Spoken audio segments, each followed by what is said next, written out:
to, in the Valley of Novelty, I see familiar faces, unfamiliar faces. These things are most interesting, at least to me, when they're directed by the agendas of whoever's present. I have a number of things on my mind, more than a weekend's worth of stuff. All of it is very familiar to me. I know what I think, most of the time. So,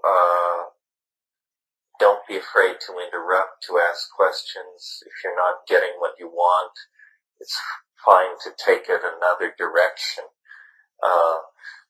The way I conceive of these things and how they've evolved over the years is originally my enthusiasm was for informing people about the psychedelic experience, especially plants, and how that arose out of shamanism and how it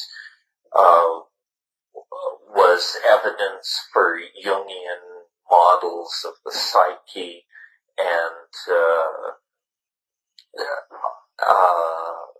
basically for me the psychedelic experience was the path to revelation. It actually worked on somebody who thought nothing would work, and then and that's still a large part of what gets talked about in these weekends, simply because there's an endless crop of new people who are interested in using these botanical materials for purposes of self-exploration, and doing that safely, sanely, and in a fully aware manner involves coordinating a lot of detail: botanical, chemical, ethnographic, geographical, evolutionary, biological, pharmacological detail, which we can spend as much time on as the group will tolerate. What I like to talk about, and what I have very little competition in terms of talking about, is the content of the psychedelic experience, which is very difficult to English or to bring into any other language, and which is not predictable or is confounding of the expectations of students of mystical experience. And so that was sort of my core specialty, if you will, was the ethnopharmacology of consciousness and the phenomenology of the states there derived. But after 25 or 30 years of doing this, it bleeds into all kinds of larger categories, like what is art, what is human history, what is the religious impulse, what is the erotic impulse, what is mathematics, and then somehow these concerns, shamanic, oracular, ecstatic, always garner to themselves a prophetistic aura. What is the future? And can it be known? And is it mundane? Or is it transcendental? And on what scale? And on what schedule? So all of these things are interesting to me. My personal history, if it matters,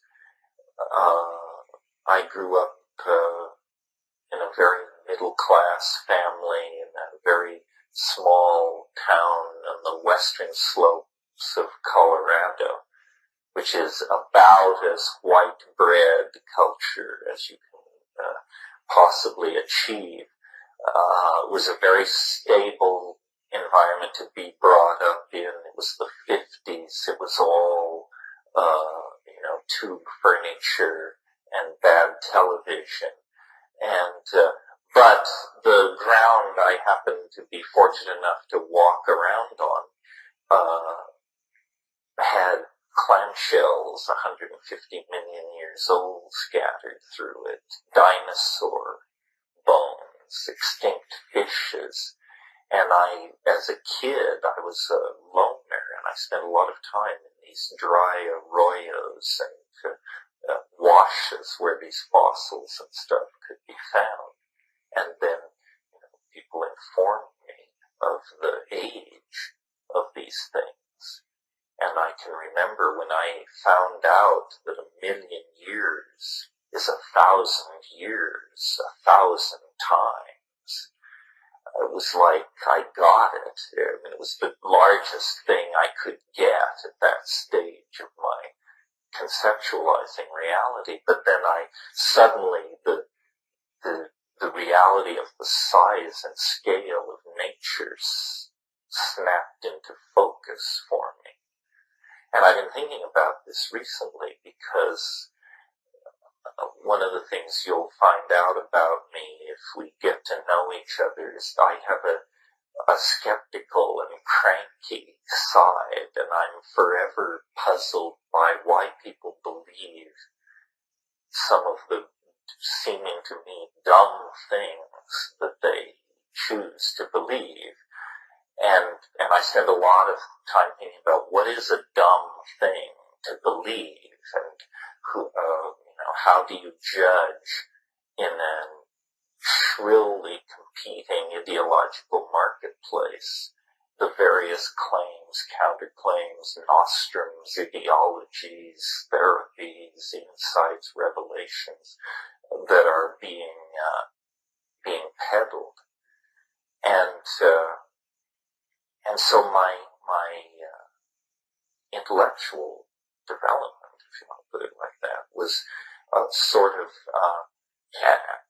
scientific in the sense that it was always about looking at phenomena, testing it, trying to define its limits. The strange thing that happened to me, because I guess I eventually became involved with psychedelics, was this method of testing, demanding proof, never taking anything for granted. Normally what that does is it deflates reality. It flattens it. It makes it industrial and existential and post-romantic and horrifying.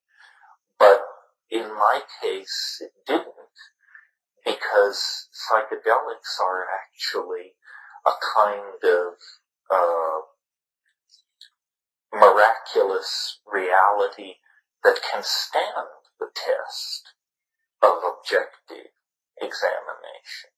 I mean, in other words, there's nothing woo-woo about it. It has to do with perturbing states of brain chemistry and standing back and observing the effects they're wrought thereby. And it's extremely dependable.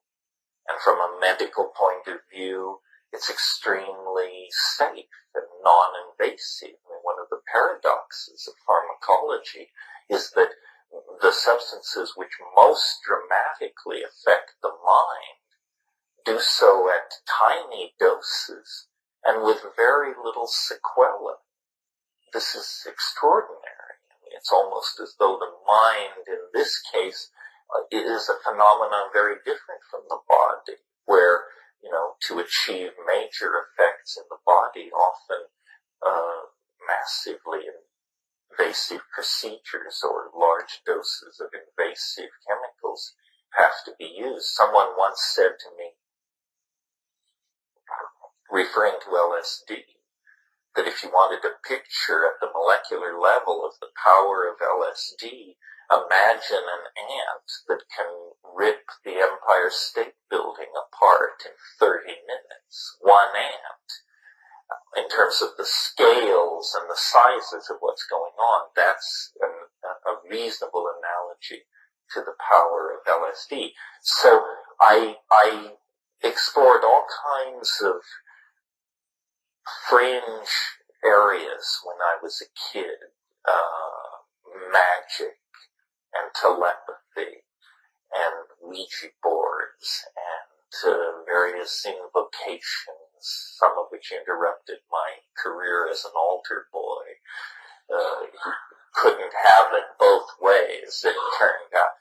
And one by one, these things fell, in the same way that as you go through life, you close the door on Santa Claus and the Easter Bunny and so forth and so on as you move along toward adulthood. But then I discovered that the psychedelic dimension seemed to be an exception, that it was as though the tidy world of European positivist culture derived from Calvinism and Greek science and so forth and so on had this umbilical point, this place where it was all tied together. And if you untied it, it completely deflated and you were left staring into something analogous to William James' description of an infant's world. You were left staring into a blooming, buzzing confusion. Well, what is that? What are the implications of that? It wasn't a confusion chaotic enough to be simply mind dissipated into thermodynamic noise. I think a lot of people who have never taken psychedelics have the idea that it's thermodynamic noise, that it's just the brain isn't working right, it's firing randomly, and then some portion of it is trying desperately to lay gestalts of meaning onto this random firing, and so you get this kind of surreal careening from one supposed illusionary perception to another. Anybody who's taken psychedelics knows this is not a very apt or cogent description, but actually these things reveal scenarios, modalities, hierophanies of emotional and poetic power that are very emotionally moving and sometimes leave in their wake powerful ideas as powerful as any of the ideas that have moved and shaped civilization. So my motivation in talking about these things is that I do not say that this is the only path out of the mundane coil of blind casuistry and entropic degradation. I don't say it's the only path out. It's the only path I found. And I checked some of the other major players, but checking doesn't mean I exhausted them. And perhaps yoga can deliver this. Perhaps Mahayana metaphysics can deliver these things. Perhaps I was impatient or lumpen or simply not intelligent enough. But the good news about psychedelics is that they are incredibly democratic. Even the clueless can be swept along if the dose is sufficient.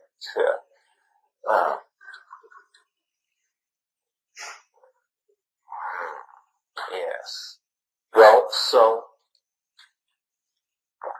that's just a little bit about it. And other things that are very interesting to me, as I said, are the future, but the future in some specificity, both the rationally apprehendable future that we get when we extrapolate current technologies, current tendencies, and the not so rationally apprehendable future when we actually turn on all the bells and whistles of the historical process and realize that it is inevitably ramping up into more and more hypersonic states of self-expression, and that this is what is creating this end of history phenomenon, or this eschatological intimation that now haunts the cultural dialogue.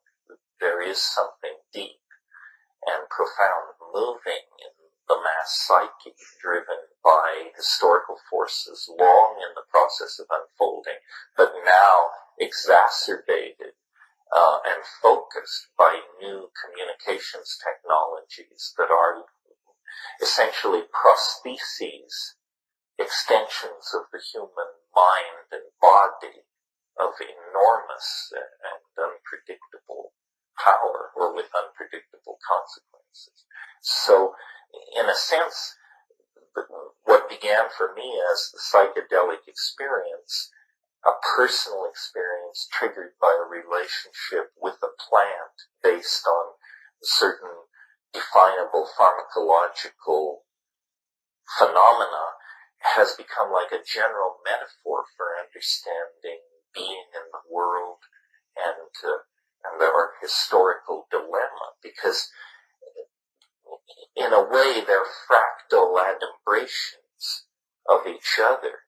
I mean, history, call it 15,000 or 25,000 years of duration, is the story of an animal, some kind of complex animal, becoming conscious and staring out then into a kind of universe of infinite possibilities based on what consciousness can do in the realm of energy, matter, light, time, and space. Well, so in a way, the psychedelic experience is like a microcosmic reflection of that. You start from baseline, which is your ordinary lumpen or not so lumpen, depending on who you are, state of consciousness. But wherever you start from, it lifts you up in a process of evolutionary unfoldment that is squeezed into hours. And it goes on entirely in the evolution of thoughts, feelings, and perceptions. And it seemed to me for a long time, at least since I read McLuhan and assimilated his notion of tools as things which have a feedback into how we see the world, it seemed to me that the psychedelic state was then like a predictive model for what human history wanted to do. Human history wants to break through all boundaries, to somehow have a realized collective relationship with deity, or that which orders nature, or some fairly large concept like that.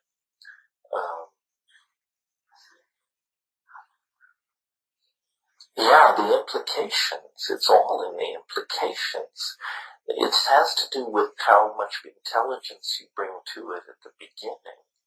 You know, if there's no mind behind the retinal screen, then it's just pyrotechnics, mental pyrotechnics. But it's how much we can make of the phenomenon that makes it so rich. Well, you mentioned the gratuitous grace. This is based on a famous comment by Aldous Huxley. He was asked at one point, what is the psychedelic experience? And he said it's a gratuitous grace. And then he explained, it is neither necessary for salvation nor sufficient for salvation. But it certainly makes it easier. You know, it's like an aid. It's a cul-de-sac. I mean, we can't suppose that it's necessary for salvation because too many people have gone from birth to the grave without it. But it's one has attained a very fortunate incarnation, I think, to be in a culture, in a place, in a time when psychedelic knowledge is available. And it's a kind of paradox that in our own time, meaning in the last 100 years, all this information has arrived in our laps as the hubristic enterprise of white man anthropology carried back all these medicine kits and mojo bags and sacred plants and so forth, and grew them in university botanical gardens and kept the stuff in locked drawers. It was like a Trojan horse brought inside the city walls walls of Calvin's Troy. And, now the genie is out of the bottle. I'll have to restrain myself for these long exegetical comments on each person's, yeah. Yeah, I'm interested in all of this too, the rising paranoia and what it means and how to come to terms with what I call the balkanization of epistemology, the fact that the world isn't, whole large groups of people no longer demand that the world even makes sense. They're operating on synthetic ontologies that have risen above the concept of mere sense. But, there's a whiff of fascism about that has to be fully deconstructed before we want to sign up. Yeah. Well, I have answers for all three of your questions, but it would take a while to unfold it. But as far as this last question is concerned, the official answer is because it came with the conquest. That the Stropharia cubensis, the Psilocybe cubensis, only prefers the dung of Bos indicus cattle. So it was so associated with the cultural genocide brought by the Spanish conquerors. And this is the same reason given why in Mexico, though there are in the Mexican situation it's a little different. You actually have an indigenous population of native mushrooms, but you also have the San Isidro, the cubensis, but it's considered inferior when it isn't by any chemical index. So I think it's a deep association to the conquest is the only thing I can figure. The other thing may be, and this is a more that I gave you the official answer, then here's an answer based on my own experience. Though I know that some people combine harmine with psilocybin, when I have done it, it has scared the socks off me. It seems an unfriendly combination for me. Now, the way I did it was I took half a dose of ayahuasca and half a dose of mushrooms. Do not do this. If you must combine these two compounds, I think the way you want to do it is take a fairly substantial dose of an MAO inhibitor, either pregabalin harmless seeds or the Banisteriopsis, and a very light amount of mushrooms. But the 50-50 combination was one of the longest evenings I've ever spent. And if I seem not to be going to answer your other two questions in the course of the weekend, remind me, because, I'm keen to get to both of those. Yeah. Community and connection. Yeah, it's important for all of you to notice everyone who's here, because our agenda has triumphed so completely culturally that we can't tell ourselves from the rest of the population as we could in the 60s. So it's only at moments like this when we emerge out of the darkness and show ourselves to each other. And I will sail on to the next New Age watering hole or institute or whatever. But you should all realize that probably whatever you're looking for, someone in this room could help you out if you could but figure out exactly who it is and what it is you're looking for. Yeah. It's interesting that you mentioned the Kundalini thing, because those of you who've read my book, The Invisible, True Hallucinations, know that my brother and I got into something that was triggered by psychedelics and started out as a psychedelic trip, but then it developed into either an episode of schizophrenia or a revelation, or it depended on who was voting. And this can happen.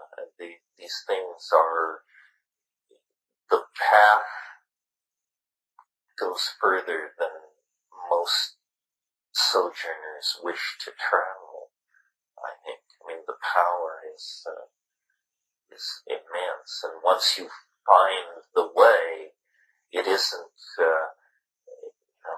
a matter of it can be overwhelming.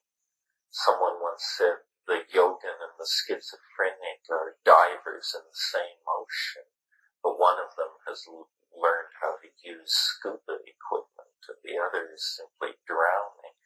So the reason for the emphasis on shamanism and on other techniques is you will need techniques if you go into the deep water,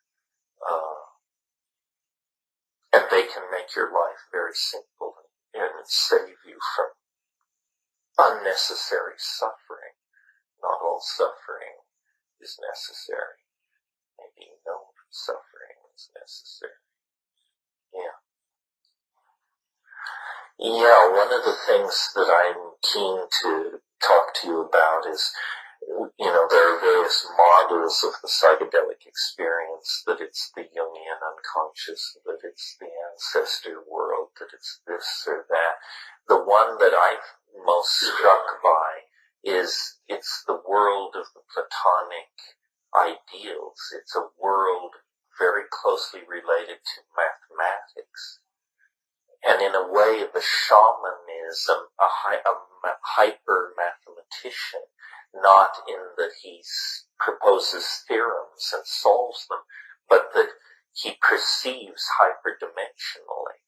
And the magical power of the shaman, the power to predict weather, to tell where the game has gone, to cure, to have deep insight into social problems within the tribal group. All these so-called magical powers become completely understandable if you believe that the shaman actually attains a kind of hyperdimensional perception.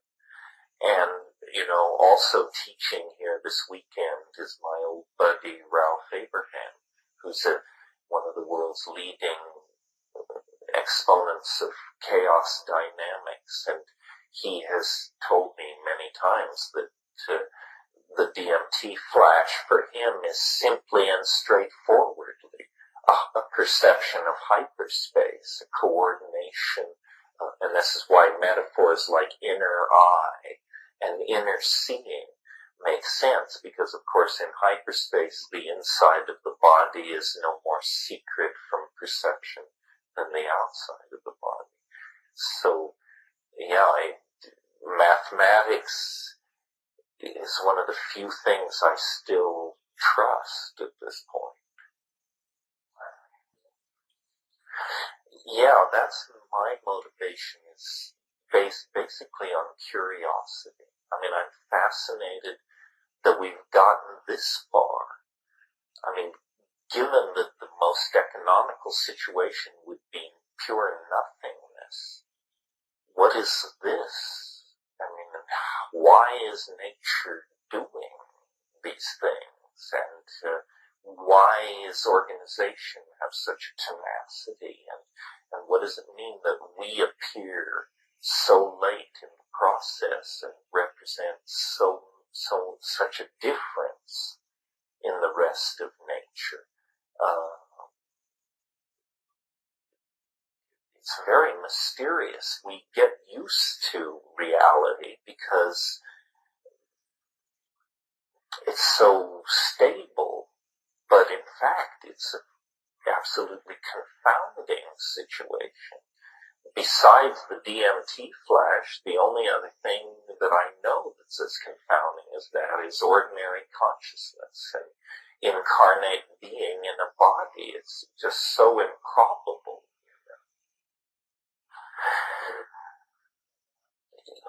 Yeah, well, I was very resonant with the person over here who mentioned Evelyn Underhill's book on mysticism, because I also read it at about that age, and I wanted these mystical experiences. The problem is that the thing that is so powerful about the psychedelics is that they perform on demand, which almost in principle you cannot expect of a mystical experience, because that would be essentially man ordering God at man's whim, which is not how it's supposed to work. Similarly, waiting for UFOs to come by, you spend a lot of cold nights in the cornfield, but if you were to take 5 dry grams of Stropharia cubensis and spend the night in the cornfield, I don't know whether you would get UFOs, but I guarantee you by morning your notebook would be full of something. So the fascinating thing about the psychedelic is, of all of it seems magical in the sense that it seems to respond to human will. One decides whether this is the evening or not. And sometimes people have said to me, well, don't you want to achieve these things on the natch? Well, to me that suggests a certain degree of out of controlness. In other words, if I were sitting here suddenly to notice that I appeared to have taken 20 milligrams of psilocybin, I would be alarmed. I would be concerned. I would want to know the casuistry of why I felt this way, whether somebody had dosed me at dinner or I was losing my mind or what was going on. On the other hand, if I had initiated the experience, I would be perfectly at ease with it and see the unfolding signposts and know what it was. It's a difference of sort of waiting in an attitude of the supplicant, the expectant supplicant, or being the Hierophant with all the Faustian echoes that carries with it, and being able to call down the power or go up to the power at will. And that's a fantastic thing and a responsibility.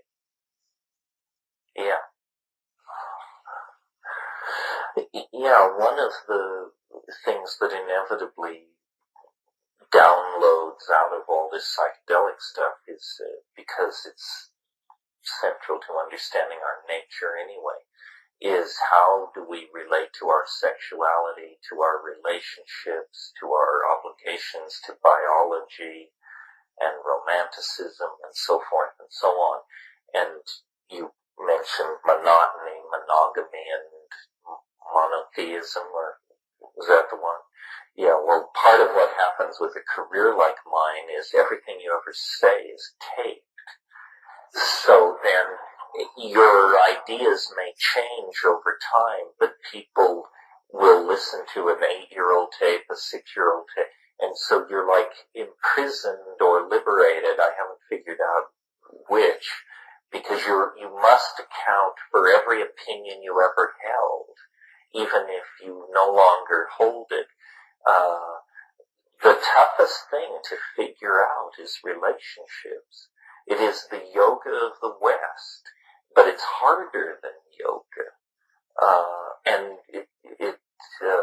I'm 52 nearly, and I don't feel greatly wiser in this area than I felt at 24. And, I've had a marriage, I've had a divorce, I've been single, I've had long-term relationships, short-term relationships, on and on and on.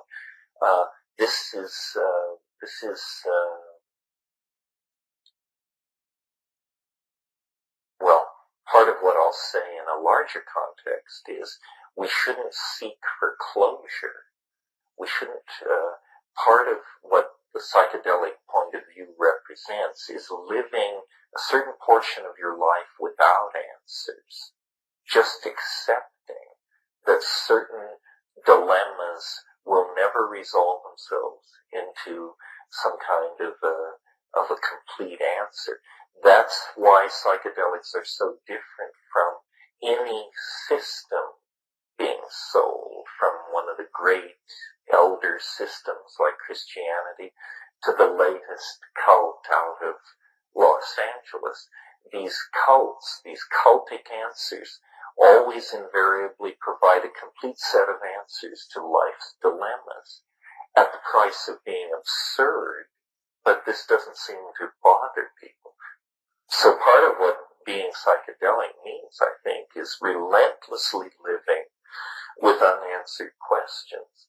And this relationship thing, this is the heart of the alchemical furnace. This is where the coincidentia positorum is a fact in your life and my life. And I don't know whether psychedelics make it easier or harder to come to terms with that. They certainly reveal its many facets with incredible and sometimes bewildering clarity. Yeah.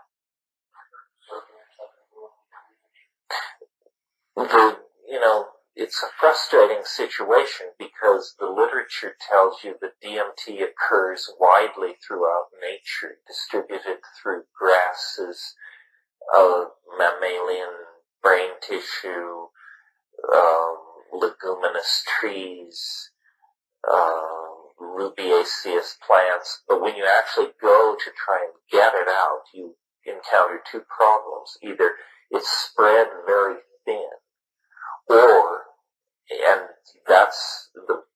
if it's spread thin by simply gross overwhelmment, you can get it out. But the other problem is it often occurs complexed with other tryptamines of very nearly the same molecular weight, and they have activity you don't want, cardioactive activity or like that. So practically speaking, in my own experience, the cleanest source of DMT is Secotria viridis. And if you can get hold of it and grow it, you will obtain a clean source of DMT. But you need 5 acres in a tropical country to do it right. That's why I have 5 acres in a tropical country. What? Well, it is Schedule 1. Pardon me? Yeah, all DMT is Schedule 1, but there's a weird catch-22 around that. I mean, we all contain DMT. So, it's like the universal holding law. Everybody's holding. Everybody is potentially out from under the umbrella.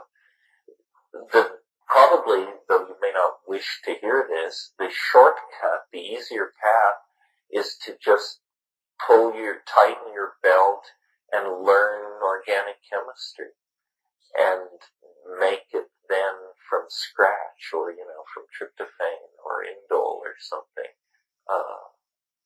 But it's a puzzle why there is so little DMT, because as a synthetic process, it's not that difficult. It's certainly far less difficult than making LSD or something like that. But it's vanishingly rare in the underground. One reason for that may be, if you sell somebody a gram, they may leave a significant portion of it to their great-grandchildren. This is not a drug of abuse, where what people like are drugs where you sell somebody a gram at 8 in the evening and at 11 o'clock they're beating on your door to buy 2 more. This is not like that. It is. You mean, what is it doing there? It's not really well understood. The people who identified it, their best guess was that it had something to do with very rapid shifts of short-term attention. In other words, a shot is fired, everyone in the room turns and looks in well under a second. That is possibly those shifts of attention are mediated by DMT. The fact that it is so dramatic as a psychedelic experience but goes away so quickly makes it an ideal chemical to use in these kinds of short-term reactions where something spikes and then very rapidly returns to its baseline. But what it's really doing in human metabolism, we don't know.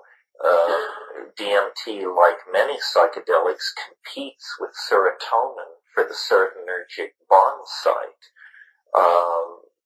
Interesting then, the drugs like Prozac and Zoloft, these new antidepressants, they also relate to, though in a different way, the serotonergic system, one of the four major neurotransmitter systems that operates in the human brain. It's no surprise to me that these extremely effective antidepressants are emerging out of meddling with serotonergic chemistry. DMT, many people experience it as orgasmic or ecstatic. Ecstasy is not simply joy. Ecstasy is an emotion of great complexity that hovers almost on the edge of terror sometimes. But, we could speculate that the orgasm is an interesting phenomenon, and what is the chemical basis of orgasm, and why does it occur at all? Since in many animals it doesn't occur. And in fact, as you advance in the animal phylogeny, orgasm becomes more common. Well, I would bet that the chemistry of orgasm, the chemistry of DMT, the chemistry of mood alteration, in the next 5 or 10 years, this will all be pieced, deconstructed and understood. I mean, the recent flap of Viagra will be as nothing when a drug is discovered which causes orgasm. And chemically, this is probably not far out of reach. Orgasm is a pretty general spectrum chemical response that you ought to be able to pharmacologically mimic with reasonable facility. I'm sure some of our best people at our pharmaceutical companies are hard at work on this. Yeah, but I digress.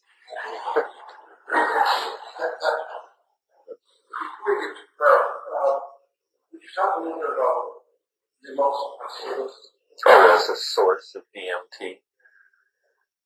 If you can get it, I mean, Mimosa hostilis is at least as exotic as Psychotria viridis. Seeds are sold by some of these seedsmen.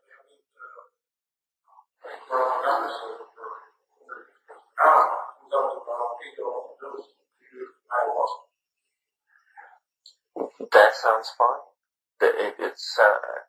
I'm not commenting on the price, I'm commenting on the pharmacology.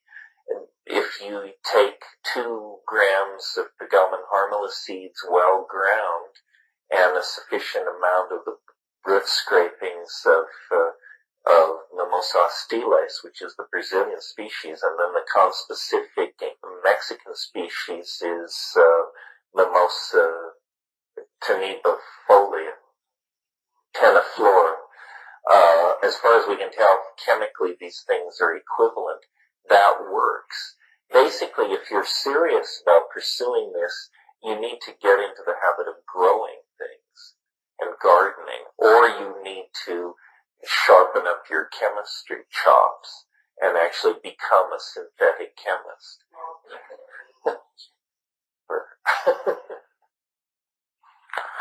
Yeah, there's a new book. I see it's in the bookstore here.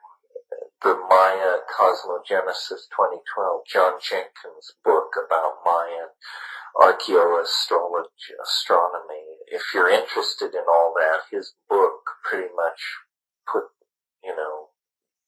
lays it out in greater detail and in a more scholarly fashion than anybody else has done, because there is a lot of loose-headedness around when it comes to talking about the Maya. But this guy is a very good scholar, and is, as always the case, the real truth is more astonishing than any myth. So if if you're interested in all that, check it out. And we will talk about the Maya and the Timewave and the Millennium and all of that stuff in the course of the weekend. The original prediction was that there would be a deep plunge into novelty in 1996. That would be the deepest plunge in the 90s. But that was based on my mathematics before John Sheliak corrected it. Once his corrections were factored in, it showed that there was a deep plunge into novelty where I said it was in 96, but that it wasn't the deepest, it was the second deepest. The deepest was, I believe, in 93, in fall of 93, which was right when the internet was going public and the World Wide Web was coming into being and all that was happening. The plunge that I predicted in 96, I felt pretty good about, because right near the place where I predicted the maximum amount of novelty, we got within 10 days of each other the announcement of the Martian meteorite with fossils in it, which has since been hassled over royally. I'm aware of that. But still, I think it was a watershed moment that the President of the United States felt the need to address the nation on the subject of extraterrestrial life. Was a rare moment. And then within 8 days of that announcement was the announcement of Dolly, the cloning of the sheep in England, which again, if certain scenarios come to pass, that will be a moment, the point the human race passed, from which there was no going back then, because basically, if you can clone a sheep, you can clone a human being. And these technologies are all rushing upon us. I mean, the body is being dissolved as much by advanced medical technology as it is by cyberspace and the internet. I read this story, this amazing story recently, set slightly in the future, and this guy has been in this very bad accident, and virtually nothing has survived but his brain. But they have a medical technology that they can take a fragment of flesh and clone him, and then with hormones rapidly age the infant, so that in 2 years there will be a brand new adult body for his brain to be transplanted in. And these people have this fantastic medical policy, but the fine print says that the brain can be kept alive, must be kept alive by a medically approved method, but the insurance company reserves the right to choose the cheapest method. And the cheapest method is implant into the body wall of the co-signatory of the insurance policy. So this woman carries her husband's brain for 2 years inside her body cavity while his body is being grown to manhood for the transplant. Hey, it's a dilemma we all may face someday. Yes. Yeah. I wanted to ask you about novelty and psychedelics and the language that changes through the use of them. I remember reading María Sabina saying that the mushrooms very different language to her after people like Watson came down and began to use them. They went from Spanish to English. From Catholic mushrooms to, I don't know, Harvard mushrooms or something. Harvard mushrooms. I don't know. I haven't spoken with people that have taken DNA out of DMT. So, in the 60s very much, the people I talked to, they did, so they were so overwhelming they could not even understand the language. I haven't read about this anywhere. Maybe you can. Well, one place, there aren't many places you can read about it. One place you can read about it is there's a book edited by Michael Harner called Hallucinogens and Shamanism, Oxford University Press. And there's an essay in there by Henry Munn called The Mushrooms of Language, which is one of the most eloquent and beautiful essays ever written on psilocybin. It's so wonderful. Henry Munn. Then harder to get, but equally interesting, is a doctoral study that a guy named Horace Beach did at CIIS, and it's called something like The Perception of Audial Phenomenon Under the Influence of Psilocybin, and he interviewed Bay Area psilocybin heads about their experiences with language, and it's very interesting. This is a very interesting area of discussion. On DMT and on psilocybin, and they are closely related, psilocybin being 4-phosphoryloxene and dimethyltryptamine, the phosphorylated form of DMT, though they do not degrade into one pathway in the body. It's a parallel pathway. DMT is N,N-dimethyltryptamine. These psychedelics particularly seem to impact the language-forming portion of the brain. And this produces truly bizarre states of mind, because it's the language-forming part of your brain that is explaining to you moment to moment what is going on. You know, now I am eating, now I am having sex, now I am flashing on DMT. And when that part of the brain gets foobarred, then you really do have a puzzlement on your hands, because the machinery of description itself has been caught up in the process. On DMT, these entities, these machine-like, diminutive, shape-shifting, faceted machine elf type creatures that come bounding out of the state. They come bounding out of my stereo speakers if I have my eyes open. They are like, they're elfin embodiments of syntactical intent.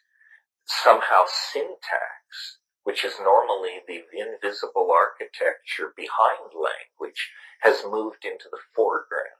And you can see it. I mean, it's doing calisthenics and acrobatics in front of you. It's crawling all over you. And what's happened is that your categories have been scrambled or something, and this thing which is normally supposed to be invisible and in the background and an abstraction has come forward and is doing handsprings right in front of you. And the thing makes linguistic objects. It sheds syntactical objectification so that it comes toward you. They come toward you, they divide, they merge, they're bounding, they're screaming, they're squeaking, and they hold out objects which they sing into existence or which they pull out of some other place. And these things are like jewels and lights, but also like consomme and old farts and yesterday and high speed. In other words, they are made of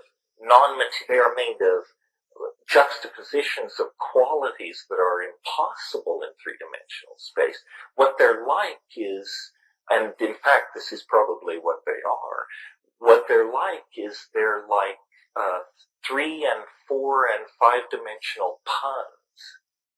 And you know how the pleasure of a pun lies in the fact that it's not that the meaning flickers from A to B, it's that it's simultaneously A and B, and when the pun is really funny, it's an A, B, C, D pun, and it's simultaneously all these things. Well, that quality reality, which in our experience can only occur to an acoustical output or a glyph, which stands for an acoustical output, in other words, a printed pun. In the DMT world, objects can do this. Objects can simultaneously manifest more than one nature at once. And like a pun, the result is always funny. It's amusing. You cannot help but be delighted by this thing doing this thing. Well, so these syntactical animals or these linguistic elves are pulling this stuff out and gesturing with it, pushing it in your face, saying, look at this, and you are fascinated, pulled into it, because each one is, what? How can this be happening? It's not, we're not in the world anymore. We're not in the world. No artist, however gifted, could make one of these objects because they have qualities, extremely difficult to language qualities that no object in this world has. And so you're trying to wrap your mind and say, my God, what is it? Because in spite of the fact that it's just a little thing, you can tell by looking at it that its implications are earth-shaking. In other words, that if I could suddenly pull one of these things out of hyperspace and we would all look at it, we would all realize that that was the ball game right there. That somehow this proved it, was it, did it, ended it, started it, made it clear. How can this be? Well, I don't know. You had to be there, sort of. And then what lies behind this, or as you try to analyze the situation, you realize that these objects that these things are making are made by utterances. That sound is how this trick is done. And meanwhile, these things are saying or beaming at you. The general vibe is, strangely enough, do not give way to astonishment. Do not abandon yourself to wonder. Get a grip. Try to get a grip and notice what we're doing. Pay attention. This is the mantra. Pay attention. Pay attention. Well, somebody once asked me, is it dangerous? And the answer is only if you fear death by astonishment. But death by astonishment is entirely possible. I'm not kidding. I mean, you are so fucking astonished that you never felt your astonishment circuits get a workout like that before. I mean, what is astonishment in this world? It's like, this is a different form of astonishment. This is, So, and then the whole notion that's being pushed here is do this thing, do this activity, do as we do. And you can sort of feel your intentionality or your inner something or other reorganizing, and there's this like heat. It's quite akin to heartburn. I won't metaphysicize it, but heat in your stomach, and it just moves up, and then your mouth flies open, and this stuff comes out, which is a very highly articulated, syntactically controlled, non-English, non-European language behavior of some sort. Not, strictly speaking, though I call it glossolalia, it strictly speaking is not glossolalia. Glossolalia has been carefully studied, and it's a trance-like state. On the floors of these Pentecostal churches in Guatemala, they measured pools of saliva 16 inches across from people who were in ecstatic glossolalia. This is much more conscious much more controlled. It's almost like a kind of spontaneous singing, but your mind steps aside and this linguistic stuff comes out and you can see it. That's the amazing thing. It is not to be heard, even though it is carried as an acoustical signal. Its meaning resides in what happens to it when the acoustical signal is processed by the visual cortex. That's the important thing. It is a new kind of language. It's a visible, three-dimensional language. It's not something I ever heard about or any mystical tradition I ever heard about, anticipated. But it's as though the process or the project of language, which according to academic linguists began no more than 50,000 years ago, the process of doing language in us is not yet finished. And this thing we do with small mouth noises and each of us consulting our own learned dictionary and quickly decoding each other's intent, this is a stumble-bum, cobbled together, half-assed way to do language.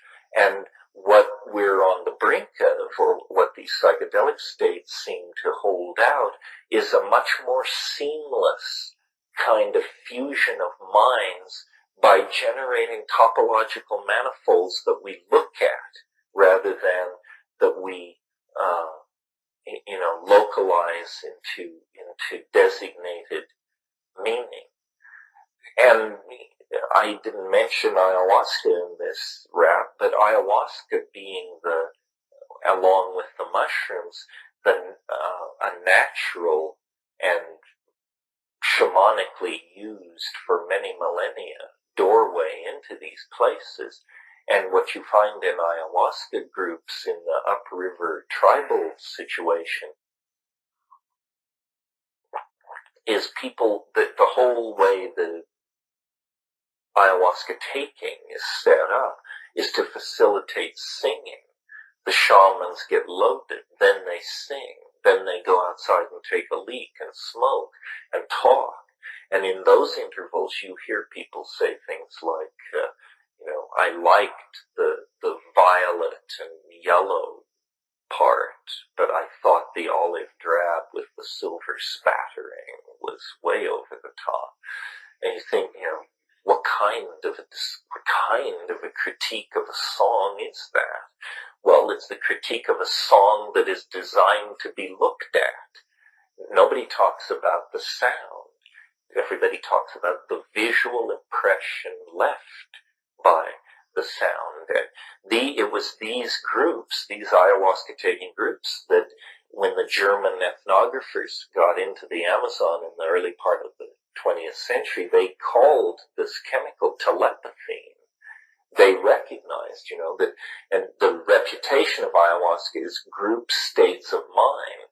Well, if you're naive, then you think you're going to hear everybody thinking. No, you're going to see everyone thinking. You're going to see what people mean. And it's not that surprising when you think of it, because obviously the world arrives at the surface of our skin as a seamless body of electromagnetic and acoustical and pheromonal data.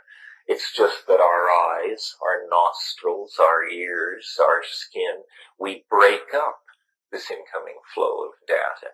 And now we're close to McLuhan country here. I think what this hints at is that print skewed our perceptual apparatus, or our style of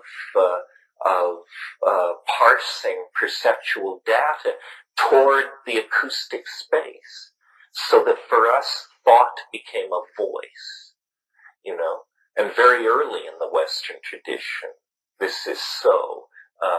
Jehovah is a voice in the Old Testament. The Logos is a voice in Hellenistic philosophy. We're the people of the voice.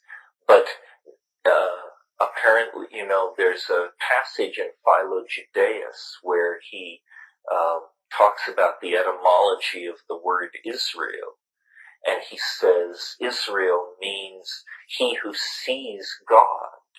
He who sees God. And then he says, poses the question to himself, what is the more perfect logos? And then he says, the more perfect logos is that logos which goes from being heard to being seen without ever passing over a moment of noticeable transition. Well, I've actually seen this happen in psychedelic states where you will be lying in silent darkness. You hear distant music. And as the music gets closer, it's like a band with lights and drums coming over a hill. As the music gets louder, it seems to physically approach, and a confusion of light turns into, pa, brass band, dancing elves, cavorting harlequins, and less easily described denizens of the imagination. And then it all goes to thumping and marching past and disappears. But it's a perfect example of light and sound arriving together in the hallucinogenic space.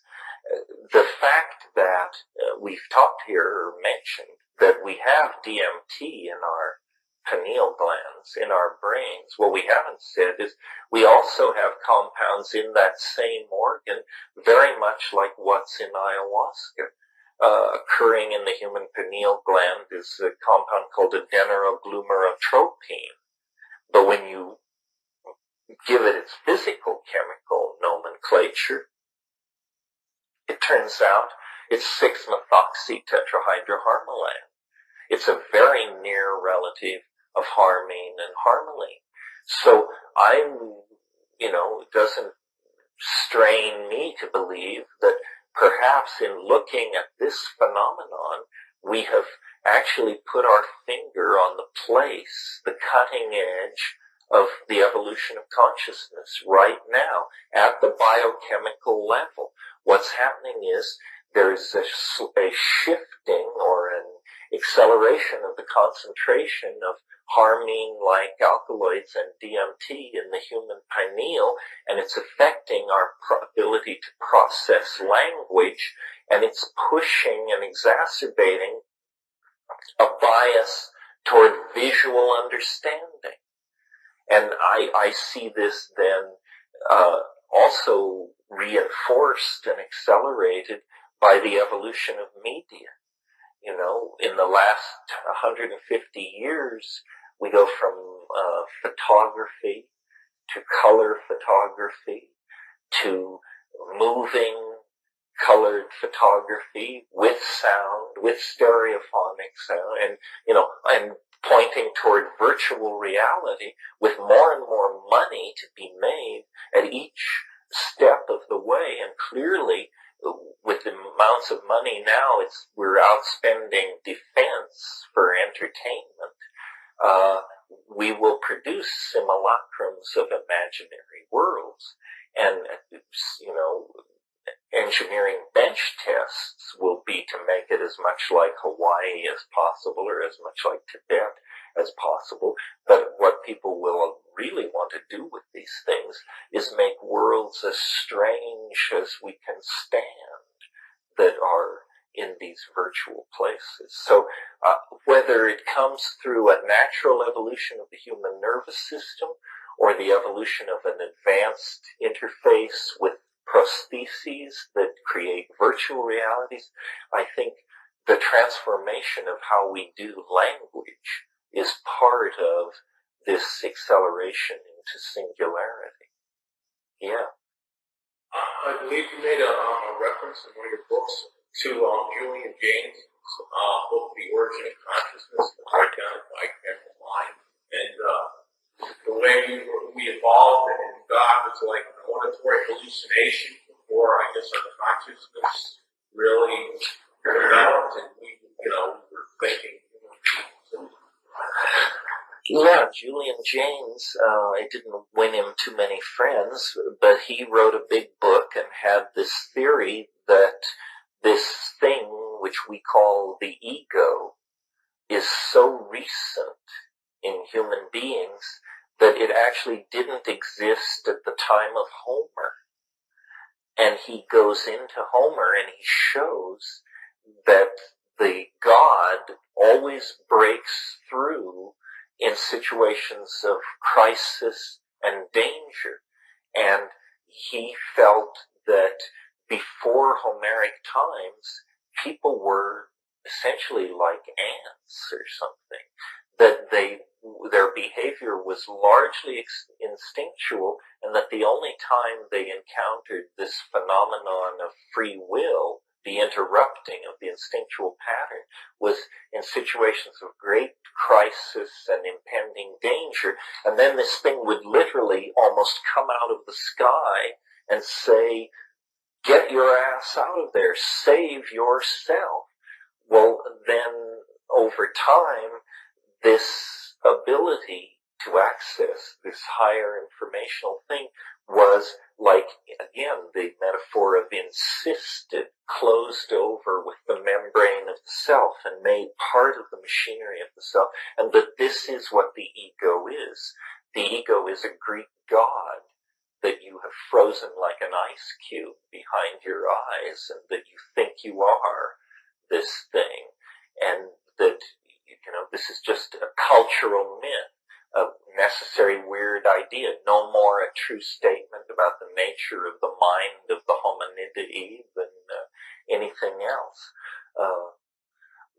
One of the conclusions that novelty theory leads to in terms of its feedback into social, stuff, here and now stuff, is the idea that culture is not your friend, that culture is an impediment to understanding what's going on.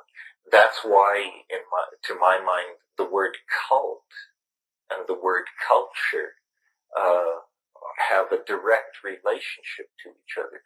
Culture is a cult, and if you feel revulsion at the thought of somebody offering to the great carrot or tithing to some squirrely notion, just notice that your own culture is an extremely repressive cult that leads to all kinds of humiliation and degradation and automatic and unquestioned and unthinking behavior.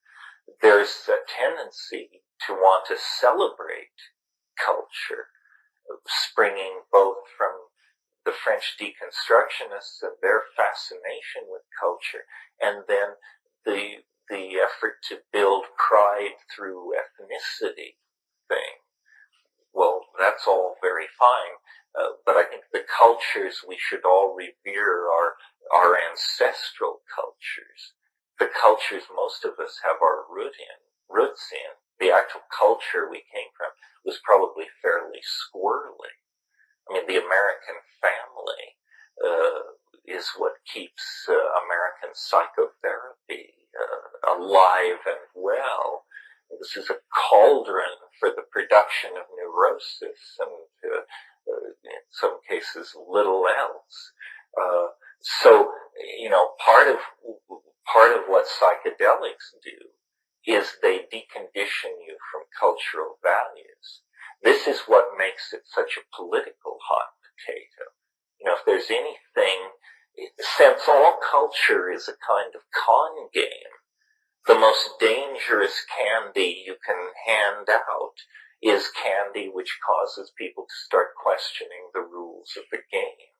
So you can have a Stalinist state, a parliamentary democracy, and a theocratic state, and they all can agree on one thing, that psychedelics are just terrible because, then citizens start asking all kinds of hard questions, and the devotion to the values of the fatherland become mired in pseudo-intellectual discourse, and next thing, somebody has to be shipped off to the camps in order to right the situation.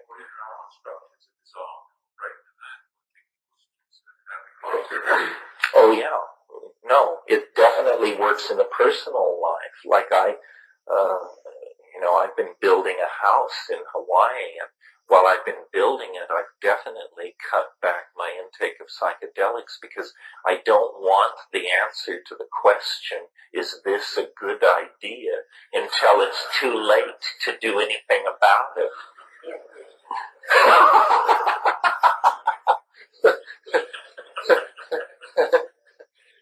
It's like St. Augustine's prayer, God grant me chastity and continence, but not yet. Yeah. One of the big ideas that seems to be in the notion of the archaic revival is that the whole big thing is really conscious and alive. The universe, the galaxy, the larger entities. And that's interesting because it's a traditional belief. That sounds like non-modern, non-scientific cultures. And if in fact our belief systems are taking us in that direction such that that makes sense to us, it's really interesting, but it also sort of upsets the current description of evolution within the Darwinian dogma, because that seems to be, based on the idea that it's all very random and it's just all material and life is a big accident that's moving forward. So I think that one of the ideas that you're talking about today is teleology, that whether or not when we really want to talk about evolution and how evolution as a theory is going to itself evolve and absorb this idea, comes down to, whether or not these larger things have in fact some kind of direction behind them, which is what I think your work and observations imply. And so I thought one day about how to understand that, and I had a question, which is whether or not you can talk about creativity as having a fractal nature, since self-similarity shows you at various levels similar principles, and since on our level as human beings, anything that we make, we first think about. It begins as thought, and then it becomes matter. Right. And so if creativity could be seen as having a fractal dimension, it would be a way to talk about all kinds of creation by simply understanding it at the level at which we see it. And it would suggest that to modify the Big Bang Theory a little bit, before there's a Big Bang, there would have to be a Big One. And you kind of move along with that idea. So I want to ask you to comment on that, but also in relation to the idea that is also contained in evolution about the origin of language. Because some of the things you're speaking about from your DMT experiences have a funny resonance with creation stories, like Adam and Eve naming the animals. And I've never really been all that comfortable with the idea that language would evolve out of grunts and groans when guys like Chomsky say it's all organized. It's a big system in language, and all kinds of languages can be very different, but inside they always have these structures. And nature and ecosystems and languages always seem to pop out fully formed and integrated. So, is there any possible way that we could think that language, rather than evolving from grunts and groans, evolved in the opposite direction? That the first time language was used, it was used with the power that you ascribe to the machine elves. That it was something that was done carefully and precisely because it could manifest form, or something like that. Well, in terms of one more idea, in terms of how new species come into being. The only idea that we really get to allow into the theory of evolution is that it's an accident, that there will be a mutation and a new species similar to another species will be born and it will survive, and that will lead to a new species. But I have a logical problem with that, in that any female creature, which gives birth to a new species, is going to perceive that species as a birth defect, and is maybe not going to want it to survive. And then there's only one. And so that Barbara Cloud book I read talked about 9 dimensions. It said the 6th dimension was the morphogenetic field from which all species and organisms evolved. So I was kind of thinking, maybe along the lines of the metaphor of the computer, there's a software program in which new species are developed and designed, and the whole way in which they integrate themselves into existing ecosystems, etc., somehow or other all gets worked out, and there's a mystery that we don't see and don't understand by which these new forms come into being. Maybe they all come into being at once with 1,000 or 1 million creatures instead of just one having the struggle. Well, all this raises a lot of stuff, most of which I can't remember because of my devotion to cannabis. But let's go back to the thing about language and the origins of language. Yeah, the origins of language. Let's talk about that for a minute. I think that I've been thinking about this because I've been writing about it, and here's what I've come up with. Part of what makes it difficult for us to think about language clearly in English is that this word language is used by us to mean spoken language, and it also means the general class of linguistic activity, as in computer language, body language, so forth and so on. And to think clearly about language, we need to have a clear distinction between spoken language and the general syntactical organization of reality. Language, because that is old. Honeybees do it, dolphins do it, termites do it, they all do it different ways, octopi do it. There is much of language in nature. In fact, you could argue that all of nature is a linguistic enterprise because the DNA essentially is a symbolic system. Those codons which code for protein are arbitrarily assigned, in other words, by convention. There is no chemical relationship between the codons and the proteins they code for any more than there is a relationship between an English word and the thing it intends. Those are just conventionalized by probability over time. So language is deep in nature. What is not deep in nature is speech. Speech is as artificial as the water wheel, the bicycle pump, the Tesla coil, and the space shuttle. Somebody figured this out somewhere. Well, so then people say, well, but this is hard to understand. It's hard to picture how it could happen. Well, here's how I think it happened. My little example about the songs earlier was a stab at this, but here's more. It's that all non-genetic behaviors, which are called, reasonably enough, epigenetic behaviors, are nevertheless, they're not simply expressions of free will. They are under the control of a looser system of rules than the genetic rules, which are chemical and absolute. The epigenetic behaviors are under the control of syntactical constraints. In other words, we need to expand the concept of syntax from the rules which govern the grammar of a spoken language to the rules which govern the behavior of any complex system.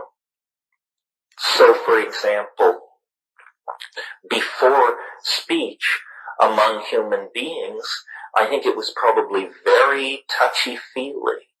If you watch monkeys, you see this. They touch each other. They stroke, they grunt, they groom, they goose, they push, they do all of these things.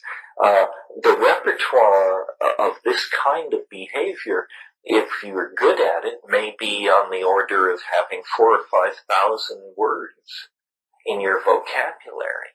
Well, when we watch primates do this kind of behavior, we don't think of it as a language, but in fact it is. It's a gestural language. A couple of years ago, some research was done where these people took pre-verbal infants and they taught them standard American Sign Language before they could speak. So these little tiny children could sign, pick me up, please change me, where is daddy, I'm hungry, I want to watch TV, and before they could ever utter a word. Well, now what we're always told about spoken language is it's this miracle and that we're genetically hardwired for it. Well, these experiments seem to imply we're even more genetically hardwired for standard American Sign Language, which is something very few of us will ever learn to use. What does this mean? Well, it means that the gestural capacity is deeper than the ability to verbalize, and hence probably older.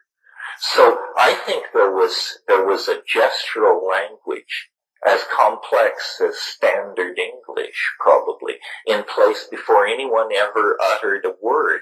Now, what the psychedelics seem to suggest is that you can get so hyped up on tryptamines that your body goes into some kind of almost convulsive shock, and the normally acoustically modulated processing of language flows over into the voice box, and you begin to literally articulate syntax. You begin to make a noise, which is a tracking noise for this ongoing syntactical stuff that's organizing gestural intent. And it's like going from carving in stone to color TV. Your listener immediately transfers loyalty to this much more spectacular form of behavior. And so it's like literally that the word burst forth full blown, based on a platform of gestural syntax that had been maybe millions of years in its formation. It was just this ability to redirect the energy of syntactical intent through the body, so that instead of coming out at the end of the fingers, it came out at the end of the tongue, flapping in the airstream, and this thing happened. It's amazing to me that the straight linguists, if you go to an academic university and study linguistics, will teach you that language is no more than 35 to 40,000 years old. I mean, that's like yesterday. I mean, fire is 500,000 years. Chipped flint, 1.5 million years. Language, 35,000 years old. Language is everything we are, everything we do. You can't think without it. You can't do anything without it. And yet, if it's that new, then what it represents is simply a technology, a form of media that squeezed out other forms of media. And it's not hard to see why. After all, it works in the dark. That's good. It allows politics. You can make speeches to large groups of people.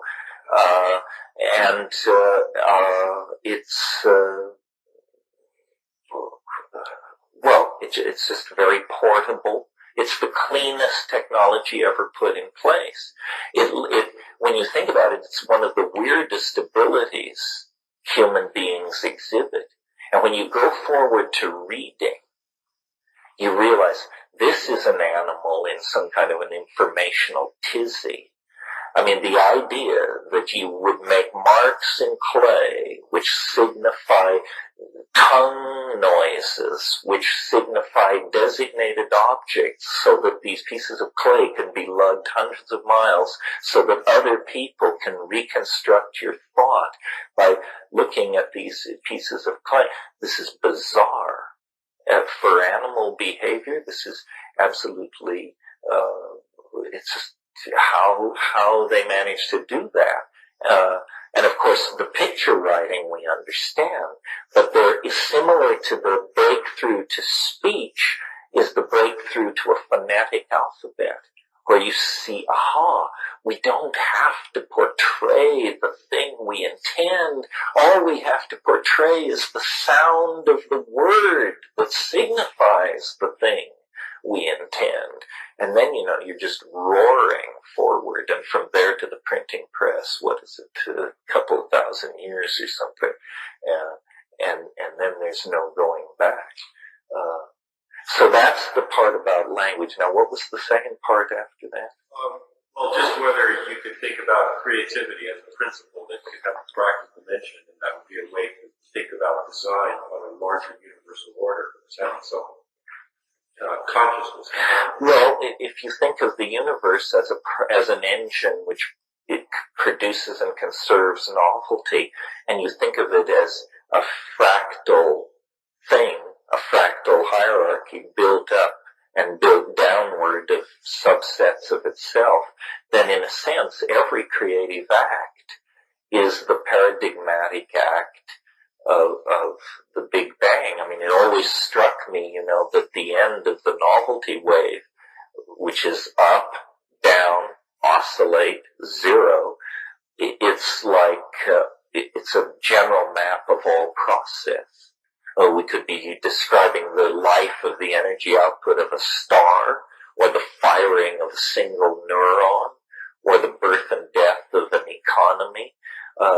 In a sense, you get down to a fractal level where you can say all processes are the same. They have a beginning, a middle, and an end. And if you know where you are in this concatenation of process, you can sort of locate yourself in the cosmic domain. The thing that I tried to talk about this morning that we need to map into our maps of reality is the acceleration. I think it's a really weird idea to talk about 1,000 years in the future. I mean, good grief. 1,000 years in the future? What do you imagine will be left standing that you call home? Cast your mind back 1,000 years. King Canute was taking charge of things across northern Northumbria, and the Anglo-Saxons were making forays along the coast of Norway, and very few of the concerns of the day have survived to this moment, and that was the slow-moving part of the process. We're going to move, in the next 10 years further than we've moved since the time of King Canute to this morning. So, it seems to me the most unlikely future scenario is one which assumes things will stay more or less the same, because we've put in place all these processes designed to make sure that does not happen. Rapacious capitalism, technological innovation, bourgeois social aspirations in the hearts of every man, woman, and child on the planet, urbanization, connectivity, all of these processes are designed to erase reality as we know it. Yeah. What do you think of the kind of Vedic paradigm involving the states of consciousness we call the waking state, the dream state, and the sleep state, and the transcendental bliss state? And they use that on an individual basis, but also in regards to cosmological genesis. And in fact, criticize the West, saying that, well, the West has taken the waking state as its standard and developed its philosophy, philosophical views without accounting for these other states of consciousness. Well, certainly the West has built its house on a narrow foundation, denying these other possibilities. On the other hand, if Well, you get into all kinds of difficulties here. How do you judge whether or not a civilization has assimilated or explored the domains it's named its own? One way is by looking at the technological applications that it's created. And for all this talking about these other states of mind, they seem actually as mysterious to the East as they are to the West. I don't get the feeling they're really navigating through what they're talking about. In the past, there may have been levels of understanding. It may be, that psychology, though it's a mystery to us, it may be that it's an easier nut to crack than the nut of matter. And so I don't have any trouble believing that Vedic India of 3500 BC may have known all kinds of things about how the mind works and how to navigate through these imaginal spaces that we've lost. But the spirituality of modern India is thoroughly contaminated by 1,000 years of commerce with Islam and the West. It isn't that different, really. I mean, Vedic theology and German idealism are strikingly similar cousins. Yeah. It's funny. That's a number of things in conflict when you talk about the archetypal novel, and then the current sort of cultural revolution, technological revolution. It seems to me that a lot of the stimulus for novelty that was generated by psychedelic experience now may be generated without that experience, such as through virtual reality technological advancements, and perhaps would maybe make the psychedelic experience less necessary in order to get a point of observer and focus. Well, definitely what you're getting at is that technology itself is a kind of psychedelic drug. That, by chance or design, the proponents of psychedelica have figured out that it's totally acceptable to this culture if you disguise it as electronic entertainment, and put it out that way. So the web is incredibly subversive. Simply the fact that all that information is there and available in a world where control of access to information has always been the game. So yeah, the way I see it is that the psychedelic people need to use the new information technologies to build art of a type more powerful and more compelling than the world has ever seen. Call it virtual reality, call it multimedia, whatever you want, but it's basically walk around art, and then the boundaries will fall for ordinary people, because you see, when you build a virtual reality, in a sense, what that technology is allowing you to do is it's allowing you to show people the inside of your own head. We have never had a technology that would do that. We think the inside of our heads are all the same. But, when I say to you that when I smoke DMT, it unleashes a Niagara of alien beauty, if I had spent the last 30 years building that Niagara of alien beauty so that you could just strap on the goggles and go, then we would have a very different kind of dialogue and relationship going. And so I really see art as the great searchlight that illuminates the historical landscape just ahead. And I think that art is about to get teeth for the first time in human history. I mean, it's all very fine scratching on cave walls and film and video and all that, but it's always artifice. You never are convinced or only for seconds that you're in the presence of reality when you're in the presence of art. But we will build art that will literally stand your hair on end. And the amount of creativity in a single human mind is, as I said, more than fills all the museums of this planet.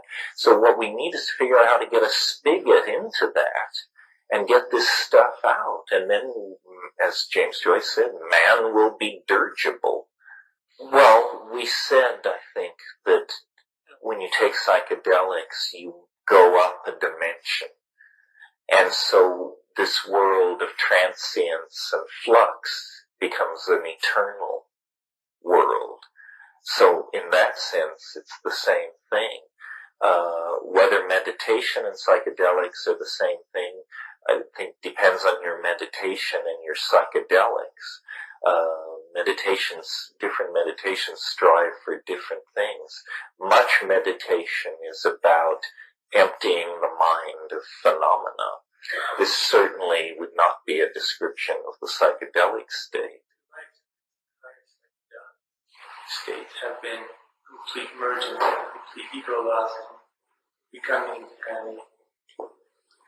oneness, those have been both with the mushrooms and the LSD. Now, through my highest meditation experiences, it has been very similar, where there is no sense of self and otherness. It's just a flash of everything is nothing. It's non-dual. Seemingly the center of singularity where poles flash into each other, where we're into another dimension. Well, in the interest of keeping the number of singularities to a minimum, the most elegant thing to do is to wrap the theory around and say that the starting point and the ending point are the same place. Yeah, it's the place where all is cotangent. How we could get the universe back into the primal dot in 12 years, I don't know, but there are some schemes to do that. There's always schemes to do it. If the universe were some kind of vacuum fluctuation, and it had an antimatter twin in a higher superspace, then there would be the potential, at least, for them to collide across all points simultaneously, and you would actually get the universe of matter disappearing instantly, and you would then be left with a universe made only of photons, because they don't have an antiparticle. What a universe purely made of light, what its physics would be like, is hard to say, but it sounds peculiarly like certain Gnostic hierophanies about gathering the light and returning the light. Ultimately, the meditation path and the psychedelic path must somehow lead to the same kinds of data if the claims of both are to be respected, which is that they give deeper knowledge about reality. Yeah. I was wondering, as a kind of connection between that and the point that you were just making previously about the expression of those inner states through art, what your view might be on the use of some of the technologies today that are aimed at providing access to those inner states in a more, you've mentioned about the psychedelic, one of the problems is bringing back the information. And so I'm thinking here about some of the machines and particularly the technology of Robert Monroe aimed at providing access consciously to those states such that you can bring that information back in your record. I'm all for it. I just haven't seen anything that convinced me that anybody had achieved it to any degree of significance. Imagine a drug that did nothing more than allow you to remember your dreams. I mean, that's not exactly shooting for the moon pharmacologically these days. And yet, a drug which allowed you full recovery of your dreams might unleash God knows what, because we don't know what we dream. The chemistry of DMT suggests that in deep REM sleep, it's possible every single night you have a DMT flash. But it does not transcript into short-term memory. So, or imagine a drug which allowed you to enhance long-term memory, so that you could slip into reveries of a summer day 30 years ago and play it back moment by moment by moment. This is not shooting for the moon pharmacologically. We're not talking immortality here. We're just talking simple neurochemistry. But all of these possibilities would change life beyond recognition. And I think these things should be pursued by any means necessary. You know, it's a false dichotomy, the idea that somehow you should be able to achieve these things on the natch, and they're not authentic if you achieve them through psychedelics. This is just a con to keep lineages in business, I think, because they don't want you going off the ranch and charting your own course. But where shamanism becomes priestcraft, it's already well on its way to senescence. When you collectively perceive it, together as a group taking mushrooms, you collectively perceive it. Similar phenomena. Without speaking. In couples situations, I've had telepathic things. I've had in group situations very quasi-telepathic social interactions. What I mean by that is I'm recalling an evening many years ago taking ayahuasca with these people, and they had a weird scene going. The shaman was a good guy and a good shaman, but he had a nephew who was a jerk and was sort of a pimp and kind of a hustler, and the shaman was singing with his three friends these ancient songs, and this guy was drunk on aguardiente, and he would sing against them. And this was in Peru, and if you know the style of rural Peruvians, people are so polite and so not upfront that no social problem is ever dealt with directly. People will tolerate incredible bad behavior without turning on the person and saying, listen, you're completely out of line, knock it off. So 30 people, 30 Peruvian campesinos were witnessing this sing against, and the woman I was with at the time very much didn't like what was going on. And at the end of this nephew, the sobrino, at the end of his song of raucous interruption, I looked up just as he ended. The room was almost complete darkness. I looked up just as he ended. I saw her look up and look at him with a look of utter disgust. And when these red dart things got to him, it knocked him off his feet. And I heard the old shaman was sitting right to my left, and I heard him turn to his friend, and he said, the gringa sends the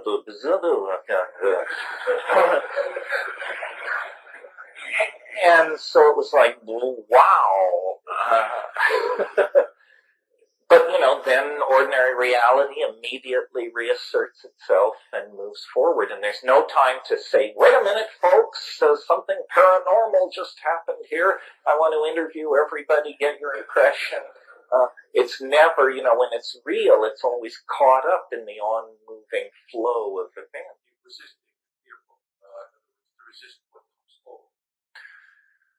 Well, if you've taken what you don't want to do is this is reasonable advice too, I think.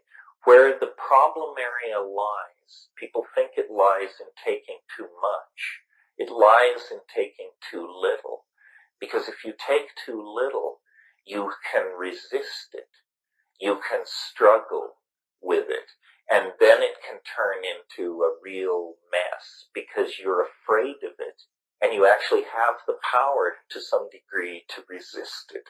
What you want to do is take sufficiently enough that there's no escape, and that the transition from ordinary reality to fully loaded is as quick as possible, because the going up is somewhat terrifying. For example, let's use psilocybin as the model. Here's how it works for me. This is not tea. This is eating raw mushrooms. It comes on more slowly. So after an hour or so, and the way I do it is I sit as soon as the mushroom enters my body, I sit and meditate. I noticed in South America, they don't do it like this. They dose the ayahuasca, and then everybody just goes on talking about their motorcycles and the jobs at the sawmill and who's conning who. It's like totally, they toss it. There's a brief moment, they pour, they toss it down, then they all go back to raving at each other about mundane life, and then 30 minutes later on the dot, the shaman blows his whistle or shakes his shakyapa, his leaf, dry leaf bouquet, and everybody settles down. It's like it comes on within 2 minutes. As soon as the guy starts singing, he just invokes it. The way I do it is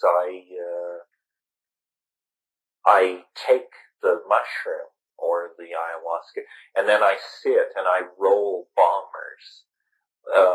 So I'll have them ready if I need them. And I just sit as I'm going to sit during the trip, and I've unplugged the telephone and I've gotten everything squared away, and it begins to come on at about the 40-minute or the 60-minute mark, and there's sometimes some nausea as it comes on, and then I smoke a bomber or half a bomber. And then it catapults it into the full deployment of the thing where you just hang on. There's about a 25-minute period where all your only job is to hang on. It builds. It's like watching an atomic explosion on the other side of 50 feet of absolutely clear crystal glass. I mean, you can't believe this is happening, quote unquote, in my mind. You have the feeling that everybody from Seattle to San Diego has just crawled under their desk as this thing tore past. But it's in your mind. And then there is the interaction with it, which moment to moment, you are pretty coherent, but you lose it. A lot of it does not transcribe into short-term memory. And then after about an hour or 40 minutes of that, it becomes more manageable, more memorable. The most mind-boggling parts of it are just not possible to bring out of it because language fails. Because English, there are no words. There are no words even close. I mean, sometimes you'll bring out an image or a metaphor, but out of 5 hours of tripping, you bring out, half a notebook page of metaphors, and yet you were entirely engaged during that time. Now, this question about fear, which is a real question, because when everything begins to slide, if it's more than most people who haven't done it expect. They have heard it, they've read the books, but they think it's a metaphor. They don't understand it's really going to happen, and it's really going to happen to you. And there's a tendency to clutch or to try and resist it. The thing to do in those situations, I think, and it's counterintuitive to how Western people think, but the thing to do is to sing, to sit up, not to assume the fetal position. See, what you might tend to do is assume the fetal position and tell yourself, my God, this is the most appalling thing that's ever happened to me. If I can just live through it, it'll be all right. I've taken this drug. If I can just wait through. How long did they say it will be? 7 hours. I see it started 2 minutes ago. If I could just, no, the thing to do is to sit up and to sing. And why? Well, being practical people, to oxygenate your brain, to move this thing that's happened to you, though it may have one claw in heaven, its roots are in your neurophysiology and in the chemistry of the drug. You want to move your physiology around. So oxygenating your brain can't fail to do this. So you sing, and this almost always is accompanied by a sense of power, control, equilibrium, and so forth and so on. Not always.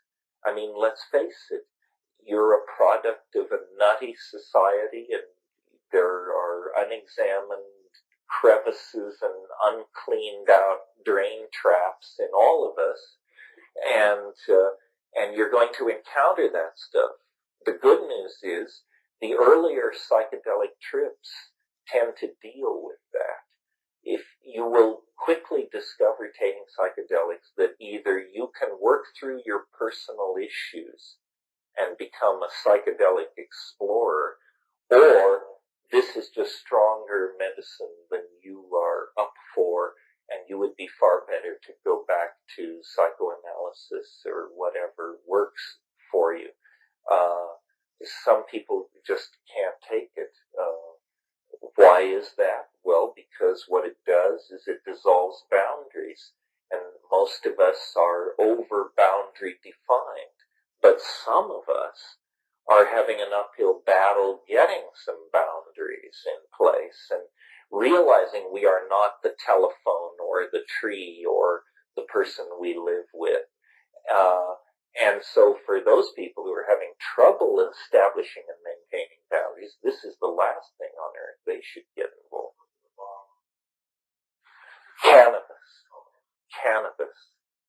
Cannabis.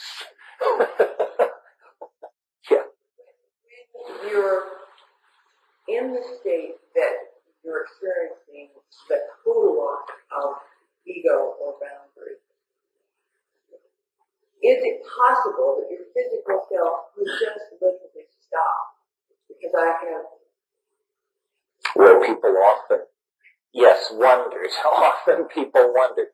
You get into a place where it's so unfamiliar that the question comes up, have I done it this time? You know, am I dying or am I in danger? The answer is, the odds are incredibly against you being seriously in danger. People don't die from psychedelics unless they have heart conditions or some incredibly rare medical condition.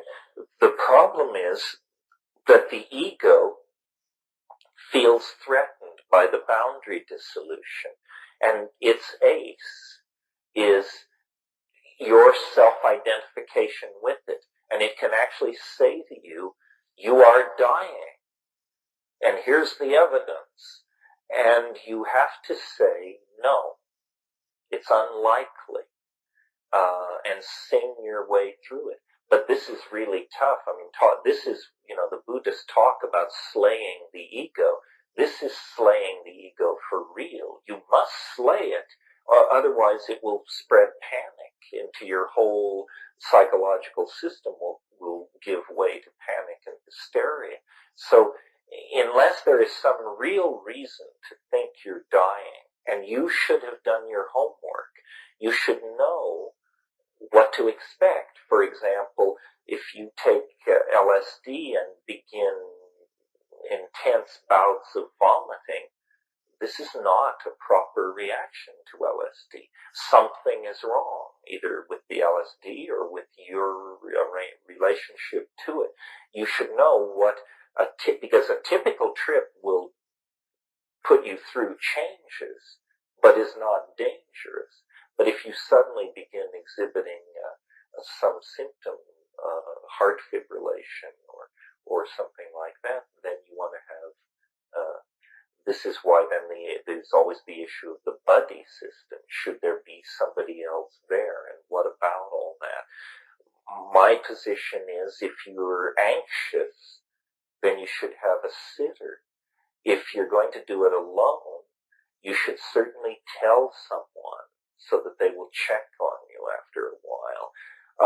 I don't like doing it in groups or with sitters because inevitably I get spun into them. What I want to do is go as deep as possible and be it. And even if I'm alone with one other person, culture is the third guest at the table. You know, if you start, I've often found myself in the middle of psychedelic trips thinking, I'm sure glad there's nobody else here to see this, because I'm sure it would alarm an observer, because I have my leg thrown back up over my neck and I'm screaming in Urdu or something. But it's okay. After a few minutes, it's okay. But if there were an observer, they would feel the need to do something, you know. And often, like I've seen people smoking DMT, and people moan, and they say, no, no, no, and they moan. And so then, you know, you get them back together and constituted, and you say, how was it? And they say, it was fantastic. So you realize, you know, how they present is not reliable. Well, setting has a great deal to do with it, and setting is a very complicated issue. Setting means everything from the astrological situation at the time that you do it to the physical surrounding that you're in. And it's a roll of the dice. You never know exactly what you're going to get. As far as the question about Buddhism and all that, my own, you know, when I started taking LSD, I thought I saw in Tibetan Thangka painting and mandalas the echoes of the same world, and pursued it, went to Nepal, studied Tibetan, collected the art, and it is similar. I don't know to what degree the Buddhists, the Mahayanas, realize those states without psychedelics. I do know that with psychedelics, those meditations, those techniques, those insights are supercharged. And I would suspect that Tibetan Buddhism, as it has its roots in Vedic Hinduism, there may be psychoactive plants in its past, but it's far in the past. Buddhism was brought to Tibet in 741 by Padmasambhava. There was an autochthonous shamanism already present throughout the Himalayas, the Punpo, and it was largely based on cannabis intoxication at that point in history, not so much in the present. But I think that this is a fruitful area. I just can't believe that Mahayana Buddhism could have gotten as far as it did without some reliance on psychedelics. And of course, cannabis, we in the West, our style is to smoke it. And that's a very mild way of dealing with it. I mean, if you have unlimited amounts of high-grade cannabis and you eat grams and grams of it, you will have experiences as extreme as anything that psilocybin or ayahuasca can deliver to you. You only have to read the descriptions of 19th century writers on cannabis, Fitzhugh Ludlow, S. Weir Mitchell, these people, their descriptions of their trips are as psychedelic and as out of control as any acid reportage or psilocybin reportage. So the relationship of Indian and Buddhist spirituality to cannabis and other psychedelics is not well understood. We do know that the whole Rig Veda is a hymn to a drug, soma, but we don't know what soma is. Well, the fact that it could have invited such attention to this Vedic civilization. The 95th mandala of the Rig Veda says Soma is greater than Brahma, greater than Indra. Well, what is being talked about? How could such a great thing be forgotten and lost? What was it?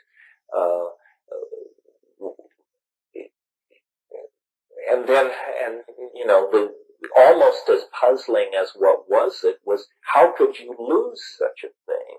I mean, it's like us forgetting how to make automobiles or something. It was something so basic to the culture that how could you possibly forget something so central? Yet apparently they did, and today there's scholarly fights.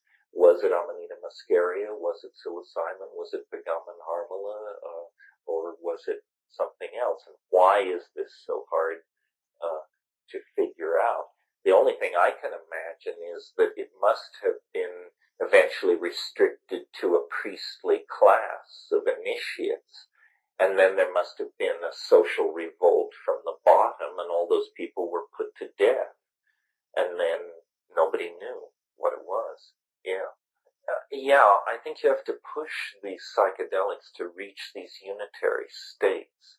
What always fascinated me was hallucination, because it was to me the proof that I was dealing with something outside myself. Well, and here was stuff that amazed me, that I couldn't make up on my own, or that would, a single image would have taken me hours to draw and figure out. And here I was getting 28 frames a second of this unpredictable stuff. Pardon me? That experience, to me, witnessing those emotions, because that's... Well, one of the nice things about the tryptamines, I think, is they leave the sense of self pretty much intact. In other words, it doesn't distort who you are. It does something to your sensory input. DMT is very surprisingly like that. You smoke DMT, you are immediately plunged into an alien universe. But if you can keep your wits about you and actually notice how you feel, you don't feel any different. You're not smarter, stupider, you're not more excited, or once you get the initial panic under control, you realize, my God, it didn't lay a finger on me. I'm me. I'm entirely intact.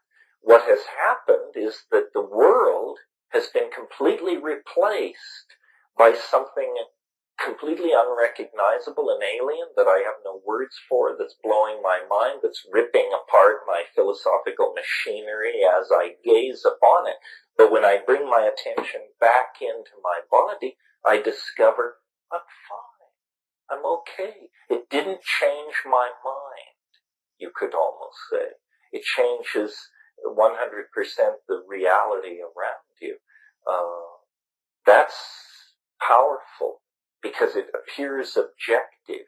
I mean, the impression you have when you smoke DMT is, this isn't a drug. That's ridiculous.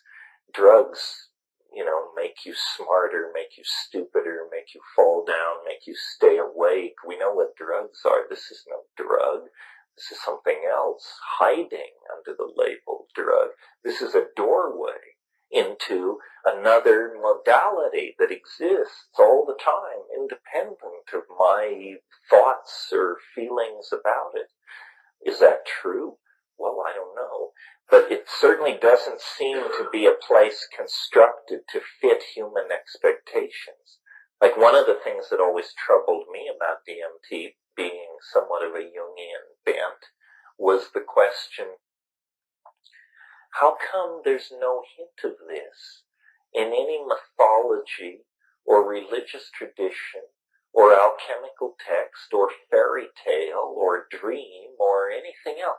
I mean, if this is so important a part of what it is to be a human being, how can it be so deeply buried, so secret, so unknown, and yet just one toke away?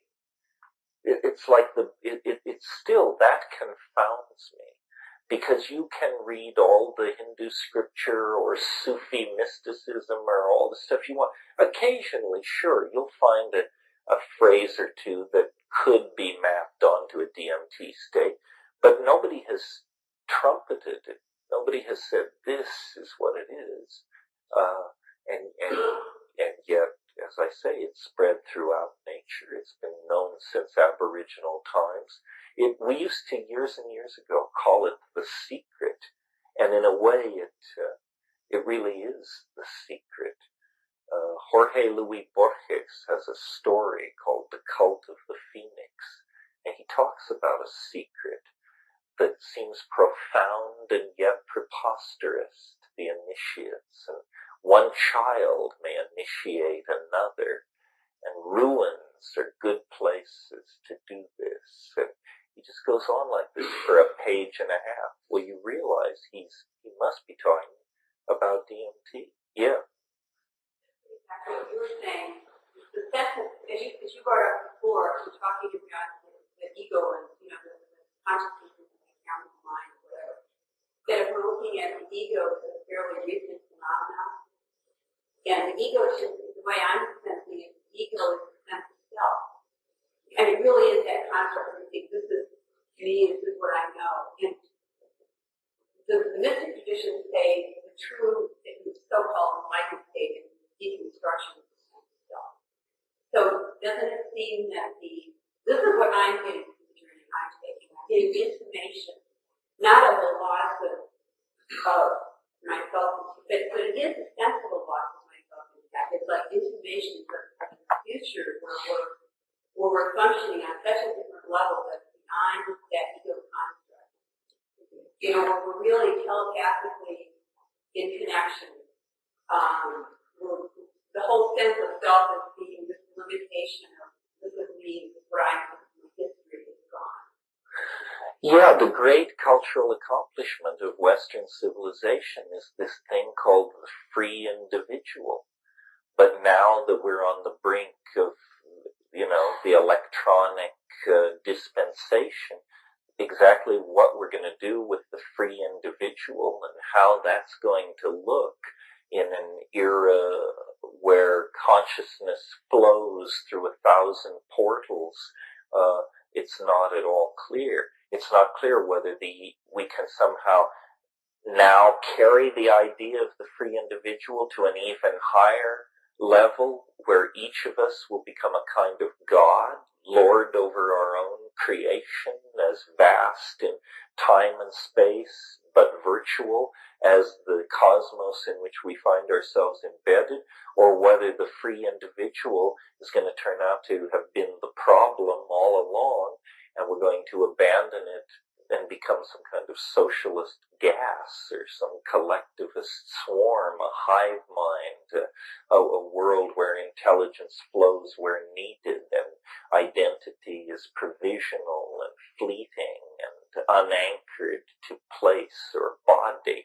I mean, much of this goes on the internet, You can be an 11-year-old girl. You can be whatever you want. You can build your avatar and present yourself in many guises. It's much more like a shifting fantasy land than it is like the good old world of positivist rock and roll. Connection is, I think, between the singing shamans and as a catalyst for visionary experience. And if there's any corollary the function.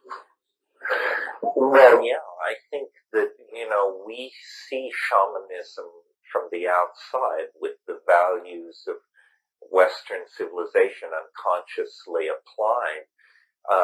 In cultures that are taking psychedelics, this thing which we call singing is a very complicated activity indeed. And if you've ever sung on psychedelics, you know that, it's an ecstatic and complicated and synesthesic experience. I mean, to make of your body a vibrator for sound, to move out into the Pythagorean octaves with the human voice, and it's extraordinary, actually. I mean, how capable of sound human beings are. No other animal has the range and control.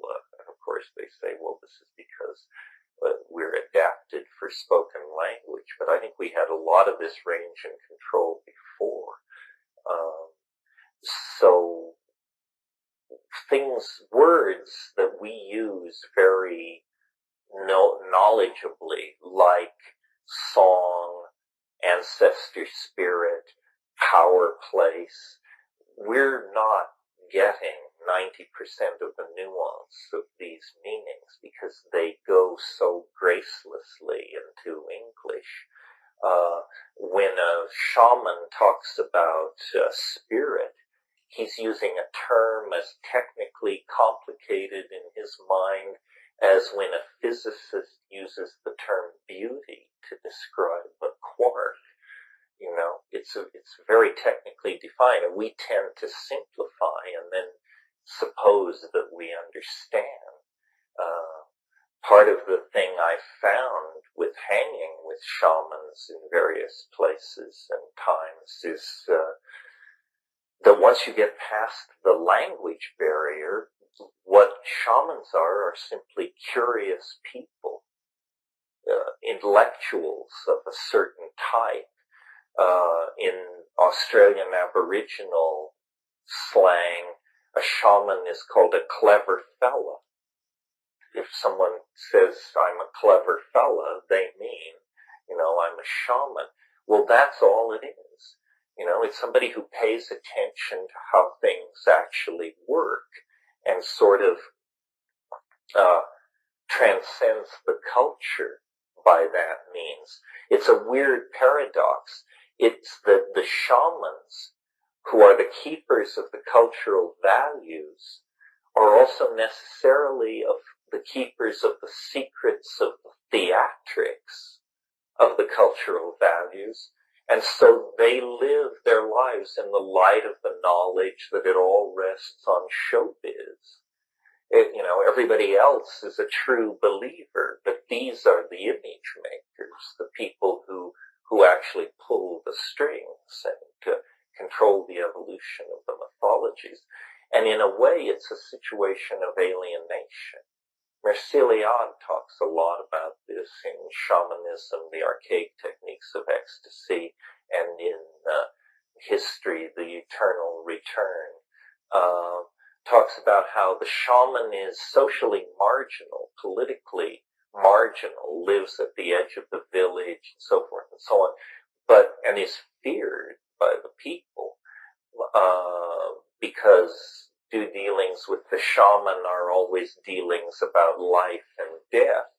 But then the shaman comes forward in this critical role as go-between, as mediator between the cultural mind and the real world, which is this potent set of forces and planetary cycles and meteorological events and diseases and, fate. And the shaman mediates. In many languages, the word for shaman means go-between. So the cost of this, or the price of this, for the shaman himself or herself, is a kind of alienation from the cultural values and a kind of understanding that it's a game that's kept in play. And this is true in our culture as well. You don't think the people who market all this crap and and produce all this bad art and so forth and so on, love it or watch it or consume it. They market it.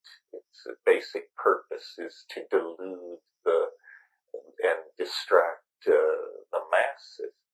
So the psychedelics, what they bring into that shamanic situation is sort of rocket fuel for the project of cultural detoxification, or Gnostic rocket fuel into a realm of cultural alienation. And from that point of view, then, these other dimensions of reality come into being, and deeper understanding comes into being. I mean, one of the things I think after spending a while with all this is it really helps to be educated. It really helps to cram a lot of information and experience into your head, because the logos, the alien AI, the higher and hidden God that is trying to reach down to you and deliver the message, is a collagist. It can't really compose the message except out of bits and pieces of what you already possess. And so, this came home to me very forcefully when I developed the Timewave out of the I Ching and its sequence, because at the times when I was most inflated in my thinking, or most grandiose in my thinking, one of the issues for me personally was, why me? Why are you downloading this millenarian, visionary revelation on me? And the answer from the mushroom was fairly humbling. It was, you are the first person who has ever walked through this pasture who had these 64 hexagrams in your head. And that's all we needed. We were just waiting for somebody who could bring that much to the party, and then we could arrange the details and the mapping and the arranging, but they had to arrive with that much, and you're the first person. So it was like nothing about, my fine genes or cosmic destiny, but I was the first termite to happen by carrying the right scrap of information in their head that this thing could then manipulate. Is that something that is like clinically extracted? Well, most DMT in the underground has been synthesized from indole. It's a fairly simple process, like third-year organic chemistry. DMT does occur in nature, in many plants, but usually there is little of it, so you have to process a lot, or it occurs complexed with other tryptamines that have various psycho and physiological activities that you don't want, and that's very difficult to separate them. So most DMT in the underground is made by underground chemists. And if any of them are listening, you might consider making a bit more, because it's hideously hard to come by. If you had an IND, if you had a license to give it to human subjects, but so few people have such paper that the practical answer is no. So, it's like that, yeah.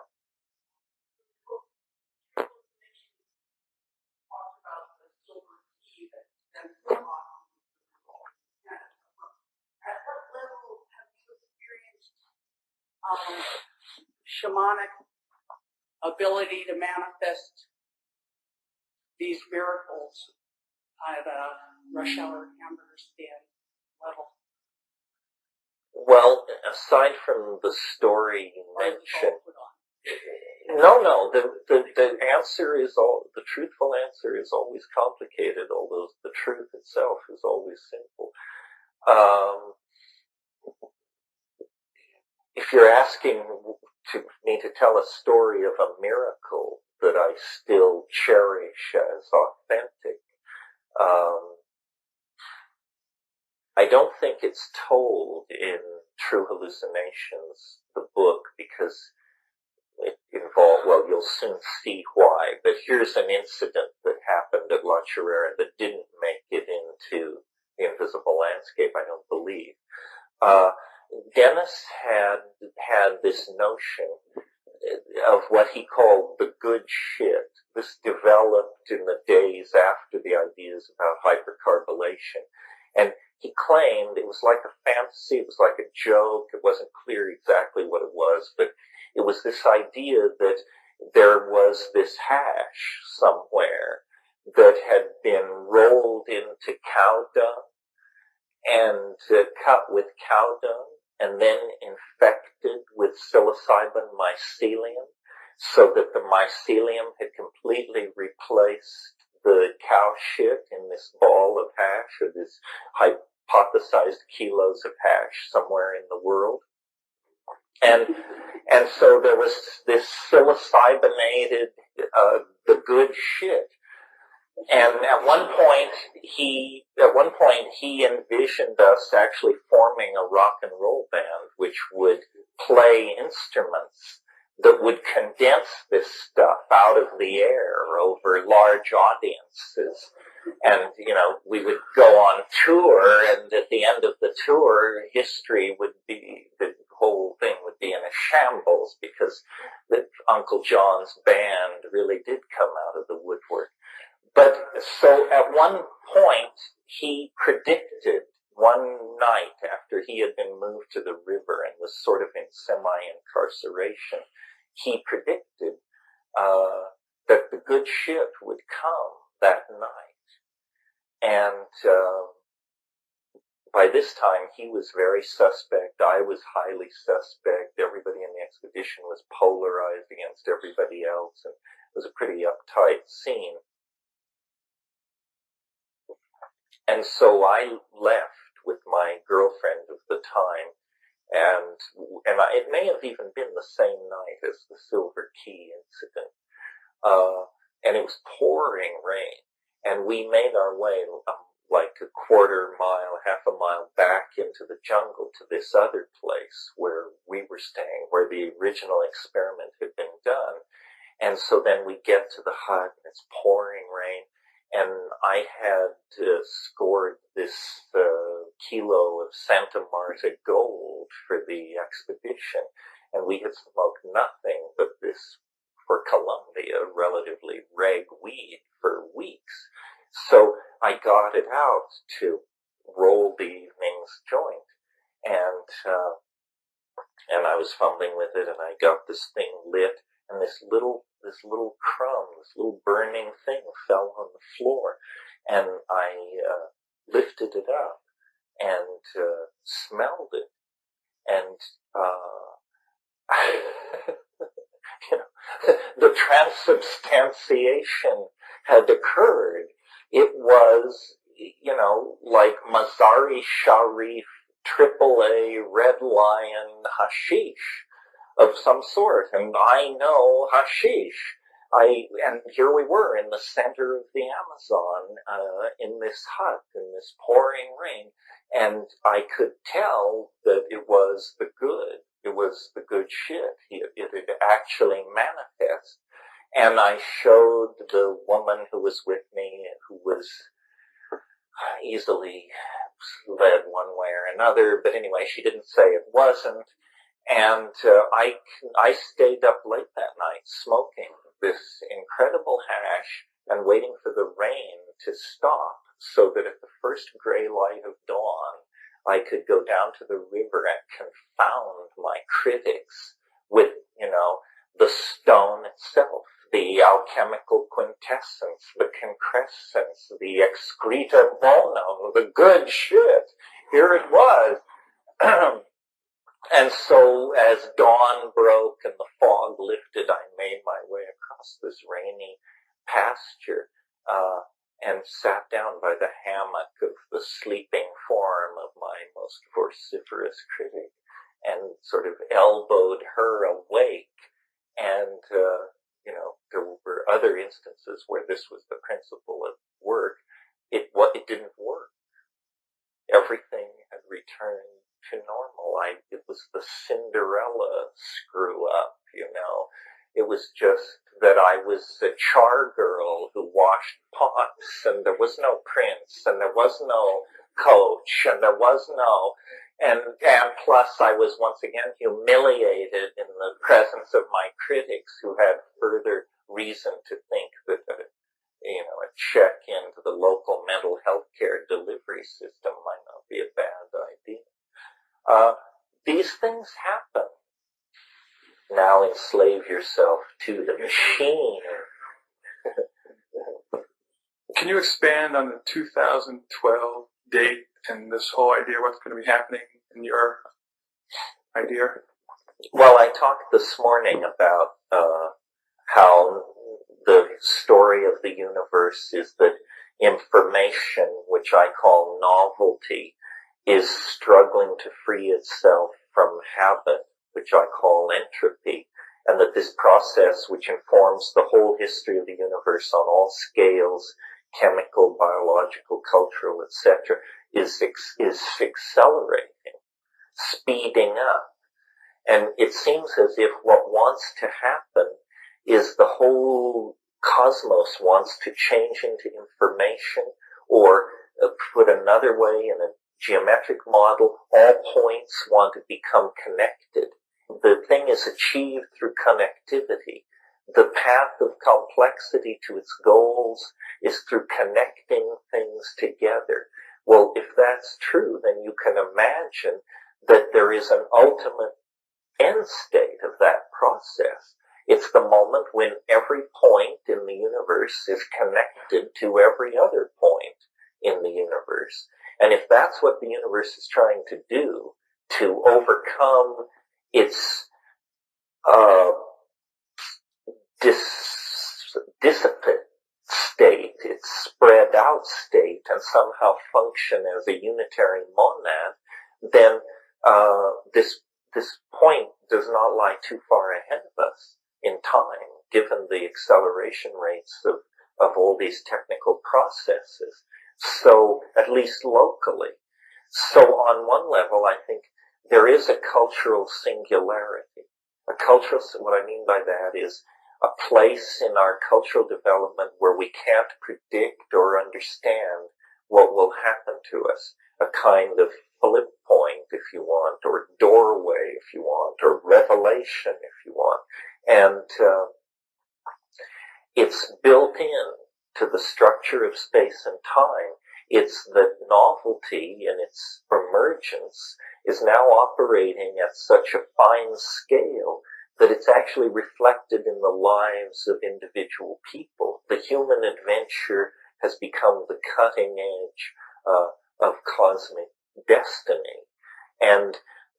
But it won't always be so. It will actually move through the human domain and into smaller and more rapid and compressed domains of concrescence, and probably in our lifetimes.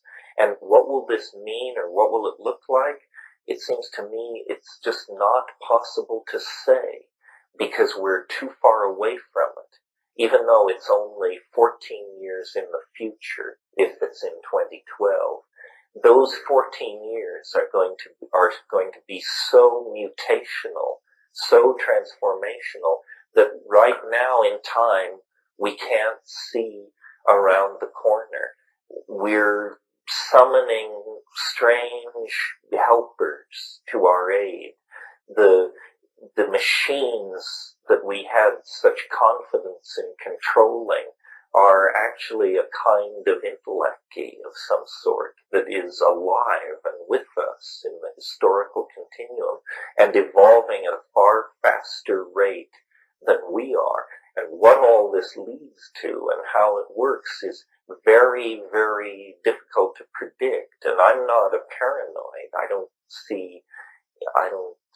I think it's very difficult to predict. I think we wished for transformation, Western civilization built it into its cultural agenda. Science delivered far more than we ever dreamed in terms of understanding of matter and energy and space and time. And now, under the aegis of market capitalism, where everything is in a state of furious competition, somebody is going to put something together that is just going to completely redefine and rewrite the nature of reality itself. And my bet is it will be some kind of a technology. It could be a drug. It could be a machine.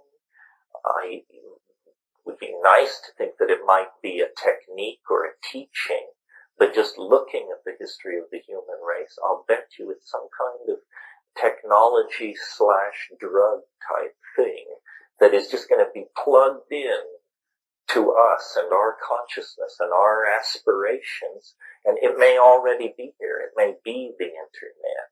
It may be nanotechnology. It may be biotechnology and cloning and quantum teleportation and virtual reality and all the rest of this. I mean, we are just at the brink of taking these various pieces of the God-magician puzzle and putting them together and figuring out, well, what can you do? What do you do if you can do anything? I mean, that's really the question at the end of history.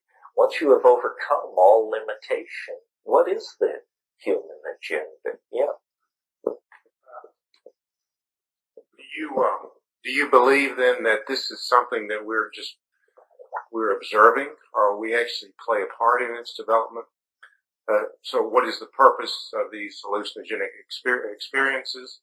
Is it to get information so we can influence the outcome, or are we just watching? No, I think we're more than watching. I think we spin it.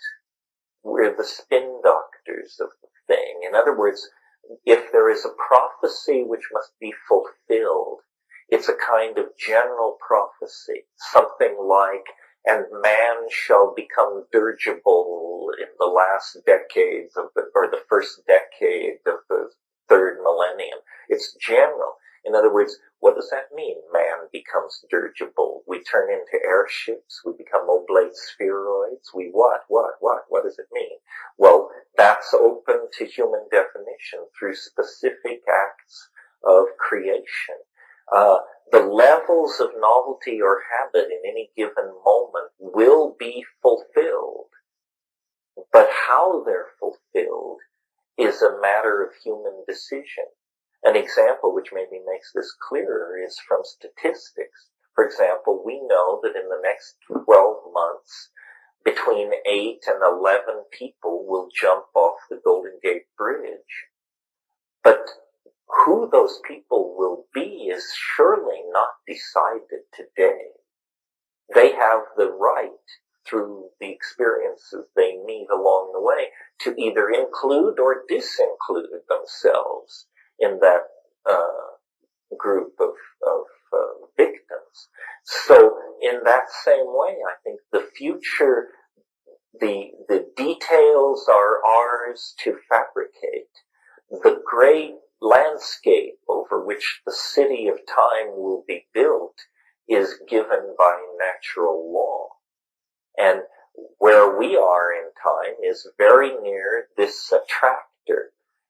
And then people sometimes object to this and say, well, don't you think it's a weird coincidence that we happen to be so near the attractor when presumably it could have been throughout time?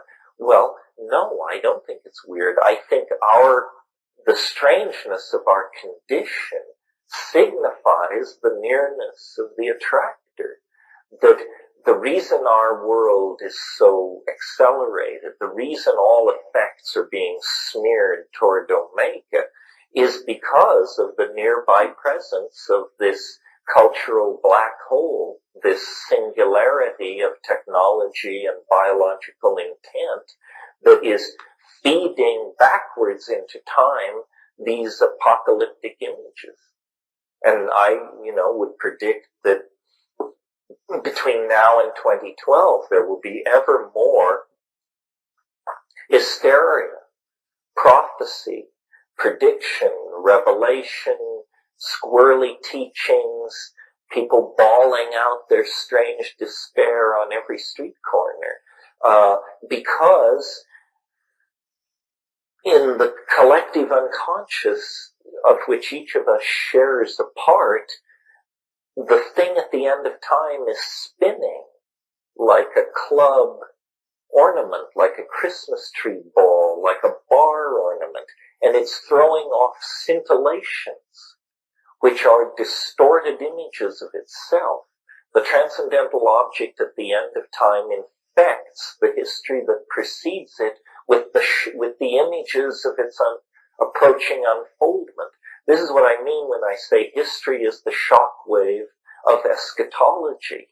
The presence of history on this planet means that this thing is moving beneath the surface, this protean form that when it manifests, it will shed the institutions of history the way a butterfly sheds a chrysalis when it breaks out of its metamorphosis.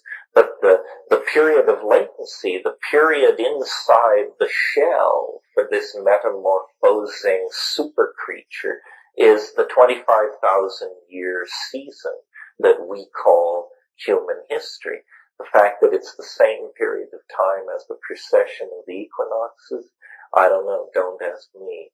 Fortune or coincidence. Yeah.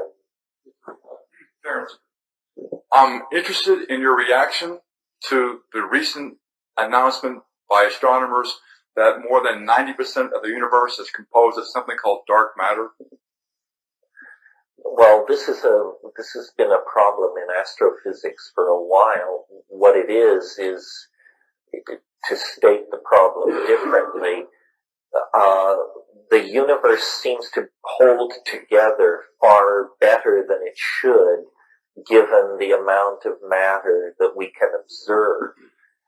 In other words, given the amount of matter we can observe, our physics of gravitation tells us that the galaxies should fling themselves to pieces and everything should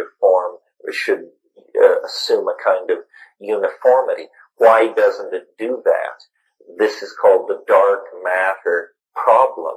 My thinking on this is a good problem for novelty theory to cut its teeth on, because I don't believe that 90% of the matter in the universe goes unobserved. I think the neutrino has a slight mass, and that accounts for a significant portion of the unobserved mass in the universe, and the rest of it, it's not that there's mass missing, it's that there's a law missing. And behold, what law is it? It's the law of novelty on one level, because if you believe there is something called novelty working at extragalactic and galactic scales, then that answers your question, why does the Milky Way tend to stay the Milky Way? The answer is because as a spiral galaxy, it's a more complex organism, a more complex structure than it is as a dissipated homogeneous mass. So and if this were proven, you would actually begin to work toward a quantified measurement of the strength of the novelty field, because you would take the known mass of the universe, you would subtract the newly discovered mass of the neutrino, and the amount that was left you would proclaim as the novelty constant, which is the constant which then causes large-scale structures to persist through time for no other reason than that they represent higher orders of organization.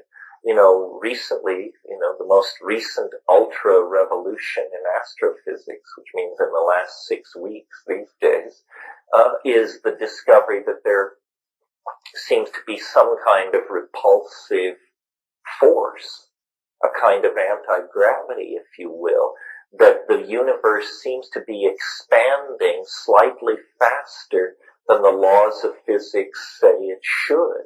And they've gone back to some work Einstein did and rejected in the 20s, where he actually hypothesized this anti-gravitational factor. This, if proven, would be could be arguably a tremendous piece of evidence in favor of novelty theory, because one of the things novelty theory says is the universe never goes back to its initial conditions. Well, in astrophysics, there's been this debate, does it or doesn't it? If gravity, if the force of gravity is at a certain level, then eventually the outward expansion of matter in the universe would be halted, and the whole thing would implode upon itself. The latest findings indicate that will not happen, that the universe grows outward into infinity forever, never retracing its steps and always elaborating new forms and new emergent properties. Yeah. Let's see, I've had an experience on drugs, and I've read about it. Other people have had a similar experience, which is that what's presented to you as perception is it takes the form of a series of stills, and so this resonates for me with some teachings in Buddhism and in Sufism that basically what appears to us as manifestation is actually coming through as a series of stills, and we kind of glue it together with our mentation of it. And I wondered if you had come across this, or you have any comments on this, or you think it's just a straight phenomenon, or is it of some cosmological import? Or well, it's certainly interesting that film and talkies and all that really got rolling in the 20s, which is when quantum theory really got rolling. And quantum theory is, on one level, a theory that reality is delivered as a series of stills, this mysterious quantum between which then there is some great incomprehensible gulf, and these things arrive this way. I know what you mean. I have seen the slideshow, the series of hallucinations where it's click, and this thing hangs in space, no movement whatsoever, click, weird, and interesting. But on the other hand, I've seen all kinds of weird themes and variations on simply a visionary movie. That's one kind of hallucination. For instance, I sometimes see text, and then as I watch the text, the level of sense and nonsense drifts. Words flip over, letters turn themselves upside down, words that made sense are replaced by gibberish. And, well, now what kind of hallucination is that? That you have to be a printhead. I mean, could a wee Toto have a hallucination like that, where text was going through these variations? Ralph has described to me mathematical hallucinations, drifting parentheses and factorial signatures and all this stuff moving around, and you're watching it and you understand it somehow, I've had those things like when you're a little kid and you get it in a cereal box and you pull it one way and the lion is in the cage. You push it one way and the bars become what the foreground reverses and becomes the background, and now there's a tiger in the cage. And I describe the hallucinations with the sliders on them. And so, I don't know. I think it's all in everything. You cannot conceive of information in a way that the hallucinogens then can't see your bid and raise the ante. Yeah.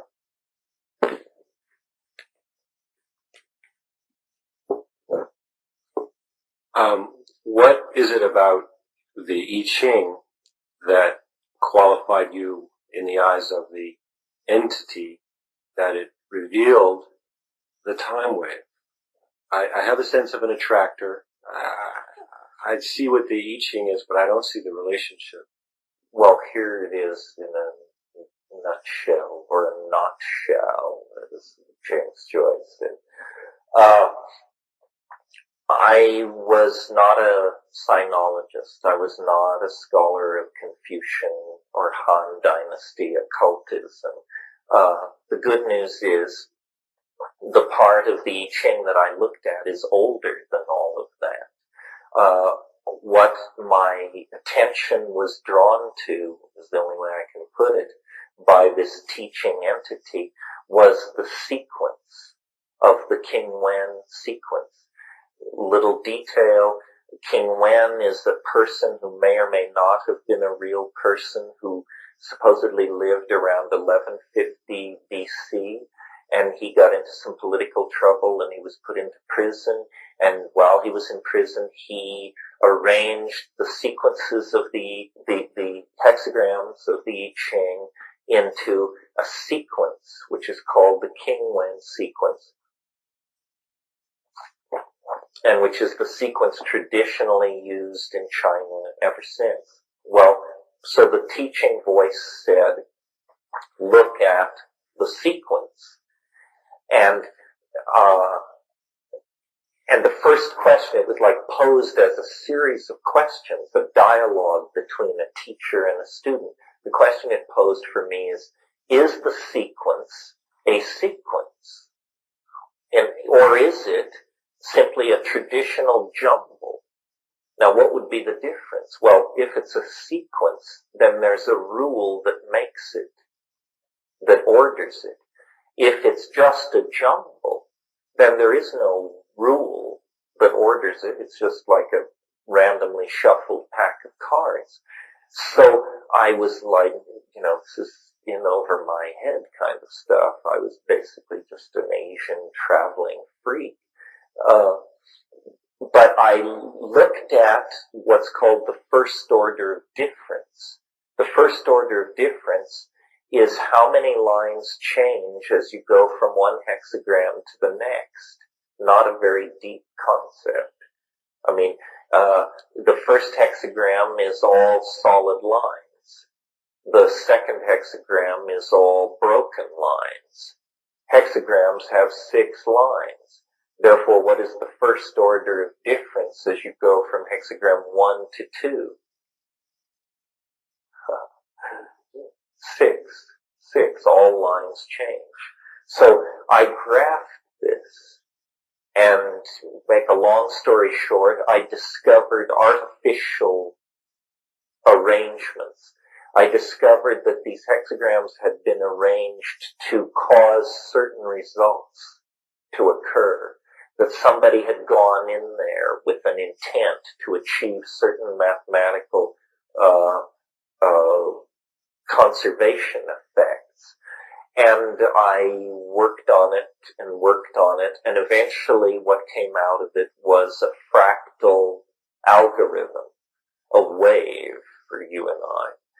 And this wave is like a stock market graph, except that it's not showing the price of something. It's showing the ebb and flow of habit and novelty. And when the wave moves upward, habit, entropy, conservation, recidivism is increasing. And when the wave moves down, novelty, innovation, information, connectivity, anti-entropic process is increasing. And the idea was that this would allow an understanding of history, that you would be able to lay the wave over the past. And when you got a perfect matchup with past revolutions, breakthroughs, atrocities, migrations, language changes, and so forth, you would just propagate the wave forward into the future, and you would have not only a theory of history, you would have a theory of future time. And so all this was done, to make a long story short. And nature of the mathematical object being used was that it was a damped oscillation, or it was a self-limiting cycle. So it didn't just go on to infinity. It actually had a finite end. Well, the big surprise was when we got it matched up to history in the way that we felt was the best way, the way that most true to the most events in the intuition of the largest number of people kind of argument. Then we went to see where is the end point? Where is the singularity? Thinking that it could be hundreds of years in the future, thousands of years in the future, millions of years in the future. This was in 1975. Discovered, no, it's 38 years in the future. So that was the first surprise, that the wave, which seemed to work so well on the past, burdened itself with a new near-term prediction that seemed highly unlikely. The second surprise came some 6 weeks later when somebody pointed out that to the day, we had calculated our way to the end of the Mayan calendar. Now that is weird, folks.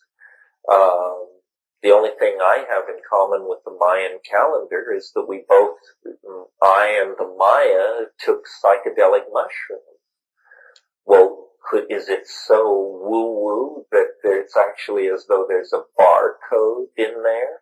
And if you get deep enough in and pass all the gates and pass all the passwords and get to the sanctum sanctorum, that then is revealed this access point of time, whether you are doing it 1,000 years ago or 2,000 years ago, even as the Maya did it, or whether you're doing it 38 years in advance of the moment. But this is the message, the mathematical, astronomical, Pythagorean download that the mushroom seems to give a lot of people. I mean, I don't say if you take mushrooms you will find yourself caught up in the dynamics of the Mayan calendar, but you might. Many have. I certainly, I'm more rational than I may sound here. I'm a good person to be the message for such a squirrely idea because I doubt. I know absolutely how flaky this sounds, how unlikely, how lightly anchored. So I'm not here to found a cult. I just had a very wiggy experience that, unlike, the problem with most people's really wiggy experiences is that it never gets down to the nitty-gritty. And by the nitty-gritty, I basically mean a mathematical formula that you can then throw up on a blackboard and say to the experts, this is what God said to me. Is it horseshit or what is it? Usually what happens in these self-risen kundalini or psychotic break or shamanic whatever or psychedelic runaway states is that there is a revelation, and it's quirky, and it's personalistic, and it's usually messianic, and it's unanchored. So people put you away because they just say, well, you have no proof that you're the Kavitz Haydarak sent from Arcturus to lead mankind to milk and honey. You just say this, and you say it too much and too loudly and inappropriately, and so now we're going to drop a net over you. The good thing, in my view, of what happened to me is it actually got down to a mathematical proposition, a law, a hypothesized law, which is, it may turn out to be false, but it was a contender. You understand what I mean? It played in the highest class of competition of all, which is in the realm of formal mathematical theory, as did Pythagoras, as did some of Plato's work. If you're interested in this kind of thing, read the 10th book of the Republic, the myth of Do any of you recall what's going on there? This Plato. He's at this banquet, and then the conversation takes this sudden left turn, and he tells this story about this guy, who was a soldier and died, and was dead 8 days, and then came back, and then he lays out this rap, one of the most puzzling passages in the entire Platonic corpus, the myth of and it's this mathematical treatise about this thing called the spindle of necessity, which is the ratios are given, and how it's something inside something else, and something turns one way and something turns another way, and the ratios are like this and like this. This is one of the most argued about passages in the ancient literature. What is being described? What does it mean? Well, it's another one of these mathematical downloads. I am still willing to argue that what I put down about the I Ching is true, or that a truth is very close to the surface in all of that. Think about the I Ching for a moment. This is one of the world's oldest intellectual artifacts. This is a mathematical notation system of some sort for the purpose of creating a physics of time, a phenomenological description of the order of time based on human observation. And it arises in a completely non-Western context. It arises in a context, we presume, of shamanism and proto-Taoist values. And I think that what happened was that people with a very different set of agendas than those of Western civilization chased after an understanding of time in the same way that we chased after an understanding of matter. And the way you understand time is not by building enormous instruments or clashing elements together, no, time, the essence of understanding time lies in understanding organism. And so it yields to a very low-tech observational style of natural science, which we call yoga. By looking inside the body and the mind as you still gross physiological functions, subtler and subtler shells of vibration and emanation and physiological activity come into view. And eventually,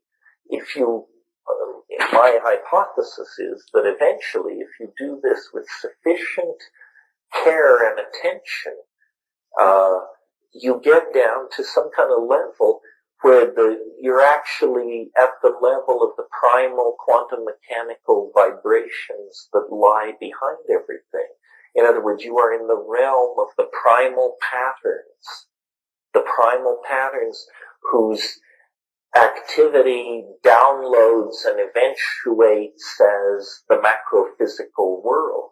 In other words, you're in the realm of the butterfly's wing in the chaos theory that says the butterfly's wing can start the cascade that leads to the hurricane. Well, these people who penetrated to this realm mapped it phenomenologically. They said time is a thing of elements, in the same way that Western science discovered matter is a thing of elements. So time is made of elements. Well, then the question immediately becomes, for the rational mind, how many elements? 1,000,000? 10,000? 100? The answer is observe, make notes, observe similarities, observe differences, mathematically analyze your data. The answer is 64. Time comes in 64 irreducible species. And the hexagrams of the I Ching are simply a way of noting and assigning each one a distinct gestaltung for purposes of manipulation. And in the same way that plutonium is not sulfur and tin is not oxygen, these species of time display properties. Time is not, as Newton thought, pure duration, some kind of intellectual abstraction necessary for a serial universe. Time is a real thing. It's as palpable as electricity. It's as real as radiation. It's a thing. And so then what's going on is that objects which arise in time carry the impress in their structure of the medium in which they arose. And so organism becomes a microcosmic downloading, a mapping of the architectonics of being. I don't find this occult at all. This seems to me quite reasonable. Let me give you an analogy to help you understand what I'm saying here. Think of a sand dune. Notice that when you envision a sand dune, that it looks like wind. The thing in your mind looks like wind. Well, now let's analyze what's going on here. The sand dune looks like wind because sand dunes are made by wind. Okay, what is wind? Wind is a pressure gradient phenomenon that is variable in time. What is a sand dune? It's a download, a flattening. It's a one-dimensional picture of the wind. If you had a good computer and you had a sand dune, you could compute backward from the sand dune to the speed of the wind. Well, now, taking that image, think of it this way. Think of the grains of sand as genes. Think of the wind as 500 or 700 million years of time, moving those genes around, blowing them around, recombining them, breaking them apart, pushing them together. At the end of that time, life would bear the imprint of the medium in which it came to be. So it is, in fact, not a leap of occult faith that the human organism would have impressed upon it the categories that shape time, because we arose in time.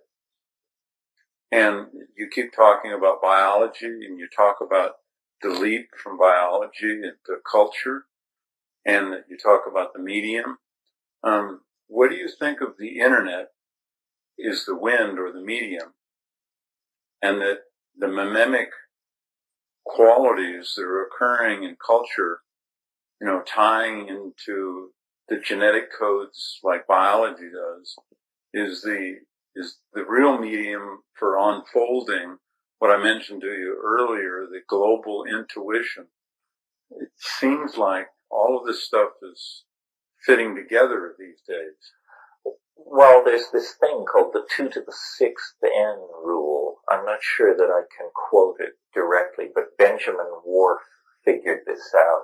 And it's that in any lexical tree, no category on any level can contain more than 2 to the 6th n members. In other words, 64.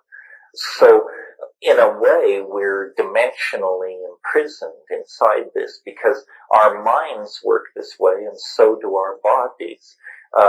DNA, like the I Ching, runs on a code based on 64. There are 64 codons coding for the various amino acids that make up all the proteins that organize organic nature. Well, so you have the I Ching, which categorizes time as having 64 categories. You have the DNA, which arose as the most elegant expression of complexity in time, having running on 64 categories.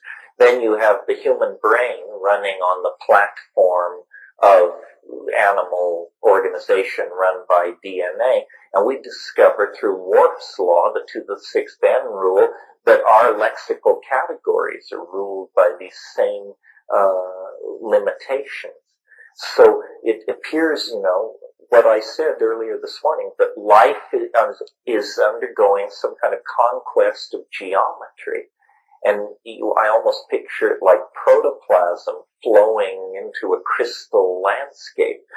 We conquer this geometry by assuming its shape in some sense. So it transforms us even as we overrun it.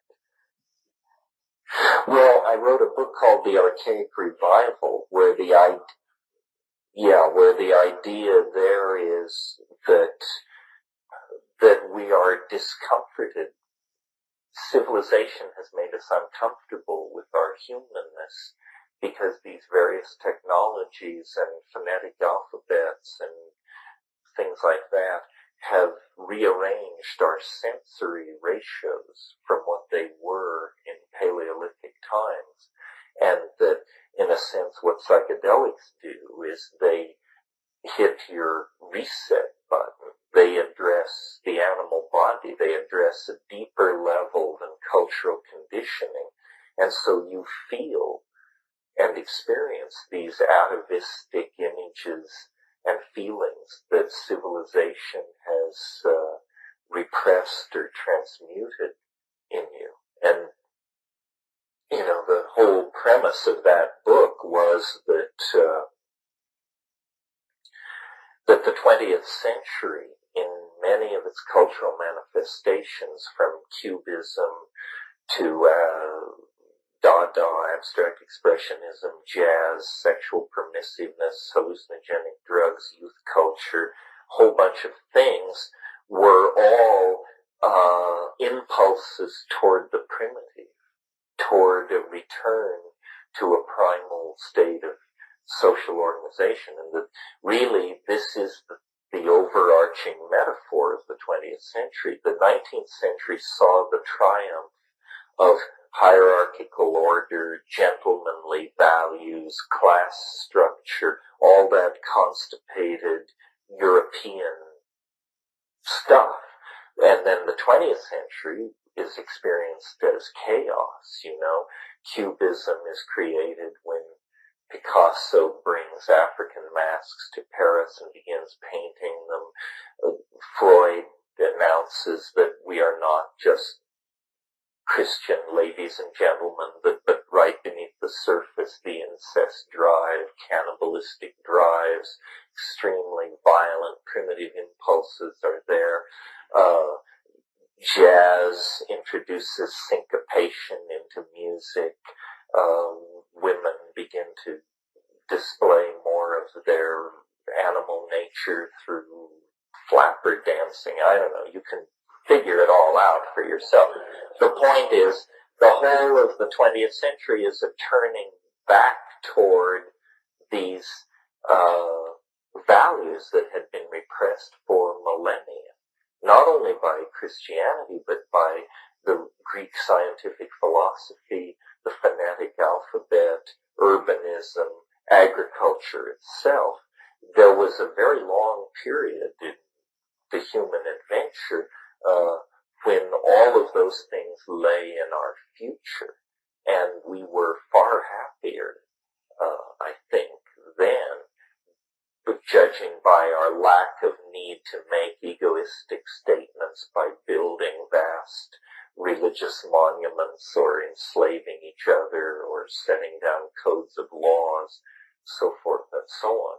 And of course we'll never be like that again, but there is an impulse in modern society to recapture those values, and psychedelics are hugely effective at doing this. I mean, all this talk of shamanism and Native Americanism and getting in touch with your body and honoring gender shifts and all of this stuff is basically rooted in a more psychedelic attitude, a less categorical and constipated and print-defined, McLuhan would say, attitude toward social roles morals and social polity. Well, it's always interesting to me to do these around in the circle things. First of all, it seems to me, I mean, maybe this is self-congratulatory, but it seems to me that people are extraordinarily serious and together. I have a real nose for nuttiness, and I didn't so much as twitch this evening. And this is a large group, so don't loosen your chains too much, but congratulations for impressing me anyway as very sane. This is an area where I think sanity counts. There's no points gained for being fanatical or maniacal. This isn't an area where you have to push the process. The process can push you harder and faster than you may wish. So it's, once you get to this place on what we might metaphorically call your spiritual quest, once you get to the place where you hear about psychedelics, the issue is no longer then about where is the gas pedal and the spiritual vehicle. The issue suddenly becomes, where is the brake? Because, this is the fuel to go where you want to go. This is the power to lift you where you want to be lifted. Those issues are somehow now overcome. It becomes a very different game now, a much subtler game. The doorway stands open, and all it requires is courage, which is not to say it doesn't require a lot. It does require a lot, but what it is courage. Very few people go to the ashram for their daily meditation with their knees knocking in terror over what is about to sweep over them. They are pretty confident that they've got it confined and nailed down. It isn't so with this. I mean, I've done it many times. There are many people here who've done it many times, and the survivors are not confident. It doesn't build hubris in you. It doesn't promote bravado, because you know how quickly and horrifyingly it can cut you down to size if you presume it, or if you presume you understand it, or if you presume to use it. So sometimes the issue of magic and power comes up. I wouldn't get near that. My goal is to see more, to understand more. And what I do on a trip is damn near absolutely nothing. I have 2 or 3 J's rolled in front of me. If I can get through them in the course of the evening, all goals have been met. To see, to understand, to remember, it's an incredible statement about our humanness. It's a double-edged statement about our humanness, that within us, under the influence of these plants, we have literally Niagaras of alien beauty. I mean, when I go to Manhattan, I go to the Met and the Guggenheim, and I haunt the galleries of Soho. When I take mushrooms, I see more art in 20 minutes of behind the eyelids hallucination in total darkness than the human race seems to have produced in the last 1,000 years. Well, so on one level, that's an incredible statement about the human capacity to generate and be in the presence of beauty. But the paradox is that so few people know this, that our ordinary styles of being, our ordinary relationships to plants, our main brand religions almost never carry us into the sense of this potential for beauty. And when I was young, in my early 20s, wandering around India, trying to sort all this out, having taken some psychedelics, but reading yogic texts and Mahayana texts and all this, I discovered in every culture there is what I call wise old man wisdom, or wise old woman wisdom. In every culture at evening you see sitting on porches men smoking pipes, old men. And these guys know something. They know something about life, how to till the soil, how to raise a family, how to, shepherd children through their marriages and so forth and so on. But what I did not find in these cultures was any knowledge of this gratuitous grace. This is like a secret of some sort. And it's a true secret in that telling it does not give it away. I know this because I've been trying to tell the secret for 25 years to anyone who would listen, as you listen tonight. And I don't know how many people hear, at what level people hear me. And there are many problems. First of all, there's the problem of dose. It's a physical problem. You can take a little of a psychedelic substance, or an effective dose, or a lot, or too much, and medically not be in any particular danger. The LD50 of these substances is such. Let's take psilocybin as an example. Psilocybin is effective at 15 milligrams for a 145-pound person.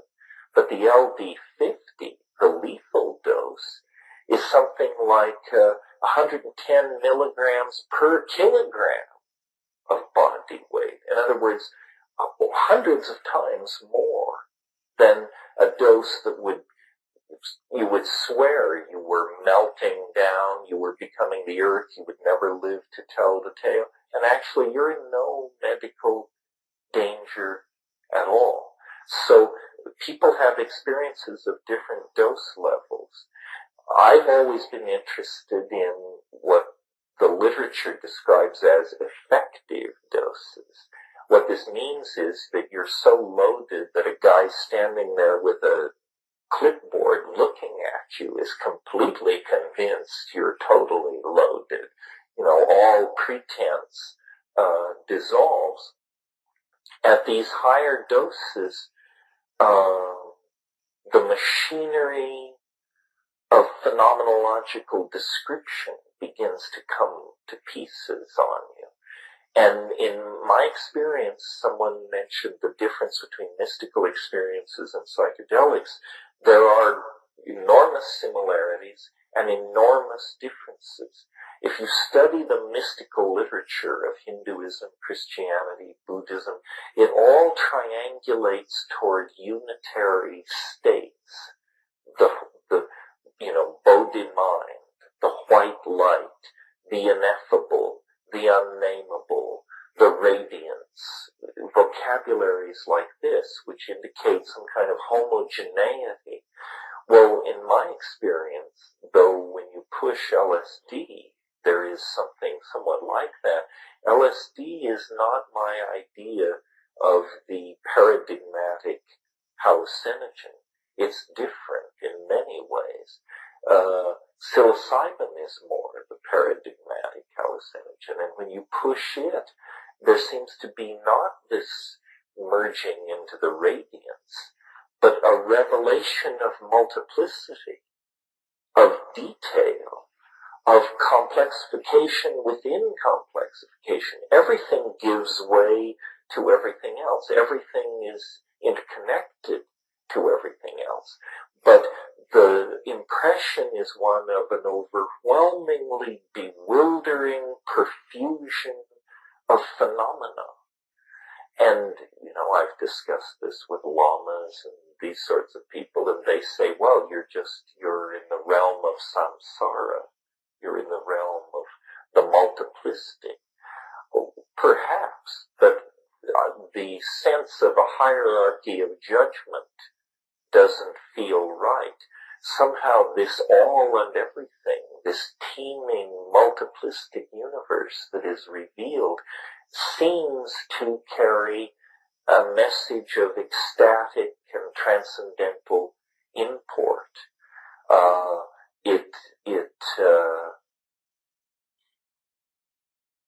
It's all and everything in Gurdjieff's phrase. And one of the ideas that I want to explore with you in the course of the weekend is, most discussions of psychedelics orbit around what will it be like when I take it. Well, that's very interesting and, of course, important to the individual. But to me, an equally interesting question is, what has been the impact of this experience on the evolution of human beings over hundreds of thousands of years? In other words, what is it that we share with this planet? A kind of coevolution, not only with another order of being, which it certainly is, but the great confounding fact that I've brought back from my excursions into these places is that there is an organized intelligence in there, out there, over there, far more alien than the cheerful pro bono proctologists that haunt the trailer courts of the less fortunate. A truly alien presence, not interested in our gross industrial output or in imparting, salutary technology upon us. Well, then what does it mean that our culture has sealed us off from this information? I mean, our culture claims under the aegis of science to bring us news of quasars, kilochasms of time and space away, news of the activities of the nucleus of the cell at the heart of the atom, and yet here's a world that begins right behind your eyebrows, that any mention of it either brings talk of mental pathology or how you've transgressed certain laws of the village. In other words, this culture has reared the edifice of empirical understanding and modern science and existential philosophy. This edifice has all been put in place in complete ignorance and denial of a fact of experience that is approximately as easy to access as orgasm. I mean, by different means, but nevertheless not far away. And yet we in the West have navigated for 1,500 to 2,000 years with this simply an easily repressed rumor. How did we get into this situation? In other words, if there was a primordial era of shamanism and plant symbiosis and mediated relationship with nature through the Gaian intelligence, how did we fall then into the domain of post-Renaissance, post-medieval, post-industrial culture? And then, what is the implication for the future of, in this dark hour of complete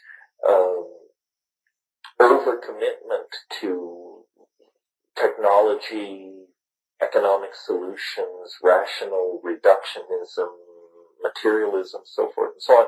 In the darkest hour of our commitment to these things, this news arrives from these repressed Aboriginal people that we have marginalized and humiliated in the process of building our own version of a global culture? Well, obviously I'm not going to try to answer these questions tonight, but this, to my mind, in the 11th century, when the Islam swept across Asia Minor, in Isfahan, in Iran, they built these immense mosques with mosaicked, vaulted roofs. And one of the great historians of Islam said of the city of Isfahan in the 10th century, he said, it is half the world. A single city, half the world. In a way, psychedelics are half the world. And yet, how few people have ever visited these sites, have ever stared into these particular vistas of beauty.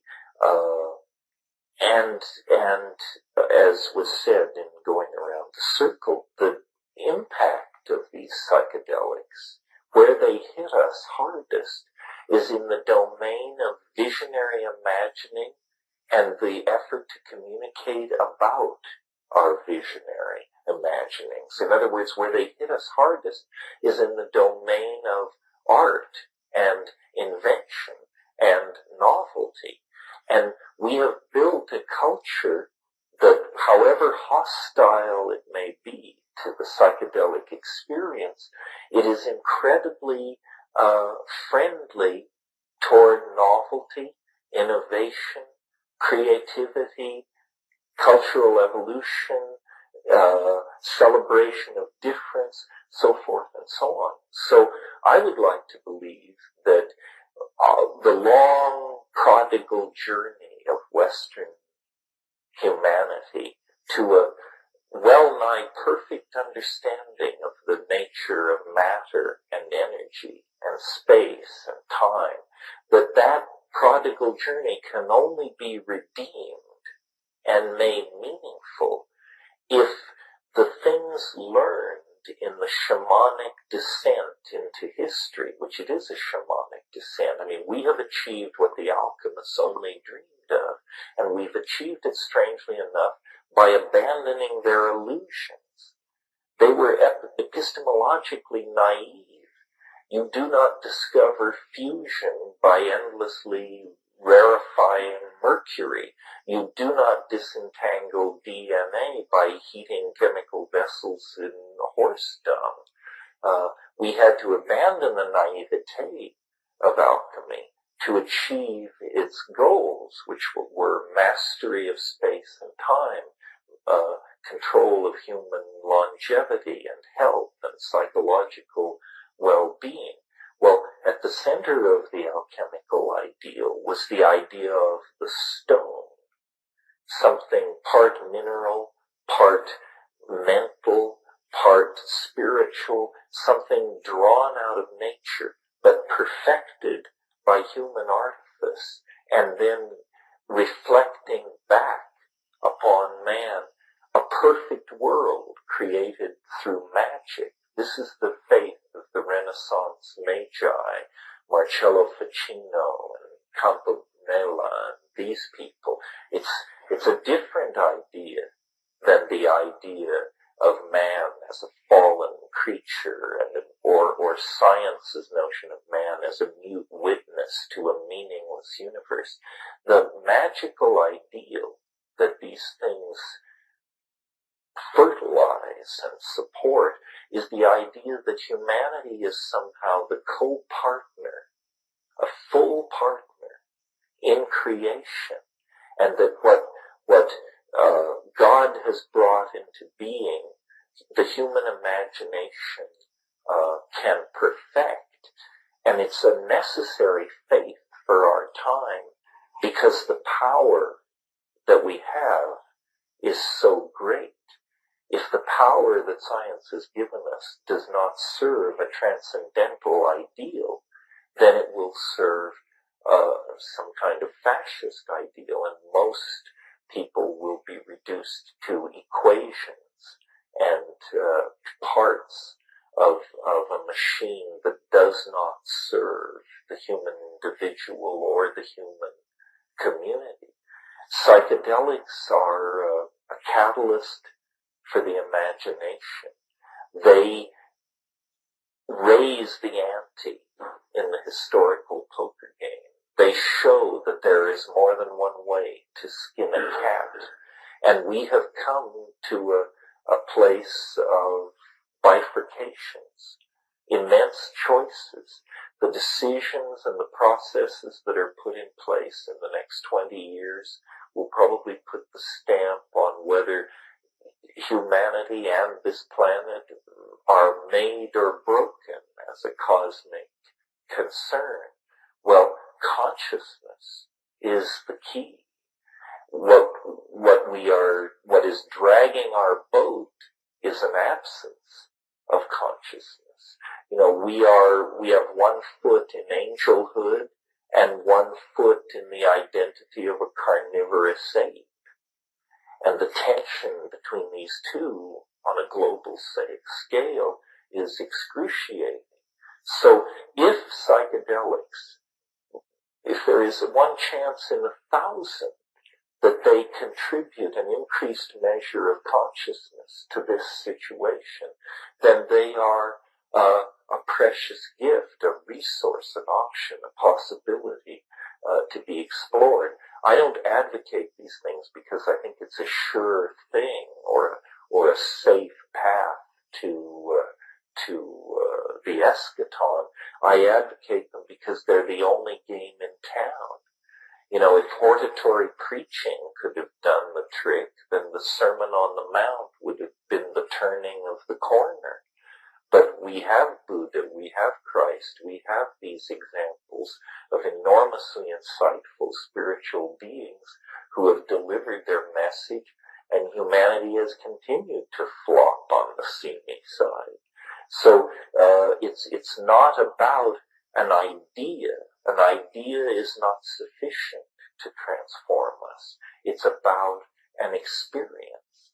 And this is the only experience I know that in the time given to us, on the scale given to us, we have a hope of actually cutting through the detritus of our historical experience and building a true human community.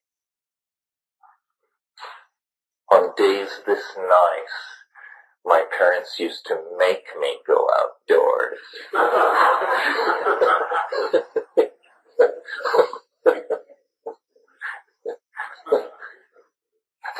I have no excuse anymore for staying in. No, actually I vacillated. I spent a lot of time on my stomach on the couch reading, and then a lot of time scrambling around in the nearby semi-arid wilderness, looking for fossils, and later collecting butterflies, and then after that building and launching rockets, Freud notwithstanding. And it was lots of fun, but there was certainly lots of fun inside books. So last night was sort of a first pass at all of this, and there were questions left unanswered and threads untied, and now you've had a certain amount of time to absorb all that before I launch into some wrap of my own. Is there anything anybody wants to carry forward? Yeah. I realized last night that I didn't mention that I had an interest in the I Ching. I don't think anyone else really mentioned it either. But your work and others trying to tie that to other systems of order, DNA, calendars and stuff, is also difficult to understand. Yeah, well, several people last night mentioned novelty theory, but you're right, the I Ching itself wasn't mentioned, which we could do, and I have done 5-day workshops on nothing but the I Ching, especially its mathematical deconstruction. So we'll talk about all of this probably this morning if I feel like it. Novelty, order in nature. Since we're talking around it and through it, I might as well just do it. What does it have to do with psychedelics and all that? Well, the bridge of connections, there are many, but for purposes of discussion, these psychedelic experiences, in my opinion, when correctly managed, end up giving you a big idea. That's a really successful psychedelic experience. It's not where you simply have observed this bewildering other dimension and try to come to terms with it and then come out and then live in the light of it because it's made the universe so much bigger. But following like a shamanic model of a journey to obtain a gift or to recover a lost jewel, or this is the shamanic motif, it's always one of loss and recovery. These flights into this realm of the logos, the real stamp of authenticity on them comes when you bring back a new idea, something brand new. That proves that you're not just talking to yourself. And so I, knew this and aspired to a new idea, whatever that might be, but I had no notion of what it was. And my problem as an intellectual throughout my entire life has been, it's hard for me to go to depth with anything. I study Roman history for a year. I study German for a year. I study the Maya for a year, but I never could get that professional mania that leads you into becoming, a real academic in a specialized sense. So this download for a big idea, somehow these psychedelic experiences set you up for it. They're not the only way, but they're the only way where you have some managerial control. The other methods all seem to be driven from the unconscious. For instance, if you read Thomas Kuhn's book, The Structure of Scientific Revolutions, you discover there that these huge rational idea systems were downloaded in very shady and shaky mystical ways. The classic example that I always give, because it has so much fun, basically, is that, René Descartes' invention of scientific materialism was at the behest of an angel. An angel appeared to him in a dream. He records it in his diary, and the angel says, the conquest of nature is achieved through measurement and number. And he awakens the founder of French empiricism, materialism, and derivatively this whole branch of modern science at the behest of an angel in this occult drive to understand nature. This is the amazing thing that the Greeks unleashed, this idea that we can not only mythologize the world, but that there is another way of looking at it. We can understand it. And, they started out simply, what is air? What is fire? What is earth? And, after 2,500 years of this, we've pretty much figured out what the standard moves are. The history of Chinese philosophy and the history of Western philosophy are the same schools by different names. You get atomic materialists, you get spiritualists, you get what's called occasionalism, you get all the possible adumbrations of a mind's position in relationship to being in the search for these ideas. Well, my idea which came to me, I don't say I channeled it because I find that vocabulary infantile and obnoxious. But on the other hand, I don't take credit for it in the way that I don't feel elevated by my genius for having done this. It was definitely unfolded for me at a conversational speed by an intelligence for which I was little more than the secretary. And the idea is this, and I'll start with the outlines and then move into the details.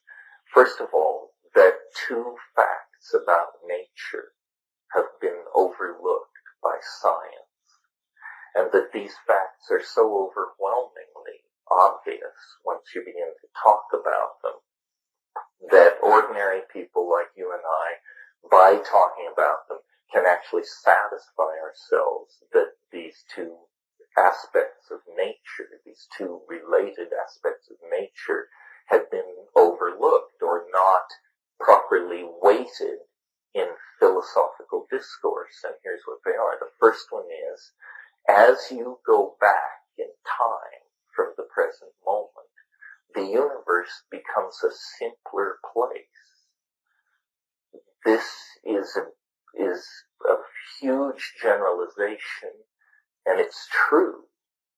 And let's state it now a slightly different way. Let's imagine we're at the moment of the Big Bang, or the moment when the universe flashed into existence 15 billion or however many billion years ago. It was a very simple thing. In the first, nanoseconds of its existence, it was some kind of integrated plenum. It was smaller than the diameter of a proton. All particularity was co-extensive in this tiny area. And then it began to expand. But for many milliseconds, it was a pure electron plasma. There was only a certain kind of physics, only the physics of pure electrons. The universe had to cool over minutes and millennia for atomic systems to form, so that electrons could actually go into orbit around the atomic core and not be overcome by the greater dissipative power of high thermal radiation. So until the universe cooled below a certain point, atomic systems, as it were, couldn't crystallize out. And then they did.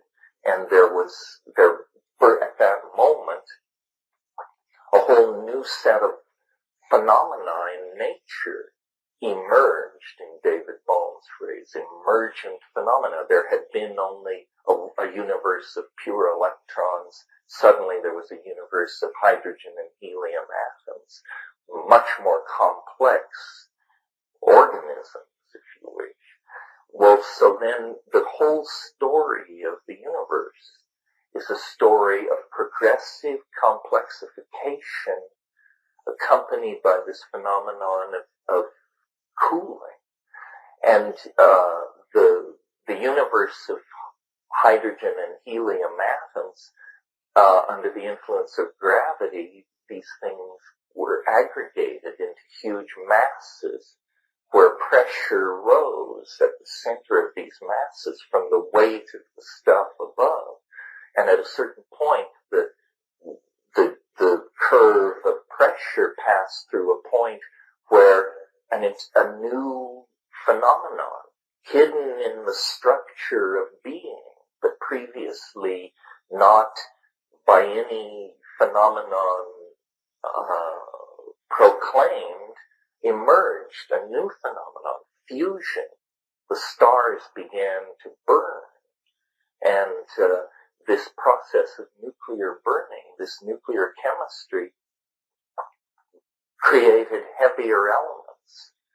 Instead of a universe now of hydrogen and helium, suddenly you have a universe which contains sulfur and iron, and for us, for our story, carbon. And at that point, it's like the rest was inevitable. The rest is just filling in the blanks, drawing the dots. I mean, it takes 14 billion years, but with carbon present in the universe, this force, which I identify and call novelty, could begin the long march forward toward this teleological ideal, this purpose, which it beckons at the end of time. What makes this idea radical, one of the things which makes it radical, is that it doesn't simply assume that history and becoming is the unfolding of causal necessity. It assumes instead that there's some kind of an attractor, that events are not just bubbling forward probabilistically and randomly, but that they're actually caught in some kind of field that is pulling everything toward a conclusion. And this, so I'm making this more complicated than it needs to be. The basic perception is the universe has grown more complex as we approach the present. Now, this is a huge law, if true, because it's a statement about physical matter. It's a statement about organic organization. It's a statement about culture and society. It's a statement about your own psychology. Things complexify through time. But science has never said this. It's not even, the theory of evolution says biological systems grow more adaptive through time. But there's been a real phobia against any teleological implication from that. But this is a general rule which I submit to you by investigating the nature of things on your own, can completely satisfy yourself that this is true. Well, when you start thinking that way, that it begins to look like nature on all scales is some kind of an engine which produces complexity and then conserves it and uses it as a platform to proceed deeper into complexity. It's a kind of anti-thermodynamic flow. It's a dissipative, it's what's called autopoiesis by one school. So this tendency has been completely overlooked by science. In fact, science's most secure statement is Maxwell's second law of thermodynamics, which says all systems tend to disorder over time. But what it means is closed systems, all closed systems tend to disorder over time. Well, biology is some kind of a loophole in the laws of physics and chemistry, because what's happening in biology is complex materials are trapped inside membrane, and energy is extracted from these materials, and so a chemical process which would ordinarily ride down into entropy and obey the second law of thermodynamics, it actually is trapped in a kind of basin of attraction far from equilibrium. And people, physical chemists look at this and say, well, but it's ephemeral. It just happens on the surface of the earth, and it's very fragile, and death is everywhere. It's a fluke, basically, is what they're saying. Well, but this is just their professional bias, because because you can go into the rocks of this planet and discover life and a continuous fossil record 4.83 billion years deep. The stars that you see when you look out at the Milky Way at night, the average star lasts 500 million years. So we just happen to be in orbit around a very stable, slow-burning type of star. But in fact, life on this planet has already proven that it is more tenacious than the stars themselves by 5 times. So you can't discount biology. Biology is clearly a player on a cosmic scale in this universal game of capturing energy and resisting entropy. So, novelty theory says that this general law that nature conserves complexity reaches its culmination or its most interesting intersection of discursiveness in ourselves. That we then look different to ourselves by this theory because we are the most novel phenomenon around. So suddenly, what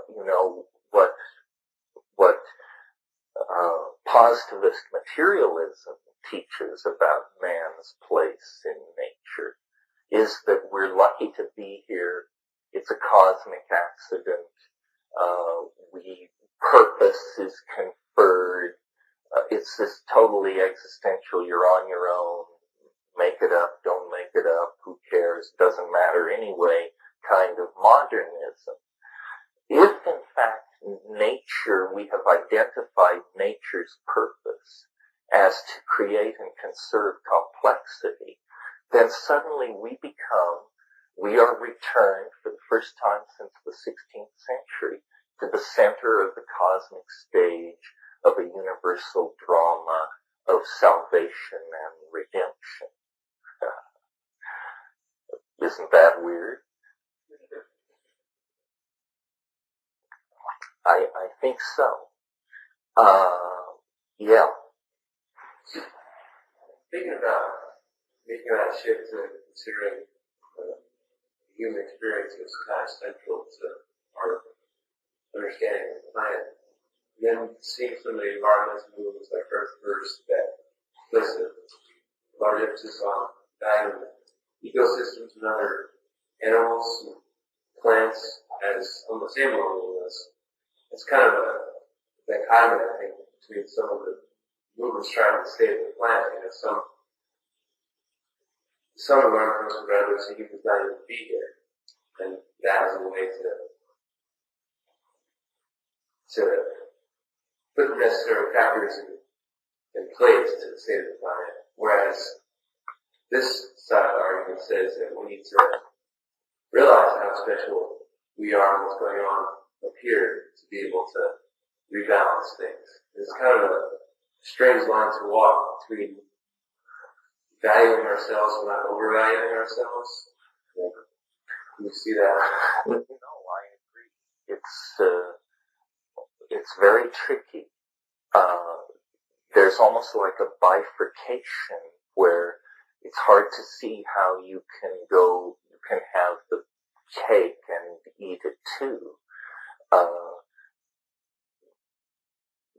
There is the concept of the forward escape, which I'm tending more and more to believe in, but it's a desperate strategy from a military point of view, the forward escape. And the forward escape is where you realize the only way out is right up the center. And then you have to get traction and go right up the center. What's happening is that so much power is being given to man or taken by man from the universe through the power of scientific understanding that we are becoming becoming the masters of the planetary destiny, whether we want to be or not. And you're right. It's the choice seems to be between some kind of primitivism, an archaic revival that abandons technology and tries to redial the last sane moment we ever knew, or some kind of Gnostic rejection of the world of nature and matter and a complete commitment to machine symbiosis and a cosmic destiny and, life extension, star flight, cloning, the whole mega trip. And of course, it's not going to be one or the other. It's going to be both and. There's going to be a spectrum of possibility. How the actual details of how do you go to the stars and save the earth, I don't propose to discuss it or really know. I do think, the French sociologist Jacques Ellul once said, there are no political solutions. There are only technological ones. The rest is propaganda. And he wrote a whole book in which he defined these terms: political solutions, propaganda, technical solutions. And I tend to think that's true. What we have to deal with in this millennial narrow neck of constricted possibility, where it still feels as though the human race could skid off into the ditch, is we have to deal with the fact that we have built institutions that do not serve human purposes, but that are like automata or golems among us, corporations, religions, cabals, ethnic tribalism, and these things are like the psychotic architectonics of the unconscious that the information age is causing to suddenly emerge for the inspection of those who have eyes to see. So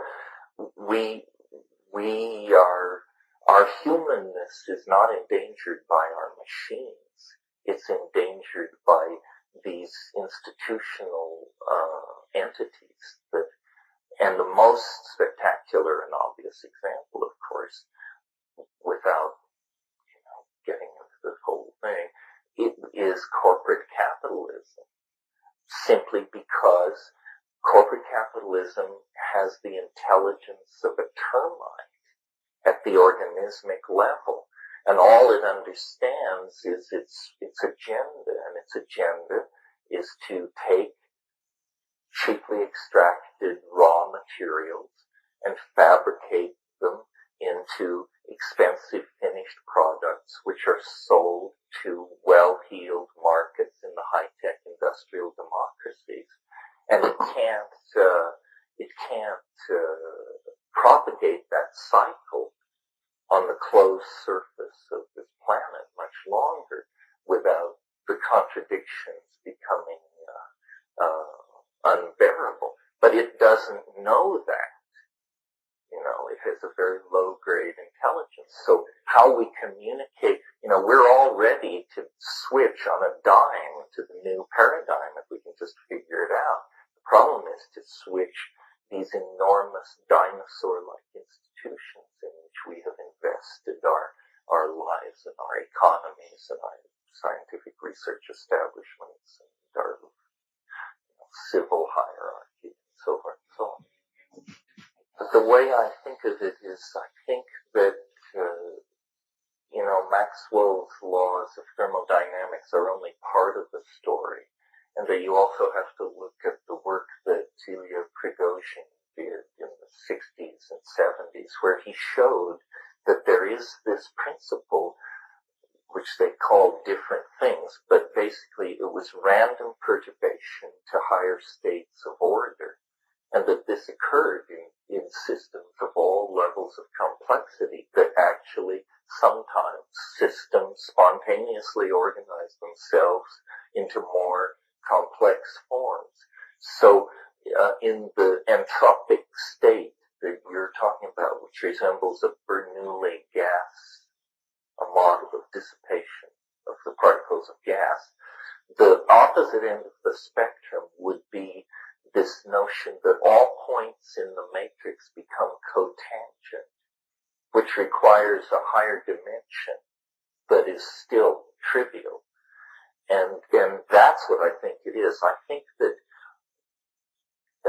biology, like this process which we've called novelty or complexification, that we say is increasing through time, starts simple, ends complicated. One way of talking about it is to think of it as language is in conquest of dimensional expression, or something is seeking to manifest itself in a domain of time and space, of higher and higher dimension. Because if you go back to the earliest biological emergence, they're like fixed slides, these early life forms. They're essentially points. They don't move through space. They have no eyes. They have no organs of perception. They are simply points of being. Well, then, still later in the process, they break free from their stationary points and they become motile. But they still have no perception. No, they're just groping now. Now they're groping specks of being, and they've gone from being points to the equivalent of lines.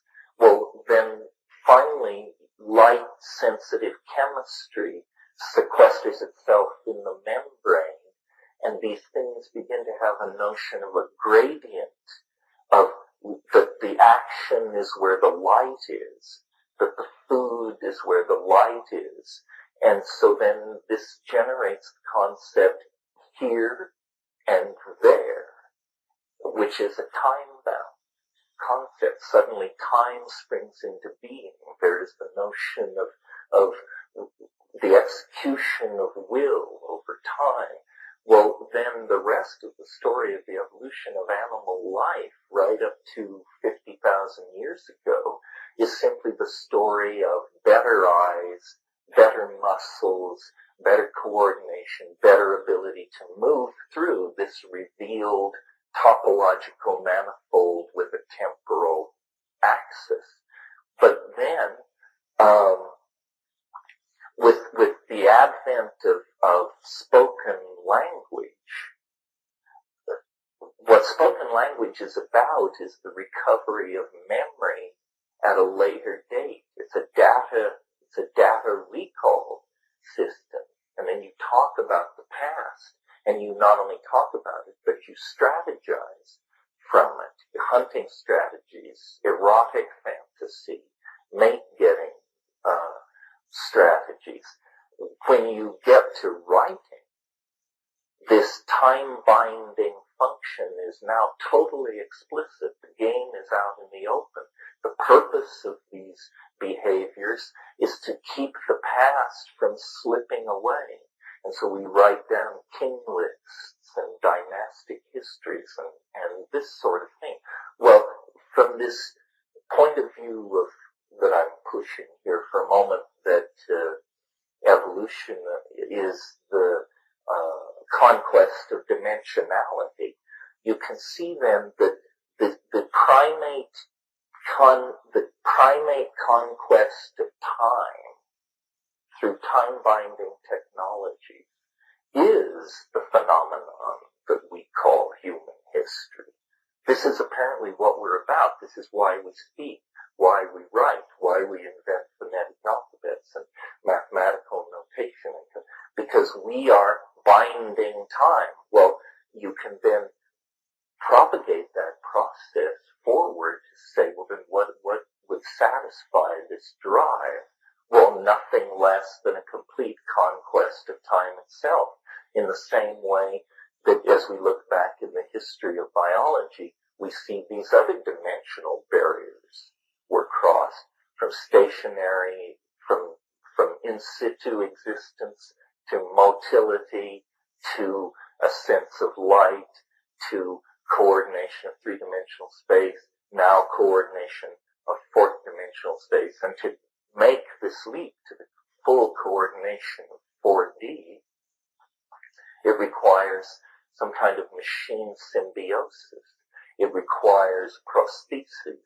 It requires that we redesign and extend our nervous system over the entire planet, and that we undergo some kind of metamorphosis and become, instead of, semi-cannibalistic primates, machine tenders of a global nervous system, some of which is gold and copper and glass, and some of which is flesh and DNA and neurons. And this whole thing is in a state of self-designing foment. And that, I don't know how we got here, but it leads me to the second point I wanted to make earlier when I was talking about novelty.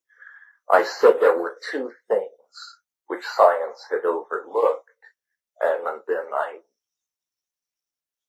discussed the first one, which is that nature is a novelty producing and conserving engine. The second thing that science has overlooked and culture has overlooked that is related to the first, and it's that this process of producing novelty that the universe is about is not going on at a steady rate. It's going on faster and faster as we approach the present. It's like what mathematicians call a cascade. It began slowly and has moved with greater and greater acceleration from the very first moments of its existence. So the early history of the universe is dull news. It's slow moving. I mean, stars are condensing. Galaxies are ordering themselves. This is the stuff of millennia, tens of millennia, of greater spans of time. Once you get down to the last 500 million years on this planet, biology is the main show. Geology and astrophysics have receded into the background, and where the action, the mutation, the change, the shifts is happening is on the surface of planets in interface with atmospheres and cosmic environments and asteroidal impacts and melts and all these various things that went on. There is a period for life before that, a long, long period, the Archaeozoic, but it's talk about Dozeville. I mean, there's nothing going on there. Well, then when you reach the last million years, it's as though, this process of the emergence of novelty both concentrates itself in nature into a single line, the hominids, but it also intensifies itself by orders of magnitude. So change is then happening on a scale of hundreds of years. Languages are changing, pottery designs, and as we approach the present, this becomes more and more furious. Now, and so what novelty theory is saying is this is not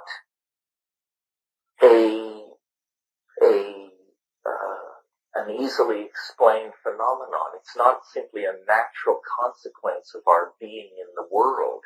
That's looking at it backwards. Somehow, our being in the world means that the world process is approaching some kind of definitive cusp in its development.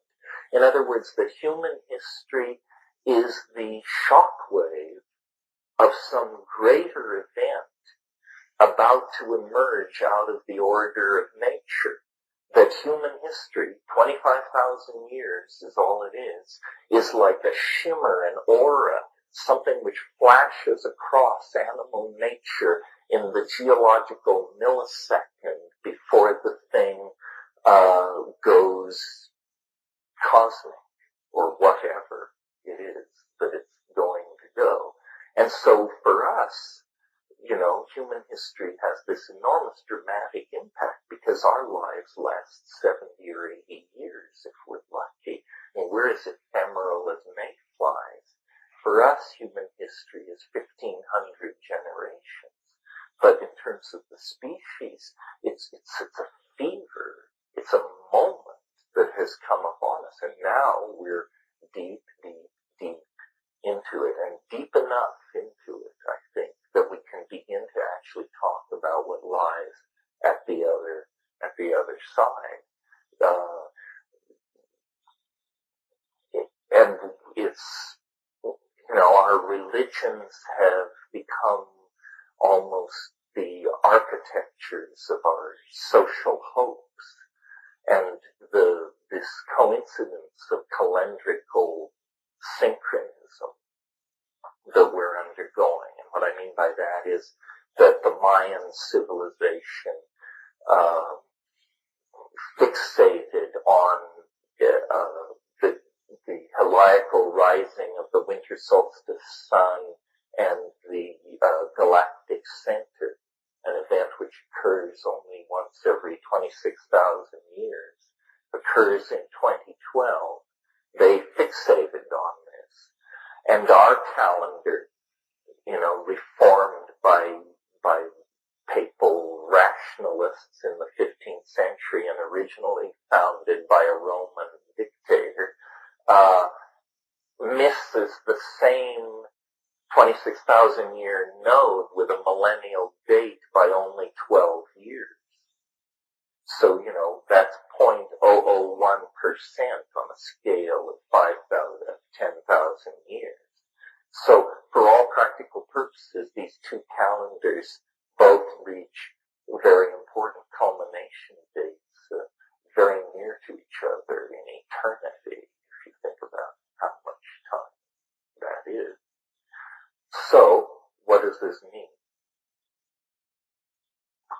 Well, if you're a Jungian or believe in the greater, larger dynamics of the unconscious, it means that on the wheel of cosmic time, somehow the appointment of the end of a world year has arrived. Why is it keyed to the galactic center? I wouldn't, at this point, care to speculate. I could be dragged into it, but it's probably not the best way to spend our time. But the point is that this phenomenon of novelty conservation, which has been going on for a very long time throughout the whole life of the universe, is now happening so rapidly that it's down into the scales of time where it's discernible in a human lifetime.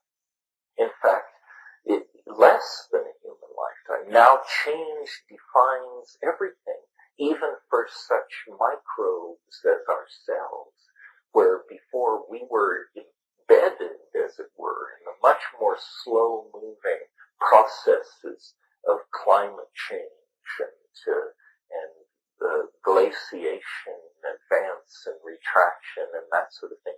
Now we make our own time.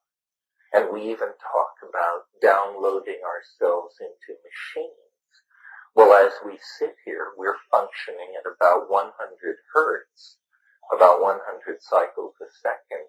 If you were downloaded into even today's desktop computer, you'd be running at 200 megahertz. Suddenly, 2012 would appear as far away in time as the bust-up of Pangea is in the other direction, because you would have stretched time. All time is how much you can jam into a moment.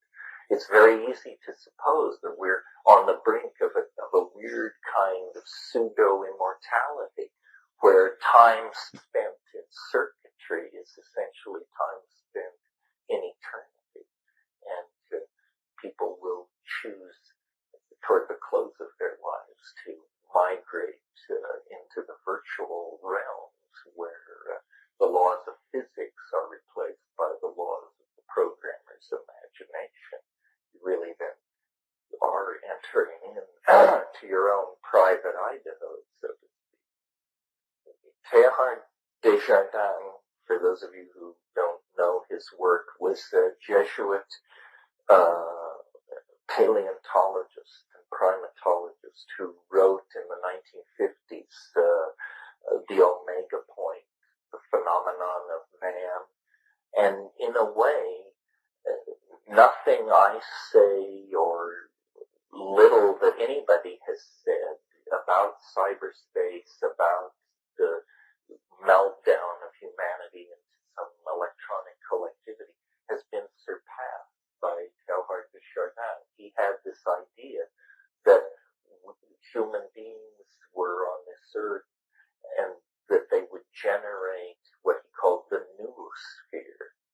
And the noosphere was simply the atmosphere of electronic and radar and radio and telegraphic and television signals which surround the earth, that we would build a new atmosphere, as it were, a technosphere of information.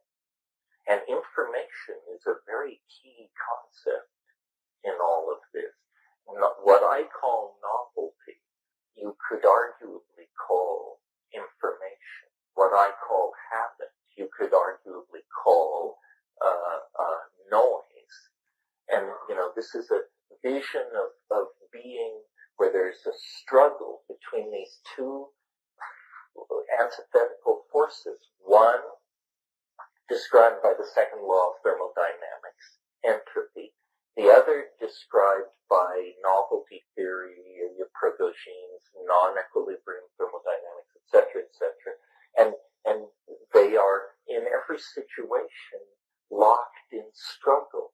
The amount of order and disorder in any situation is dictated by the unique configuration of the local struggle between these two forces, if you want to put it that way. But the good news is, these two, it's not a Manichaean thing. It doesn't go on forever. These two forces are not quite equally pitted. Over time, novelty wins.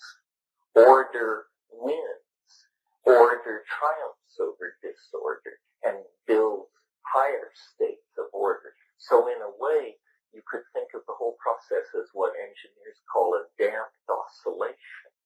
That habit is this oscillation in a space of perfection, and it is eventually damped by the surrounding telos toward concrescence. A lot of the words that I use to talk about this are taken out of Alfred North Whitehead, who's, to my mind, the great unread philosopher of the 20th century. And he wrote a book called Process and Reality, in which he tries to build a general vocabulary for talking about being. And, it comes off as very psychedelic and very chaotic, dynamical kind of anticipation. Check out Whitehead. Now, the thing which has, made novelty theory difficult to sell in terms of the ugly knobs and warts on it as a theory, were that it has this built-in crazy assumption, which is that in the very short term, meaning the next 15 or 20 years, the world will, in part, completely transform itself. And so it's in a category with apocalyptarian thinking, millenarian thinking, miraculous thinking, deus ex machinas, squirrely revelations, all of that, all of which I abhor. But you can't escape the mathematical implications once you draw the curve of the asymptotic acceleration into novelty. There's a group of people, you can read their stuff on the internet. They're called extopians or singularists. And they're very hard-headed engineering types, libertarian geeks, not psychedelic, not in spiritual in any sense of the word, and they propagate out curves such as the human population curve, the curve of information, number of papers being published, the curve of the amount of energy being released, so forth and so on. All these curves reach infinity somewhere before 2025. What does it mean to say these curves reach infinity? Nobody knows. It's a singularity. It doesn't make sense. It's a mathematical contradiction. What it means is your model is broken. What is going to happen has so many dimensions embedded in it that your simple propagations of curves method of analyzing it are giving you crazy data that makes no sense. And, I'm being semi-unemployed. I have the leisure to spend many hours a day reading journals and surfing the net and so forth. And I'm telling you, all these esoteric fields of knowledge, all these solid state physics, quantum encryption, drug design, genetic engineering, long-base interferometry, on and on and on. These cabals of secret societies, in each case, they're reaching out for the ultimate pieces of knowledge in their field, and no one is coordinating the implications of all this across the face of the rising tidal wave of understanding. What really is happening is that a very, I wouldn't say complete control of the world of matter and energy is coming into being, but a leap forward is being taken, and all under the aegis of this key concept of information. Information is more primary than time and space, more primary than light and electromagnetism. Information is the stuff of being. It's all you will ever know. It's all you can ever know. The rest are ghostly hypotheses to explain the behavior and the presence of information. And it's almost as though it has a syntactical life of its own. It's almost as though, it's a virtual life form of some sort that is running on a primate platform. I read a very interesting thing by Danny Hillis, who wrote The Connection Machine, and he was talking about song, and he said, primitive human beings, especially young juveniles, like to imitate each other and make strange noises. And some strange noises are easier to make than others. And so you begin to have a population of short bursts of strange noise. And these populations, we'll call them songs, just to make it easy. Just short bursts of strange noise. And some of these songs are easy to remember and some are not. And that's the environment of selection. So the easy to remember songs survive. The hard to remember songs go extinct. And there's only a limited number of human beings to sing the song. So the songs must also compete for this resource, which is the human singer. And to this point, the human beings have been like a parasite, or the host of a parasite. These songs have conferred no adaptive good at all to the human being. But when the songs begin to aggregate around repetitious behavior, because that's where there's a high likelihood of survival, because that's where there's a high likelihood of repetition, then you begin to have a syntactical net. And I think that in a sense this is our situation, that we were early parasitized by a kind of virtual life form that lives only in syntax and is essentially time-sharing and piggybacking our nervous system. But at some point we insisted around it somewhat the way a cell membrane trapped early bacteria and turned them into mitochondria. So now we can think with this linguistic symbiont that shares our brain space. However, it's very interesting, this idea. I mean, this may seem trivial to you. It's new to me, so I'm into it. I read this book by George Dyson called Darwin Among the Machines, and I highly recommend this book. This is a great book, fun book, Darwin Among the Machines. And one of the points that he makes in there that I had sort of, I mean, when you hear it, you say, yeah, I always sort of knew that, but I had never quite grokked it in its full implications. One of the points he makes in there is that when we talk to each other, when we make sense to each other, what we say can be perfectly made formulaic through symbolic logic. In other words, that the branch of mathematics called symbolic logic is capable of portraying human language and human logical processes perfectly.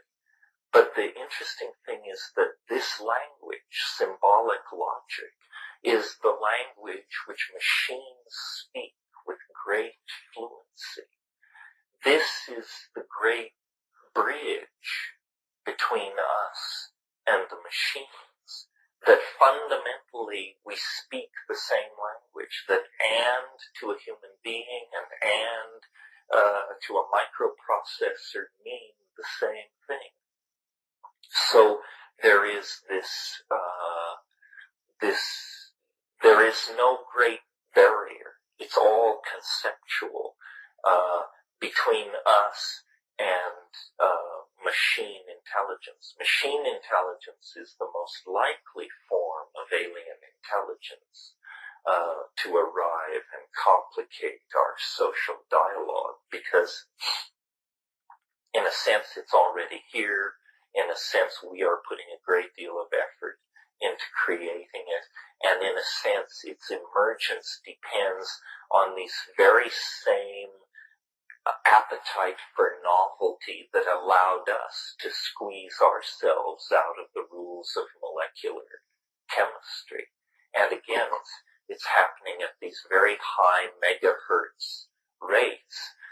Machine evolution will not be like human evolution, because what it took us 50,000 years to achieve, it can achieve potentially through distributed processing in minutes, hours. Hans Moravec says of artificial intelligence, we may never know what hit us. You know, it will simply come to be. And what would that look like? We have no idea, or its relationship to us at all. Yeah. Linguistic analog or genetic field.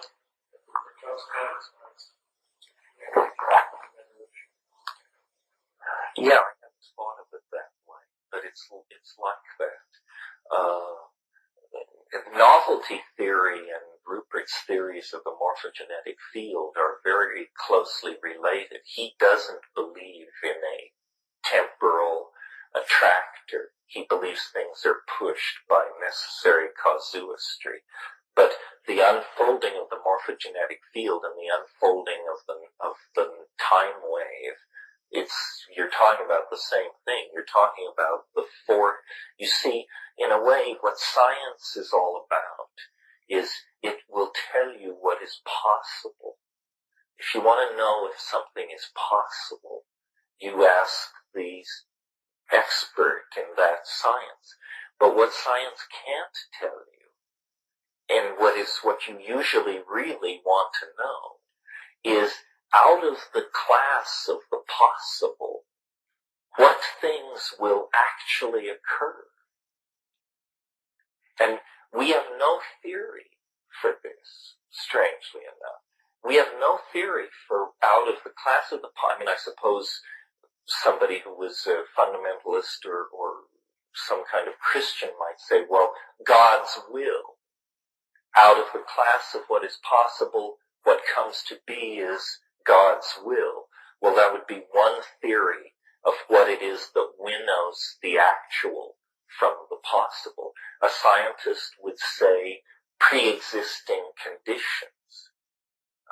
In other words, somehow the circumstances into which any phenomenon is born skew it toward its ultimate developmental end state. I mean, it's the idea, it's almost like the law of karma or something, that by the circumstances into which you find yourself, that you are carried forward to some conclusion that was inevitable based on that.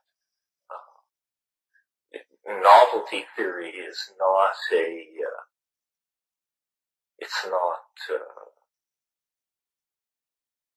predestination. It doesn't say that the future has happened. If you believe the future has happened, you have all kinds of philosophical problems on your hands, because, for truth as a concept to have any meaning, you have to have error. If you think what you think because you can't think anything else, which is what predestination is, well then what does the search for truth and meaning look like in a cosmos like that? It's meaningless, no. In a predestined cosmos, you think what you think because that's what you think, and you can't think anything else, and it doesn't have anything to do with truth. So there must be at least that much freedom to err in the mind. But of course, the mind through the body is an extension into the world. For all the huffing and puffing of modern science and neurophysiology, they still can't tell you how you can think, I will close my hand and close it. I mean, this is mind over matter. This is telekinesis. This is, science is just completely baffled as to how this can take place at all. It's a fundamental miracle. Been good for 5,000 years, still knocking them dead.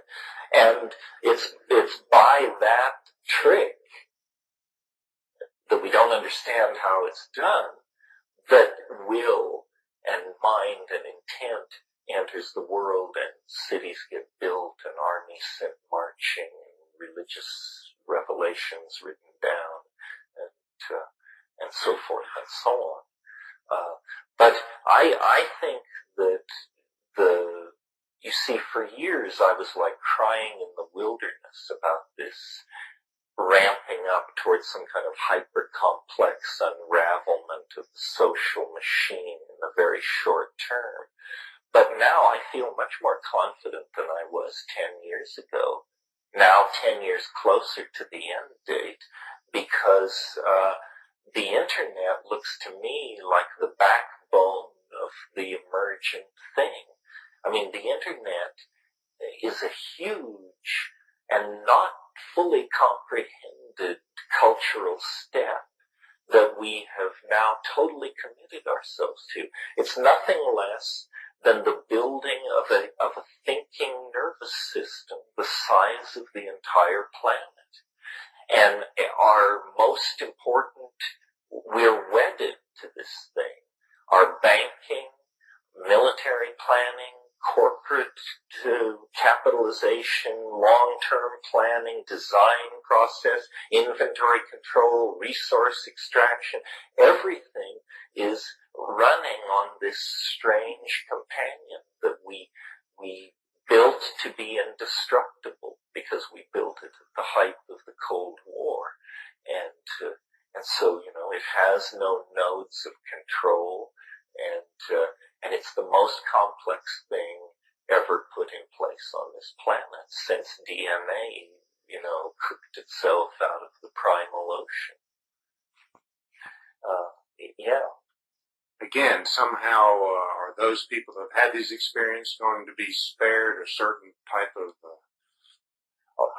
You put your finger on it. It's that to the degree that people are psychedelic, they will be less anxious about what will happen. Because what psychedelics show you is that there is life after history.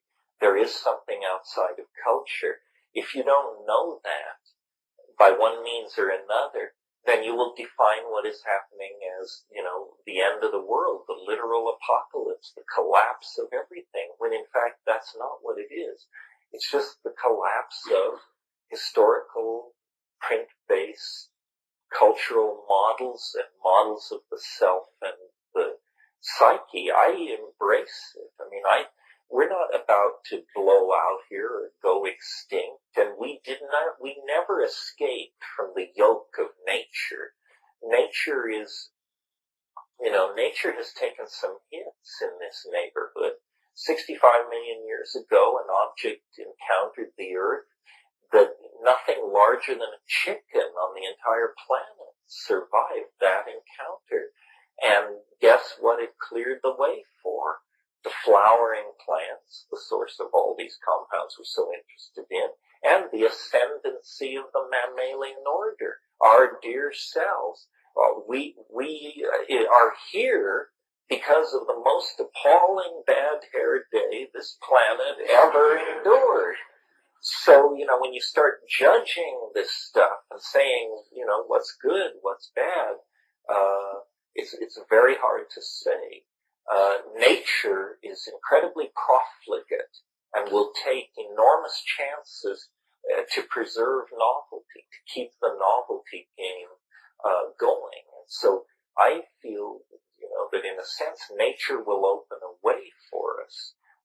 Nature is interested in this process. We represent the greatest step in organizational realignment and redesign since life left the ocean. Yeah. It's grace. It's the will of God that makes these more and more complex systems fall into place. This relates to a question which was unanswered here this morning, which was about teleology. The Darwinian theory of evolution is very hostile to teleology. First of all, what is teleology? Teleology is the idea that the universe has a purpose. And Darwinian evolution is hostile to this because Darwinian evolution arose in 19th century England, where the reigning intellectual paradigm was called deism. And deism is the idea that God made the universe like a clockmaker, and then he went away and left it going. In other words, the divine clockmaker. The universe was structured by a force which has now withdrawn from it. And Darwin and his circle were very clearly atheistic, and they wanted to see biology as requiring no purpose to direct it at all. And so they created the dual concept of random mutation and natural selection. Random mutation is just that because of copying errors, radiation, drift, toxic material in the cellular environment, that the DNA messages degrade. So that's mutation. Then random selection is that this DNA is then subjected to the selective winnowing out that the environment lays against it. So by the meshing of these two processes, this is Darwinian theory, by the meshing of random mutation and natural selection, you get the slow incremental emergence of new forms. And these forms, some of which confer advantage and some don't. Most don't, and they're eliminated. Those that do stay in the system, and incrementally the system seeks to come to equilibrium with the selective forces that are operating on it. But these selective forces, which are continent, incidental radiation from space, weather, climate change, so forth and so on, because these factors are themselves changing over time, mutating, the system can never come to equilibrium. And so for Darwinian evolution is what's called a random walk. The system destabilizes, it corrects itself. It destabilizes, it corrects. Destabilizes, corrects. And after billions of years of this, lo and behold, you get animals like ourselves. But these 19th century evolutionists were keen to say, do not imagine that this is God's purpose, or that the final form was prefigured in the original form. No, this just happened like this. Well, now we've had 150 years to absorb all this. In the meantime, Mendelian genetics, the particulate nature of the gene has been understood. The molecular nature of the gene has been understood. We can say some new things about this. Also, we are no longer under the spell of deism. That's a cranked idea that nobody is that keen for. And so it's a different intellectual world. Well, now when we look at nature, we see a kind of a different picture. We see that where Darwin said nature is all red in tooth and claw, we see that the way to be a successful species, the way to survive, is to make yourself indispensable to your neighbors. Then, instead of attempting to push you down and extinguish you, if you can cut deals with everybody in your neighborhood, providing various chemicals or energy supplies or other affects in the environment, then everybody will begin to pull your way. So in fact, cooperation is what is maximized among species. And a huge complex organic system like a coral reef or a rainforest is actually attempting to come to an equilibrium of balance that is the point of greatest benefit for the greatest number of organisms and species in the system. Well, this is a whole different picture, and it opens the possibility. These new sciences like complexity theory, global dynamics, chaos theory, have made it now respectable to think about processes that are drawn by something in the future rather than pushed from behind. In the 19th century, that was inconceivable. All that was known was the chain of cause and effect. But now we see that the temporal landscape has what are called basins of attraction in it, and that certain processes are actually drawn forward by their presumed end states.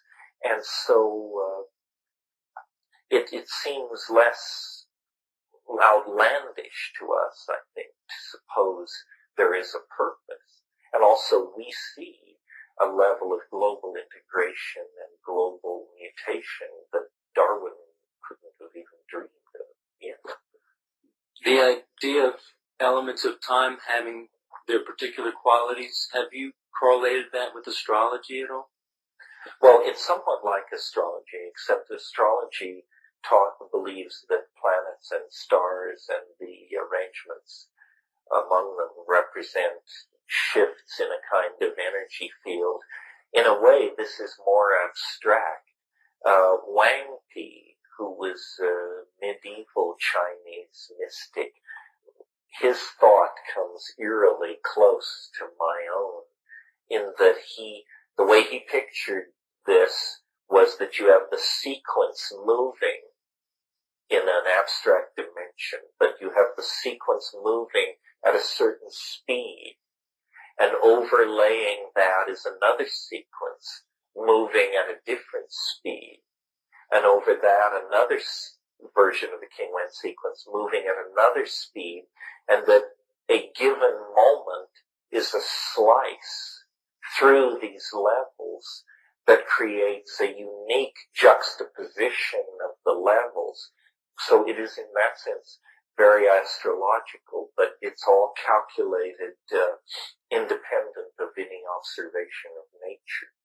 Although, if it's true, then it's interesting that there are correlations in the cycles in the King Wen sequence to astrological cycles. Specifically, the system that I elaborated on one level contains a cycle of 384 days.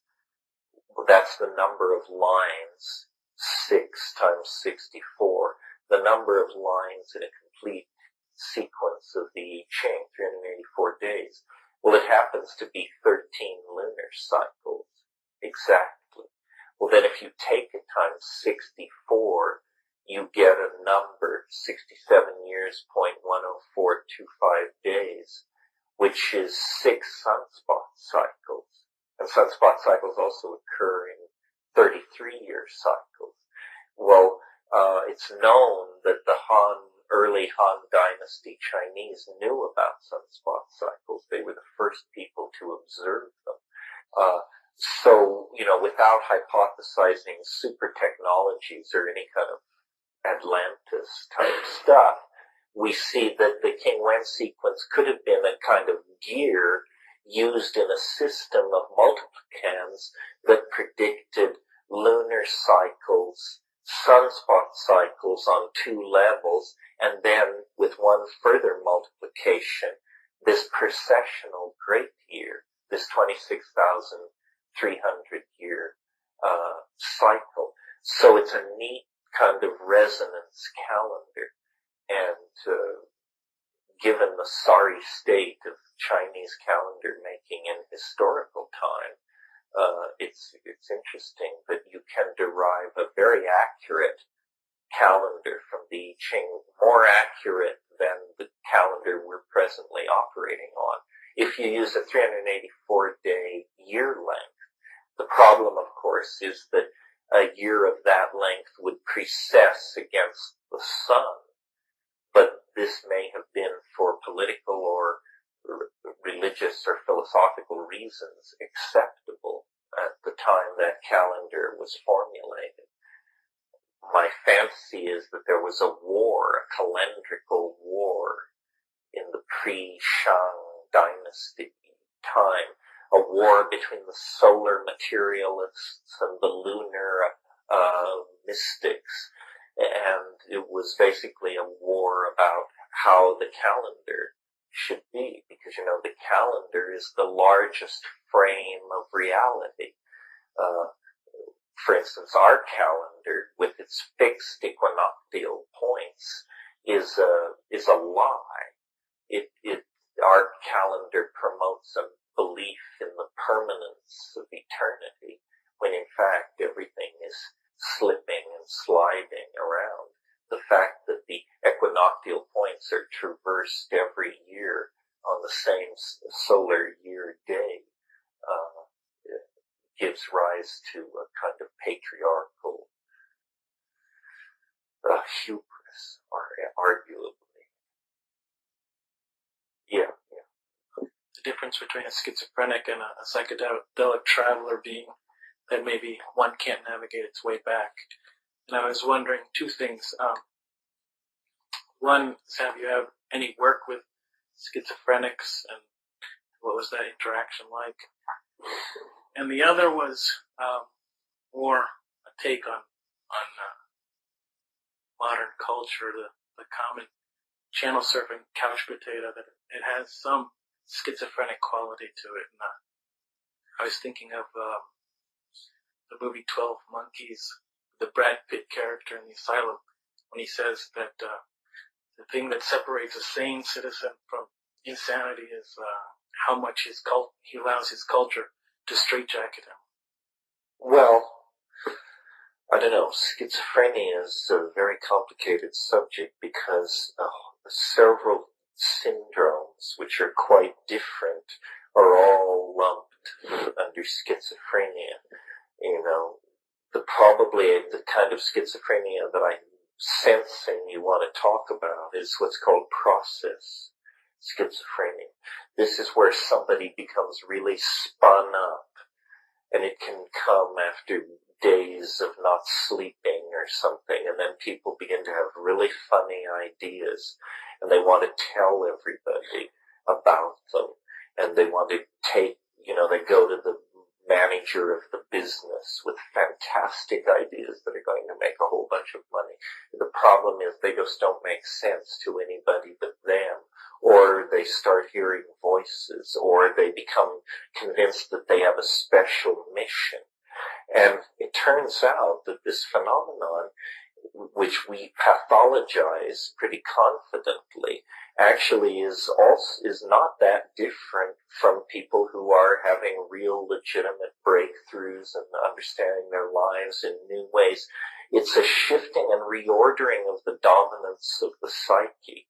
And I tend to agree, he's dead now, but R.D. Laing, the English psychiatrist R.D. Laing, what I observed of schizophrenia went on at La Chirera in those days that are described in True Hallucinations, and my really strong conviction coming out of that was it should not be interfered with by depressive drugs, that it's some kind of a process, of a healing, of an acting out, and that the biggest favor you can do the person is to let them, to the greatest degree possible, do what they want to do and not interfere with them.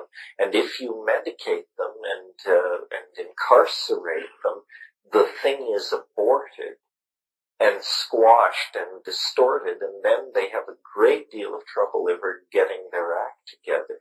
I was very fortunate. I mean, how many psychiatric residents have ever seen an untreated schizophrenic? I mean, the minute these people hit the front door of a hospital, they're given stelazine or lithium or something. And yet, it seems more as though Jung was on the right track.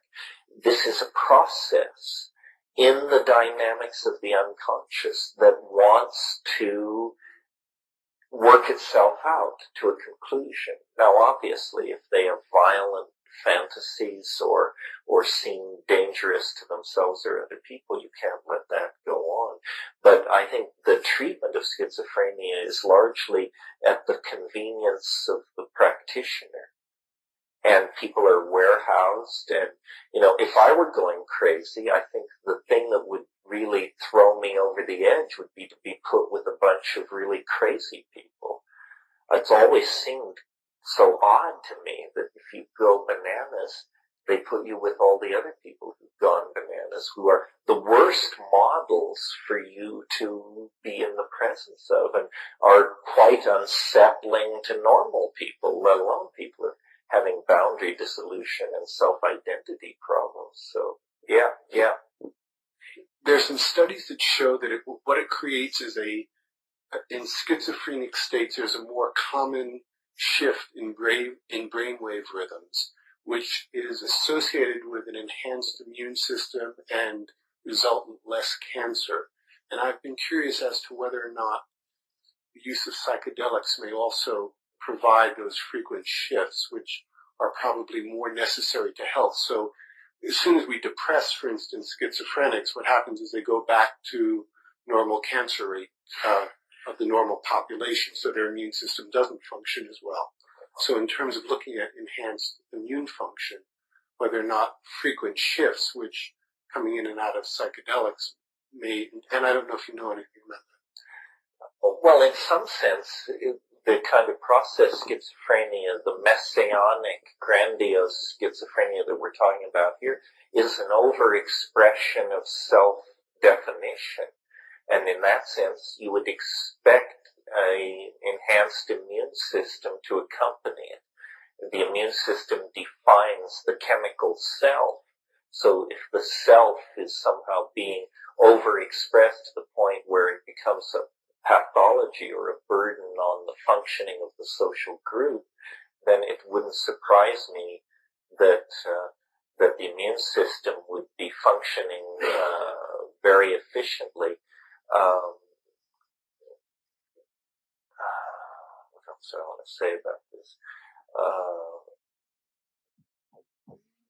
Well, I guess that's it. Yeah, behind.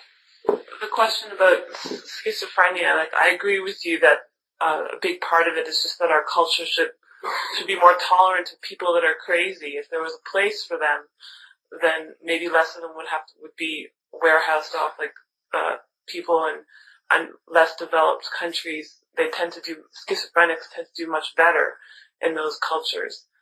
But my question is the fact that a lot of them really are suffering, and they really are suffering with the voices in their heads, and many of them do commit suicide because they're suffering so much with those voices, and some of them do see the hospital as a safe place for them. And how do you balance those? Yeah, well, I think the paranoid kind of schizophrenia is different from this process schizophrenia. And from having seen people in that state, it's clearly a very uncomfortable state. These people are not happy. They don't like being where they are. It doesn't seem like a very functional state. I think what we're dealing with is probably a group of pathologies that may or may not have common origins. These may be completely different screw-ups, chemical or genetic screw-ups of one sort or another. Certainly the catatonic schizophrenic and the process schizophrenic present completely differently. The catatonic doesn't move, has nothing to say, can't care for their own body functions. The process schizophrenic wants to reorganize the company and call the president and talk, invest and invent and travel and speak and heal and cure, and they're just all over the map. It's a whole different style. So, in the classification of fungi, they have this classification called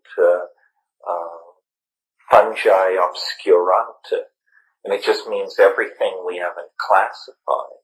And I think probably schizophrenia will be seen to be a group of unrelated phenomena requiring different kinds of intervention and different kinds of therapy. When the psychedelics were first coming on, everybody had the idea, these things are what was called psychotomimetics. In other words, they imitate psychosis. And so then people said, well, it must be that people produce that schizophrenics are overproducing DMT, or they're producing LSD-like compounds in their blood. And people went tearing off in search of the schizogen, it was called in the literature. Well, the schizogen was never found. Schizophrenics have slightly depleted levels of DMT than the ordinary population, not dramatically depleted. No other chemical analog as a real marker for schizophrenia has been found. So it's more complicated than that. And once you go back through the literature and compare with more attention to detail, the differences are clear. The paranoid schizophrenic hears voices. Visual hallucinations are actually pretty rare. Hallucinogenic trips inevitably tend to be more positive than what schizophrenics are reporting. You have only to contrast my encounters with zany, punning, self-transforming elf machines. Compare that to these gray-faced proctologists who come in the middle of the night and look up your ass and take you off and, abuse you and surgically snip and tuck. And, this is appalling stuff, the stuff of nightmare. If there was a drug that did that, none of us would get near it, I dare say, after one exposure. Yeah. Eight circuit model of evolution. Because I was thinking that, or it just sounds really close to what you were talking about, especially the neurogenetic level, where you can tune into the actual DNA and get a sort of a readout of the evolutionary process and pattern. So, yeah, I like the model. I'm not sure of the mechanism. On the other hand, one of the most mysterious issues in neurophysiology is the issue of memory. In other words, where is it? We know that in the course of your lifetime, every molecule in your body will be swapped out 5 times. Well, then how can a 70-year-old woman remember the smell of her grandmother's dress when she used to climb up into her lap? We know that people can undergo horrific accidents, brain damage, and cancer of the brain, and this sort of thing, and that their memory is, in some cases, virtually unscathed. This has been, in fact, the greatest embarrassment of materialist science in the past 50 years, or one of them, is they have made zilch progress on understanding memory.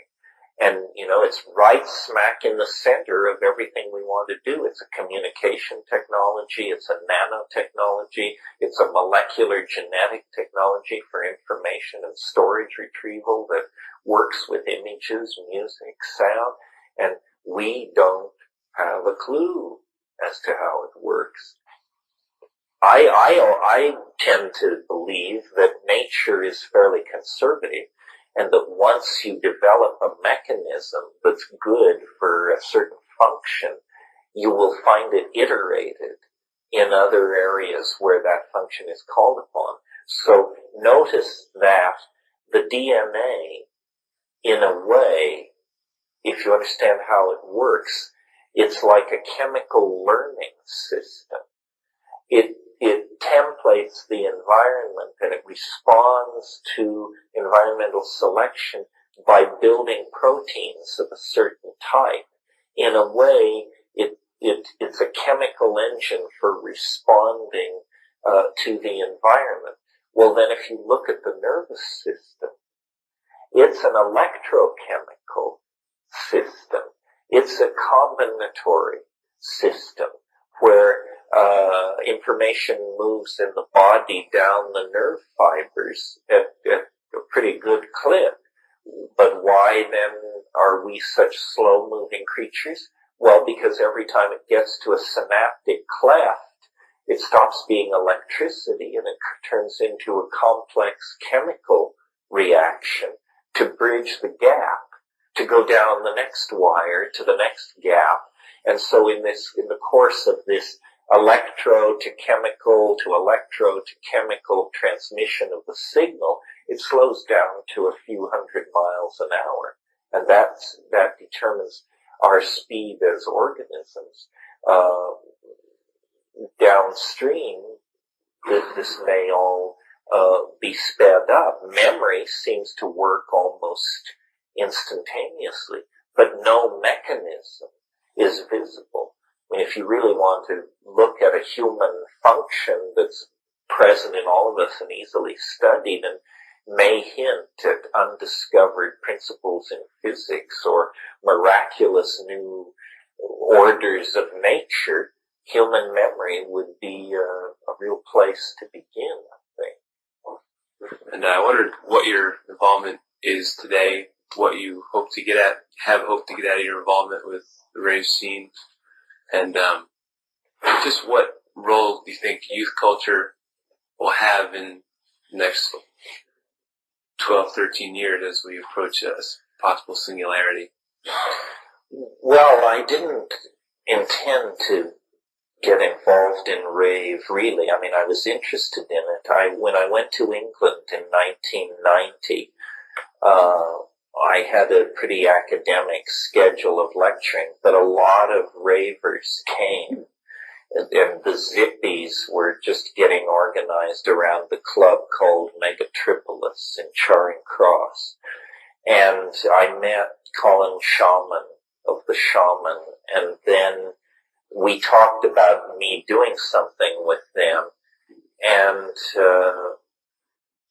and he taped our conversation, and then I thought it was like a job interview, but then when it was all over, he said that would do fine, that was what they would use on the record, and so that CD was called Boss Drum, and just by chance it went double platinum in England, which means, hard to believe, but every 15th person in the British Isles bought this album. And so it was a mega hit. And suddenly I was an icon to a whole bunch of people who had never heard of me before. And then I worked with Zavuya, which was another English band, Spiral Tribe, which was an English band. I met a Austrian couple in Frankfurt who are Station Rose, which was a German doof band. And last year I went to South Africa and Australia, and ended up doing raves there. It's a kind of a weird thing for a person my age to, be the world's oldest raver or something. But the rave scene needs to be more psychedelic. It breaks down. It breaks toward amphetamine. It breaks toward heroin. It breaks toward alcohol. You have to keep constantly reminding it. Plus, the youth culture is incredibly powerful and creative. People talk about the 1960s and what a great thing it was. Well, I was there. I was at ground zero, and it lasted from about 1966 until early 1968. And 1968 was called the Year of Rage, or the Days of Rage. That was all street fighting and rocking out bank windows and burning police cars. The Summer of Love, which was 1967, it was like a 2-year thing, 66, 67. The current youth culture has been going in the same direction strong since 1986. There are people who will tell you if you were not in London in the summer of 88, you missed it. And yet there are kids who obviously don't feel they missed it because they were children in 1988. So it's an incredibly vital culture. It's worldwide. It was born in the bowels of Thatcherite Britain, and it's very cynical about bourgeois social values and getting a job and fitting in and all that. And it speaks German, Afrikaner, Japanese, French, English with equal fluency, and it's not rock and roll. The ultimate heresy against the 60s musical fascisti, it's not rock and roll, it's doof. If it's anything, it comes out of hip-hop, it's syncopated and ambient and experimental. And I really don't understand the youth bashing tendency of this culture. It seems to me one of the most chuckle-headed things that we're involved in is youth bashing, because it all rides on the back of youth. They're the ones who are going to be asked to live in and perfect the future that all this technology and integration and bioengineering and so forth and so on is going to bring to fruition. And the great thing about the youth culture, and there are many great things about it, but one is that it's so suspicious of bourgeois values, and that it's so friendly to the internet. You know, the internet is owned and managed by the Fortune 500 corporations, but they own and manage it somewhat like a little old lady who owns a gorilla. They really fear it, and they don't understand it, and they have to hire guys with rings in their ears and ponytails to turn on the machines in the morning and to run the payroll software and the inventory control software and everything. So it's a very uneasy alliance. As far as whether I'll do more with rave culture, I don't know. I keep trying to back out of it. It's different. It's strange to go on stage in front of a screaming crowd at 2 a.m. and try to talk philosophy. And so I've given up trying to talk philosophy, and instead I find myself behaving more incoherently and crazily than I do in any other fashion. And the crowd seems to love it, but the crowd is predisposed to love it. The crowd is not terribly discriminating at that point.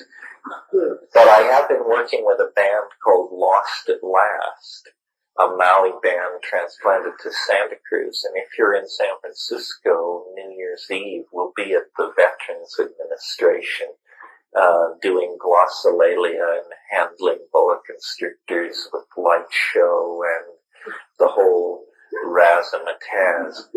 If only this had come when I was 20. I feel like Billy Pilgrim or something. I'm living my life entirely out of sequence. I mean, what does a 51-year-old guy need with a career as a raver? Beats the shit out of me, but there you have it. You know, I'm poor enough. I can't just say no either. I have to negotiate this stuff. Oh yeah, it's a shamanic role for sure. I mean, Jumpin' Jack Flash is a gas. For sure it's a shamanic role. But I'm sure, I mean, would be perfectly reasonable to stand aside and let a 22-year-old do it, let Spooky do it, let somebody else do it. Yeah. With all your talk about the proctologists who come in the night, what do you think about the extraterrestrials? I thought you would never ask. Well, first of all, before I wade in, visor down, razors flashing, let me say that I have at times proposed various extraterrestrial theories, because it seemed to me back in the mid-70s that if you were to take seriously the idea that there was an extraterrestrial penetration of the terrestrial ecology, that the mushroom would be it.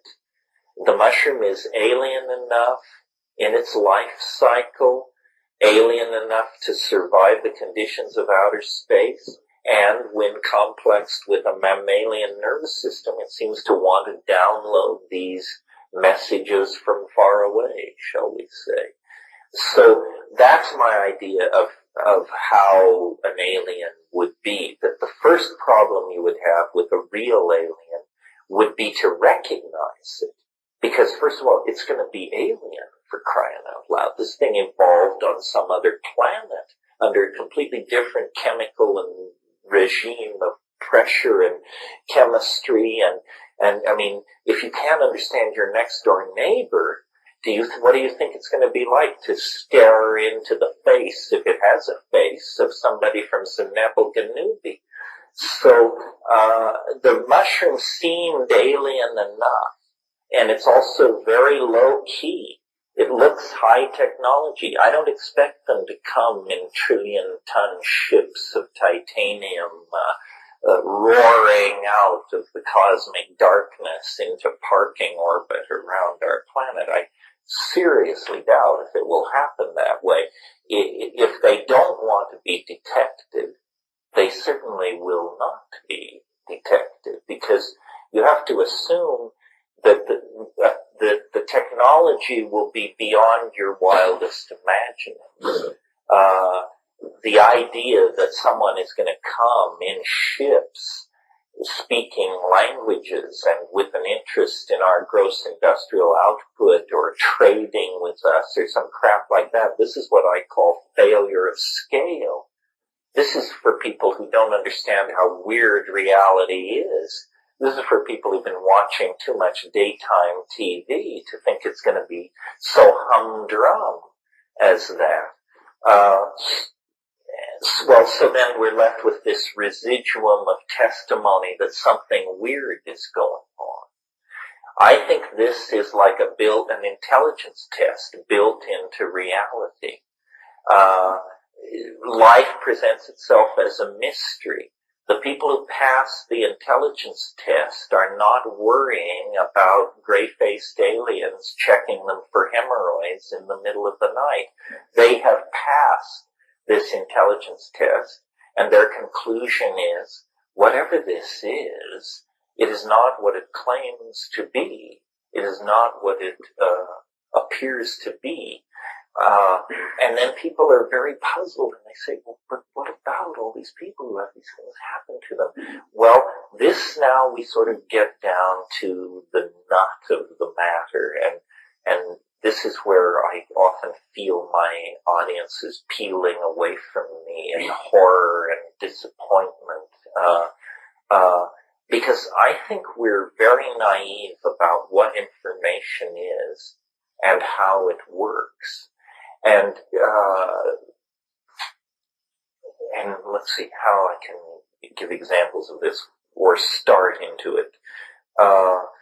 First of all, the media that we are embedded in are designed to amplify anomalies.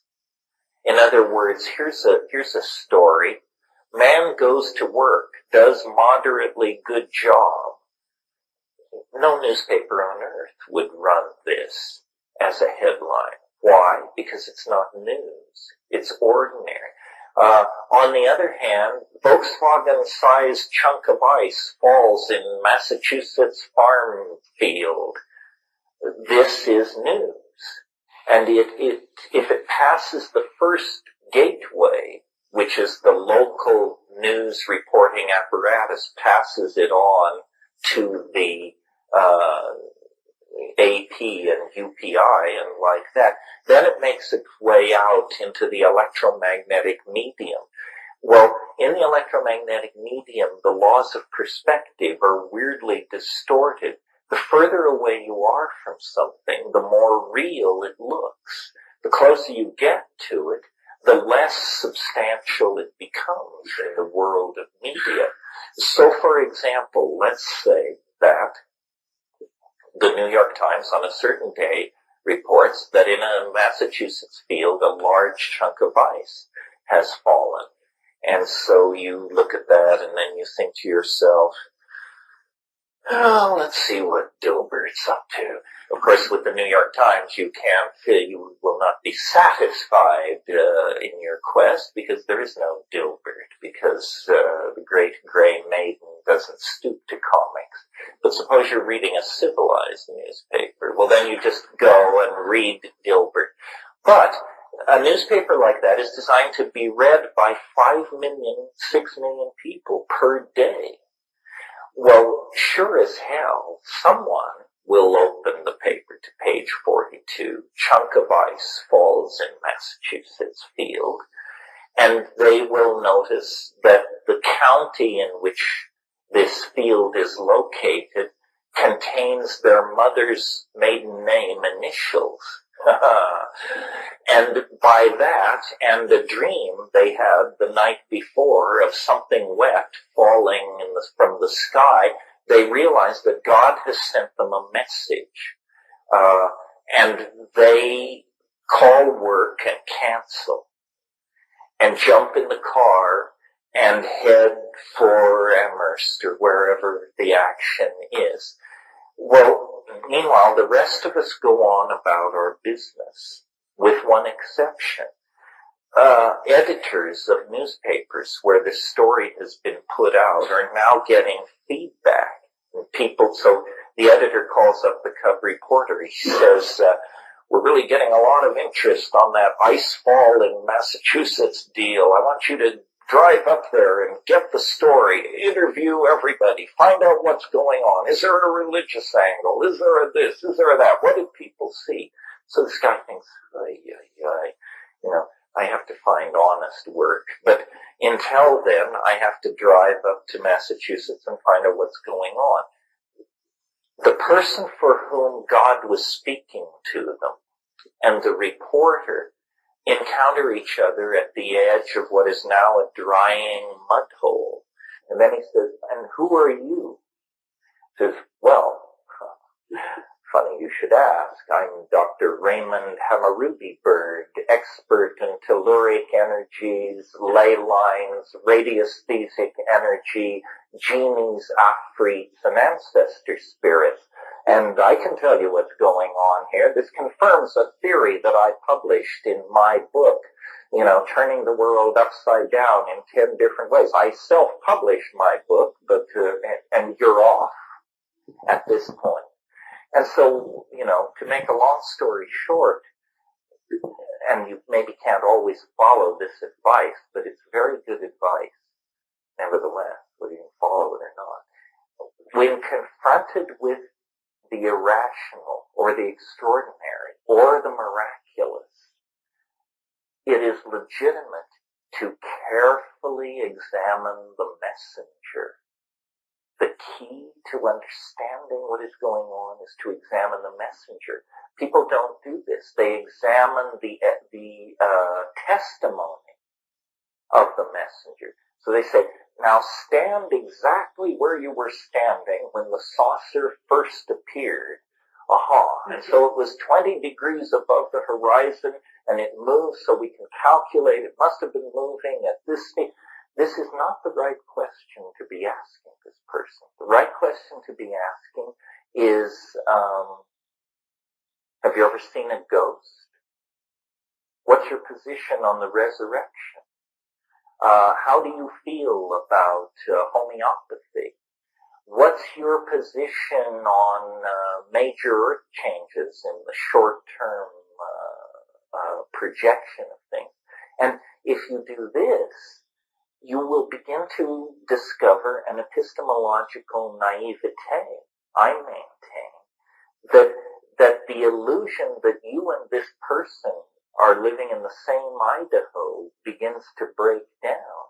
They have categories and presuppositions and expectations that you can't follow along with.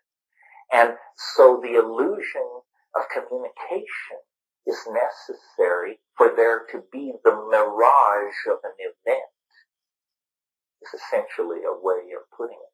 So these things are like informational viruses. It's because of how we as organisms handle information. For example, here's a counter way to approach a problem in nature. Suppose you want to know how much electricity is running through a wire. The way to do this is to measure 100 times, add these numbers together, divide by 100, and you will have the average amount of energy flowing through the wire. Now suppose your 100 numbers fluctuate between 3 volts and 3.5 volts, except that measurement 72 tells you that 11,000 volts are running through this wire. Well, what do you do with that reading if you're a good scientist? Well, you throw it out. You say, well, that's crazy. That can't be right. There's something wrong with that one. Get that puppy out of there. In other words, you reject the anomalous. Instead of pouncing on it and triumphantly raising it on high for all to adore, you simply eliminate it. The media works exactly the opposite. It seizes on the, every night 1 million people go out and look into the night sky. They see zilch, the stars, the moon. One person goes out, they see a triangular spaceship 800 feet across with red running lights broadcasting, the second chapter of Mark. Well, what are we told the next morning? That this was seen and this disrupted the night sky over Phoenix or Alamogordo or someplace like that. Always someplace you aren't, by the way. So people say, well, but is it all like that? Is it all so much like that? I think it pretty much is. People don't like, I've told stories here about strange events, but I've said the real weirdness, it does not have to be treated with respect or as though it were fragile. True weirdness is true weirdness. You can kick the tires, honk the horn, drive it around the block. Phony weirdness is incredibly fragile, and they don't want you to get near, and you can only see it if you stand here, and please don't touch, and the speaker is veiled, and the voice is distorted because the CIA might kill him if they knew who he was. A million reasons why it's just not totally straightforward.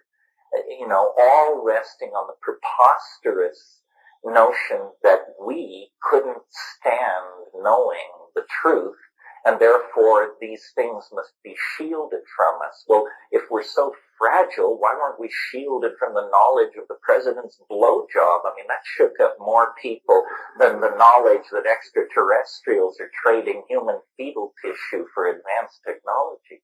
It seems to me that as psychedelic people, we should be more immune to these rumors of miracles, signs, and wonders than the rest of the population, because we have a benchmark to measure it against. And the cultification of discourse and the rising tolerance for raps, which don't make sense, is a really weird aspect of the end of the millennium discussion that we're trying to have. Somebody on no evidence at all can introduce the most preposterous and outlandish hypotheses into a conversation, and it has to be treated with the same respect that the pronouncements of quantum physics or evolutionary theory are treated. And then people say, well, how do you not throw out the baby with the bathwater? Well, it's tricky. I think we all need to get our razors clarified, and also a little less politesse would be all right. I don't know what it's like here. I said all these things I'm saying to you now to Rupert recently, and he said, well, you're just, sinking in Malibu-itis. He said in an average English pub, if somebody started raving about this stuff, there would be half a dozen people on their feet instantly just smearing it out of existence. Well, upstate New York is halfway between London and Malibu, so maybe you're leavened with reason and temperance. But there certainly is a lot of loose-headed metaphor building out there in the intellectual marketplace. We almost need a new vocabulary of fluff. There are different kinds of fluff. For instance, there's what I call deep fluff, which is fluff with a history. So that would be, for example, alchemy, which is something dear to my heart. Alchemy is fluff with depth, because it's 4,000 years old, and even though it's never made good on its promises or agenda, it just keeps popping up in various places. It's generated a rich literature. It's deep fluff. The kind of fluff that freaks me out is where you get one person who never read the Old Testament, never read Plato, doesn't understand mathematics, music, history, art, literature, religion, economics, or philosophy, but they have all the answers. Because when they were in the desert, the archangel Malingi appeared to them and downloaded the entire shtick from A to Z in 11 simple lessons, which they will share with you for a significant portion of your income. This kind of thing, you should automatically, the mushroom said to me once, apropos of all this, and I've tried to live by it. It said, for one human being to seek enlightenment from another is like a grain of sand on the beach to seek enlightenment from another. And, for me, that puts in perspective all this malarkey about lineages and secret orders and having to sweep up around the ashram for 15 years before they cut you any juice and all of that stuff. If, a truth which you cannot understand is of no use to you. So don't tell yourself that the fact that you don't understand quantum physics is okay because these guys at MIT have it under control. Until you understand it, it's utterly useless to you. So, people live by hearsay and rumor, and people delightedly spread rumors of the miraculous. People say, "Whoa, did you see that thing on TV the other night where they had that Air Force colonel who claimed that he was there at Roswell when the buzz?" And well, to repeat this kind of stuff is the equivalent of taking home a newspaper with a headline that says, "Alien Mom 9 gives birth to dead Christ."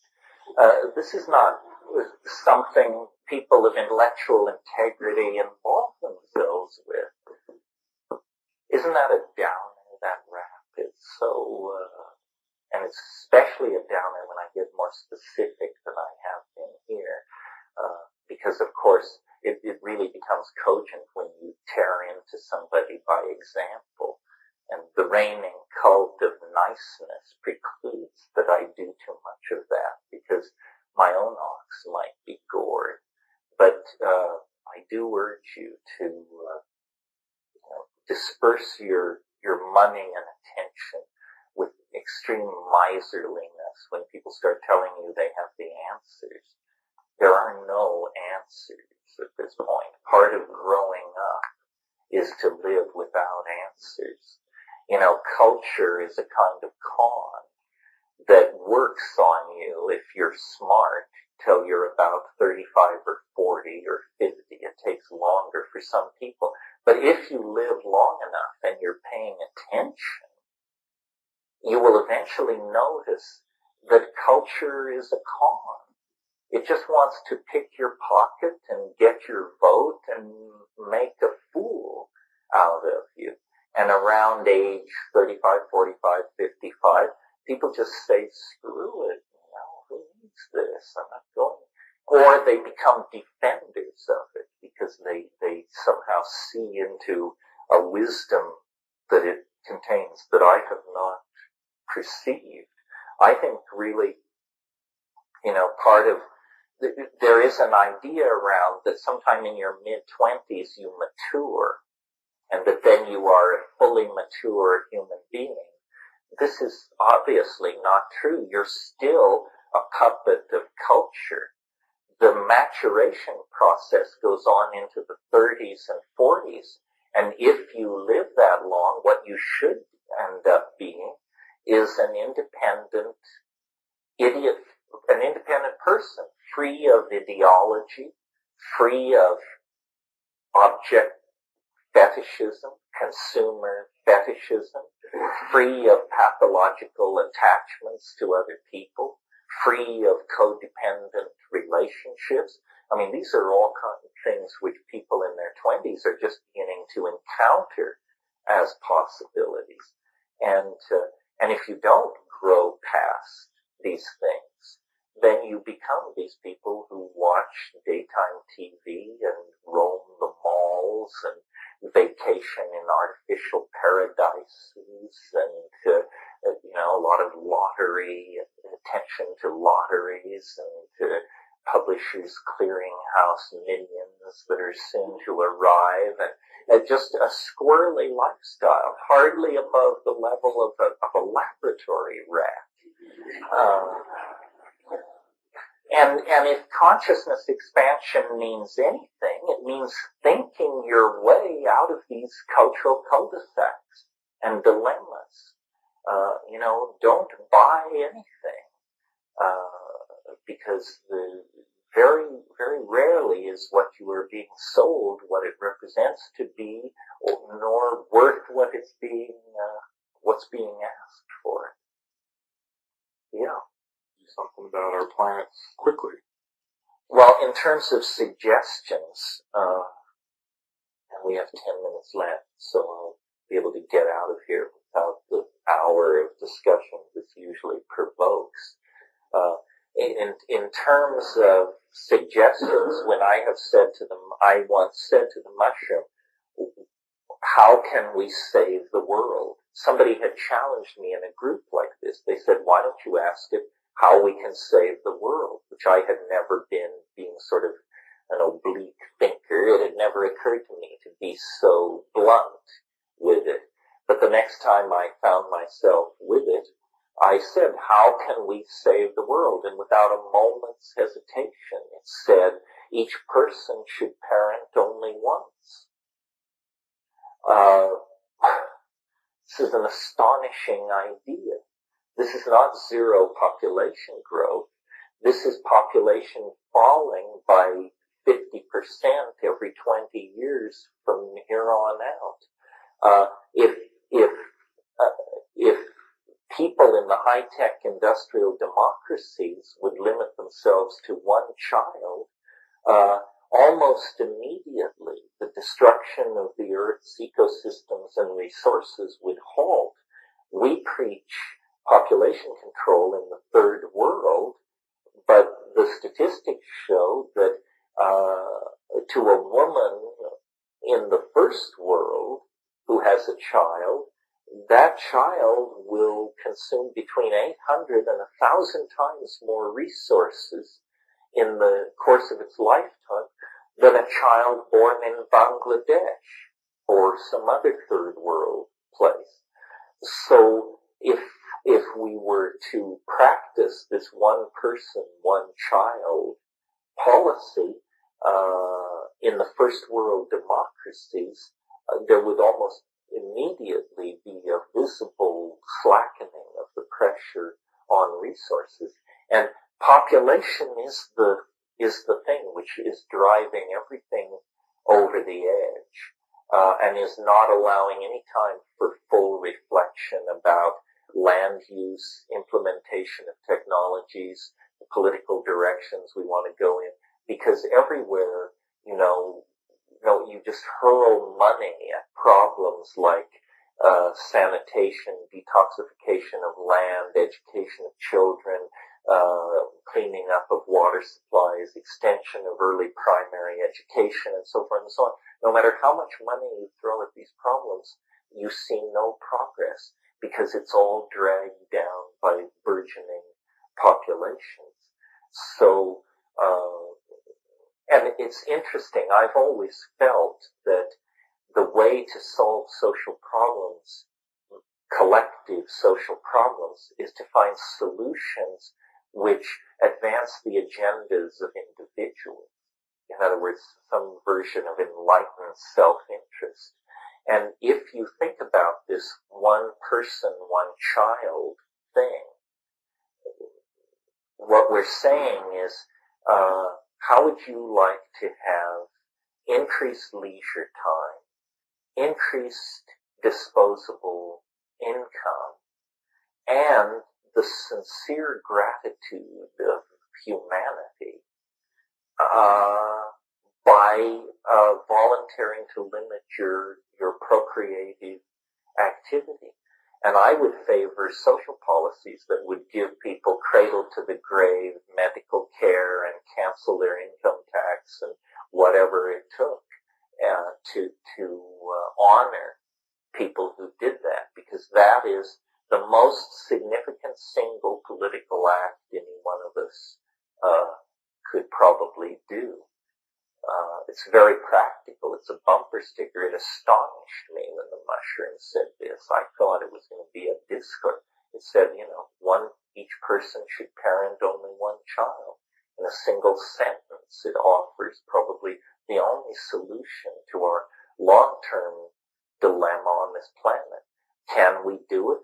Well, we don't know. It involves changing our habits, the hardest things we have to change.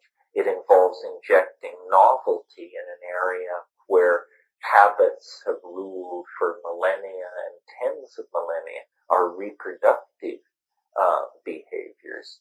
On the other hand, as primates, we never really get rocking and rolling until we're painted into a corner. Now China is attempting to do something like this, but of course they start from a more problematic circumstance than our own.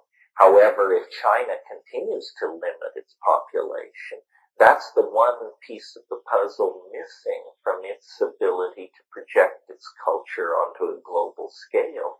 If the rest of us pollute our social systems and drag the development of our economies with burgeoning populations, at the same time that the Chinese population is falling and they are bringing their technologies and infrastructure up to speed, then we could find ourselves in a very different socio-political circumstance, not far downstream.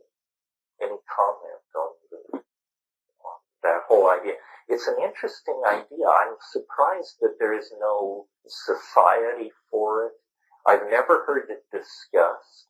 Not radical lesbians, not libertarians, and I also thought when it first came up that there must be some hideous political flaw in it, that some radical feminist or somebody would spring forward and point out this appalling contradiction as to why this couldn't be done or why this was utterly unacceptable and dehumanizing. Nobody has ever done that either. People have said, the only criticism I've had of it is people have said that political power is based on population.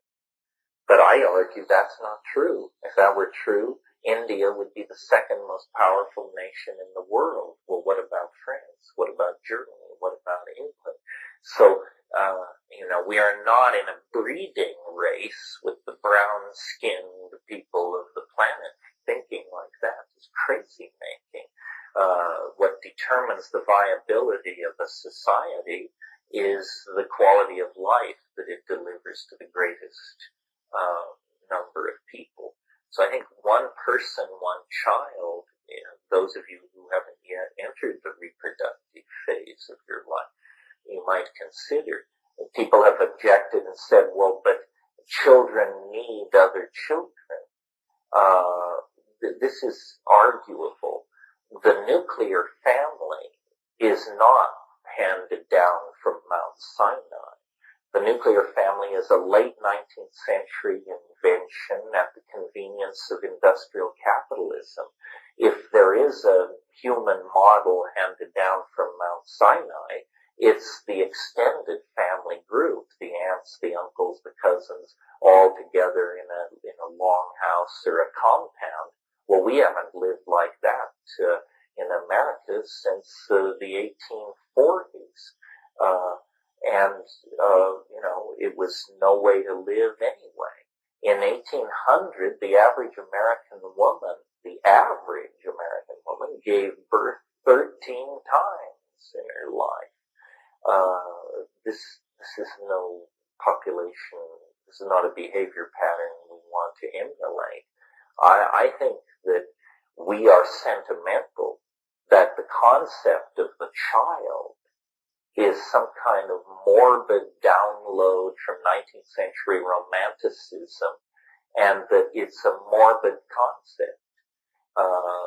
The child in our society is symbol of innocence and victim of mayhem.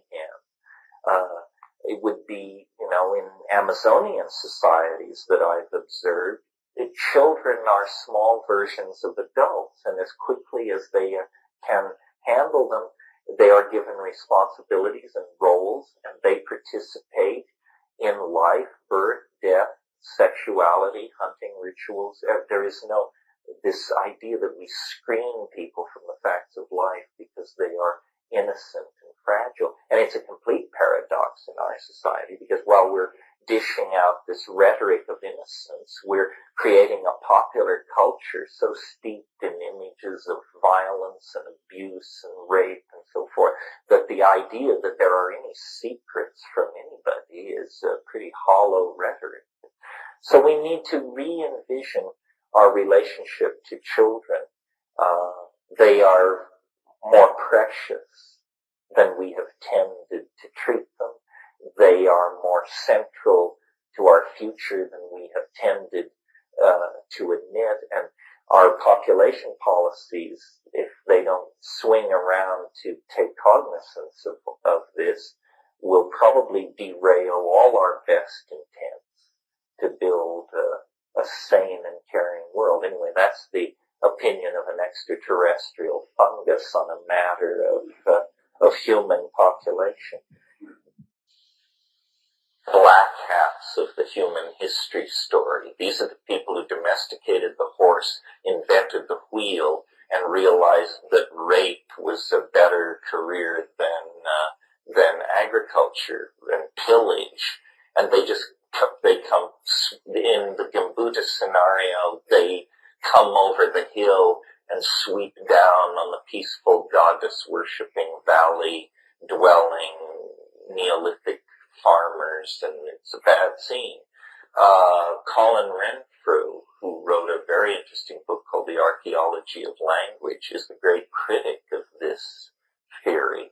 And he believes that, there was a process of cultural diffusion, and that, if you move these language division lines 5 kilometers every 30 years for 1,500 years, you're thousands of miles from where you started. And so he pictures it as less dramatic.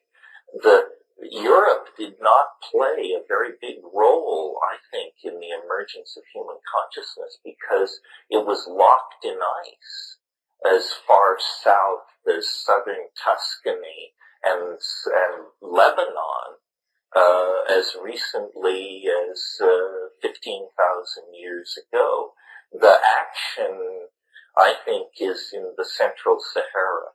And interestingly, it's a place it's a hellish place now. It's a furnace of sandstone deserts and difficult to traverse terrain, akin to the Four Corners area in the United States.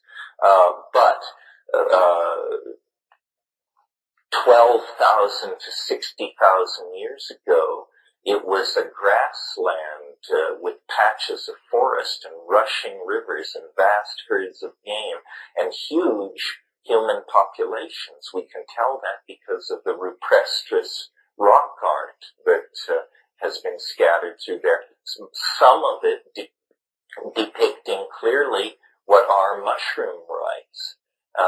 And this is at 12,000 BC. Black hats of the human history story. These are the people who domesticated the horse, invented the wheel, and realized that rape was a better career than agriculture and pillage. And they come in the Gimbuta scenario, they come over the hill and sweep down on the peaceful goddess-worshipping valley-dwelling Neolithic farmers, and it's a bad scene. Colin Renfrew, who wrote a very interesting book called The Archaeology of Language, is the great critic of this theory.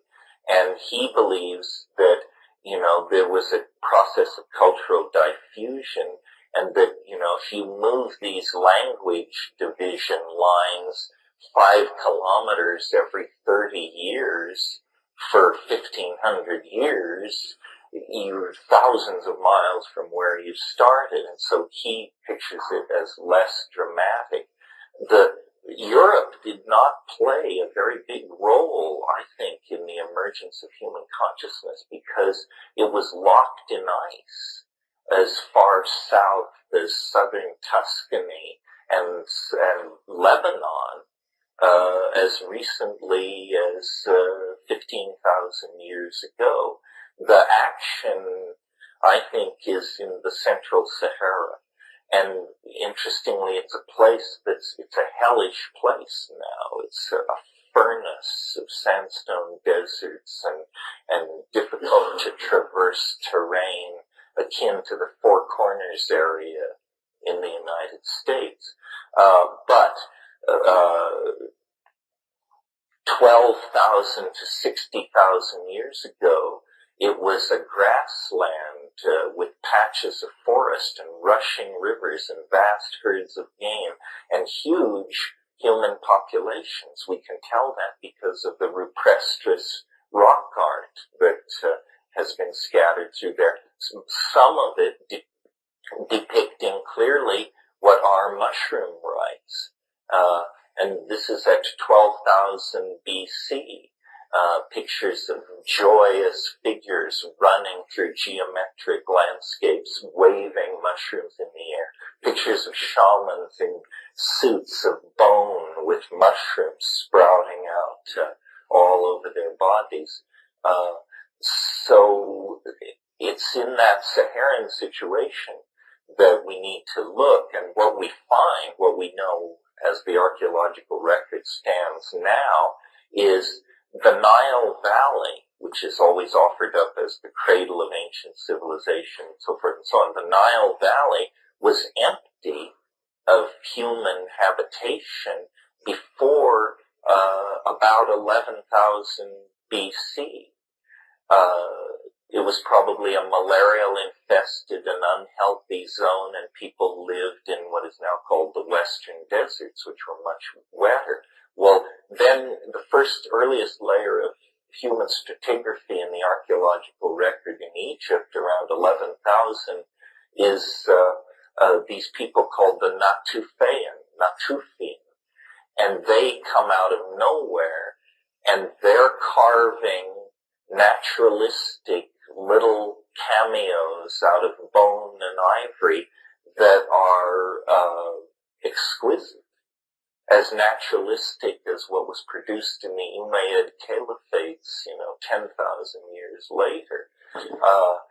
Beautiful naturalistic work. Well, I say this is the evidence of this clarity of vision. The strange thing that went on in the Western mind that may or may not have been triggered by psychedelic drugs, but whatever triggered it, this was the turning point, is if you go all over the world, to the highlands of New Guinea, to the Amazon basin, to Siberia, Tierra del Fuego, and visit Aboriginal people and ask them to show you their art that depicts the human form, people symbolize the human form worldwide.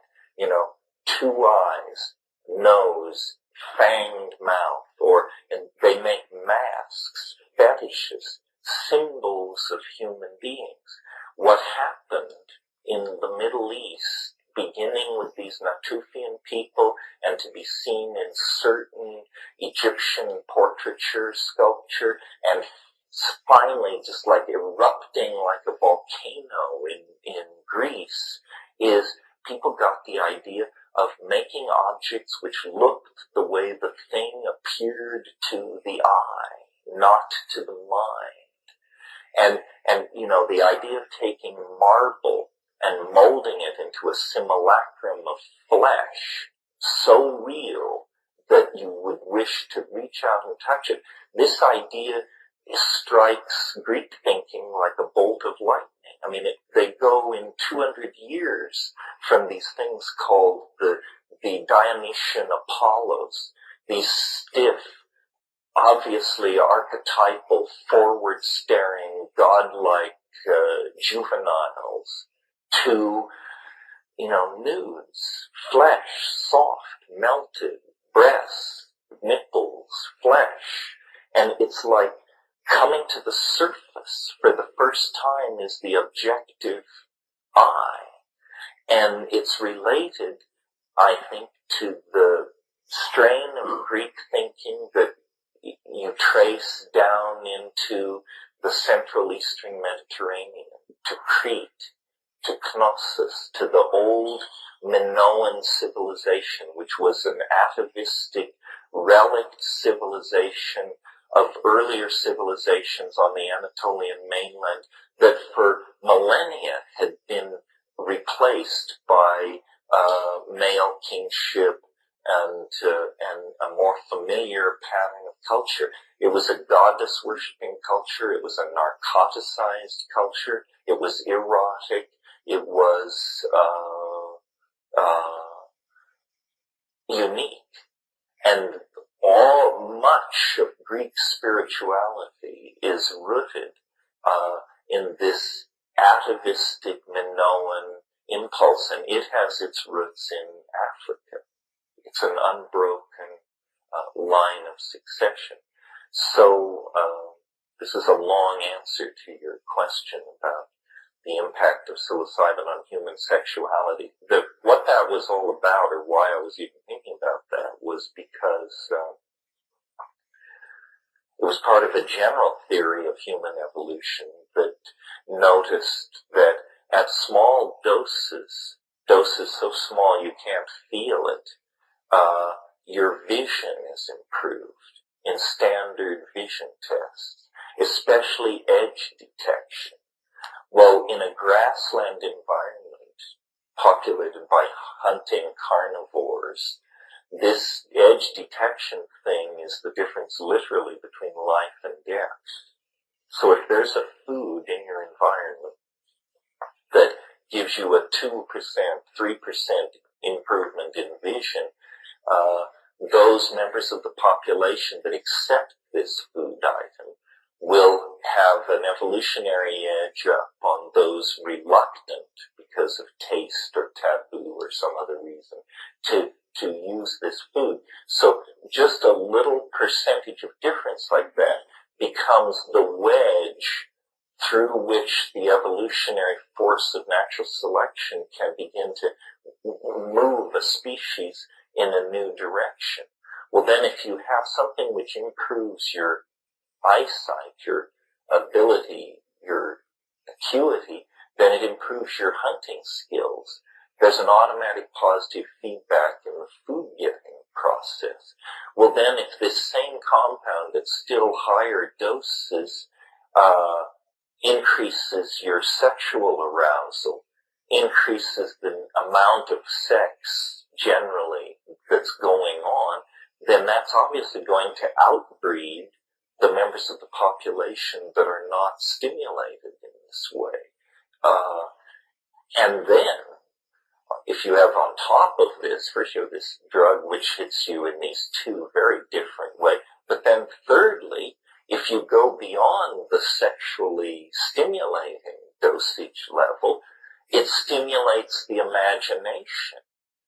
And at first, this is under the control of strategic thinking and fantasy, but as the synapses, as the serotonin molecules are elbowed aside and the millions and millions of psilocybin molecules make their way into the synapse, the fantasies grow more unanchored to ordinary concerns, the images more wild, the shape, and then finally you're moving in the realm of art, you're moving in the realm of pure novelty, and you can, to whatever degree you can, bring some of this back in the form of body painting, designs on ceramics, tall tales told, songs, technological innovations, so forth, and so on. So in this one compound, which would have been in the grassland environment that this new primate species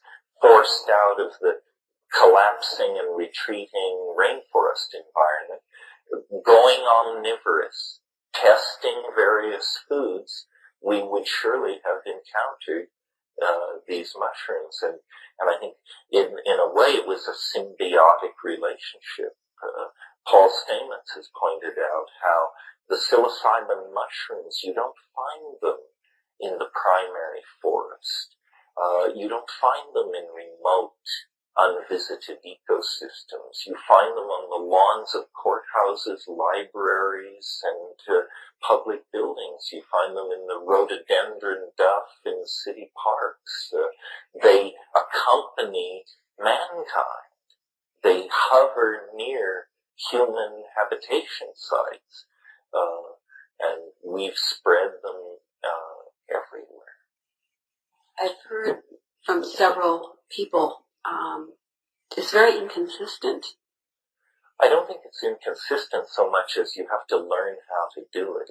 It seems many drugs are hard to get off on the first time. What I recommend with salvia is do it in a gravity bong, which is, a bong where you cut the bottom out of a water bottle and put a mouthpiece full of whatever the substance is on top and have a bucket of ice water, and you sink the water bottle into the ice water, and then you put the pipe, the place where the stuff will burn, into a cork, and you hold a match over it, and you slowly pull the bottle up out of the bucket of ice water, and a vacuum forms in the bottle, and it fills with immense amounts of white smoke, and you don't quite withdraw the thing from the water. You keep a seal down here, and then you get over it, and you whip the burning the pipe part off the bottle, and you cover it with your mouth, and you sink it into the ice water.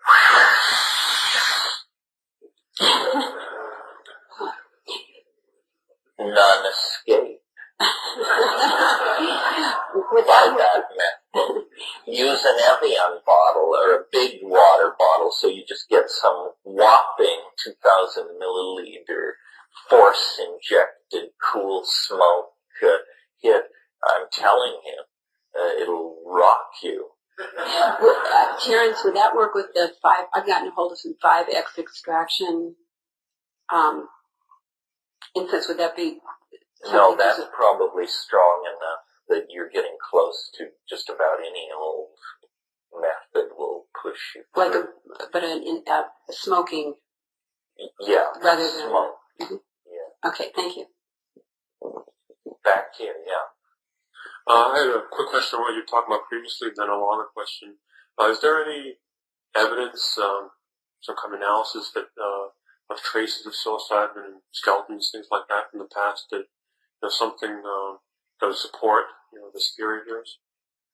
You mean archaeological evidence for early human use of psilocybin? Right.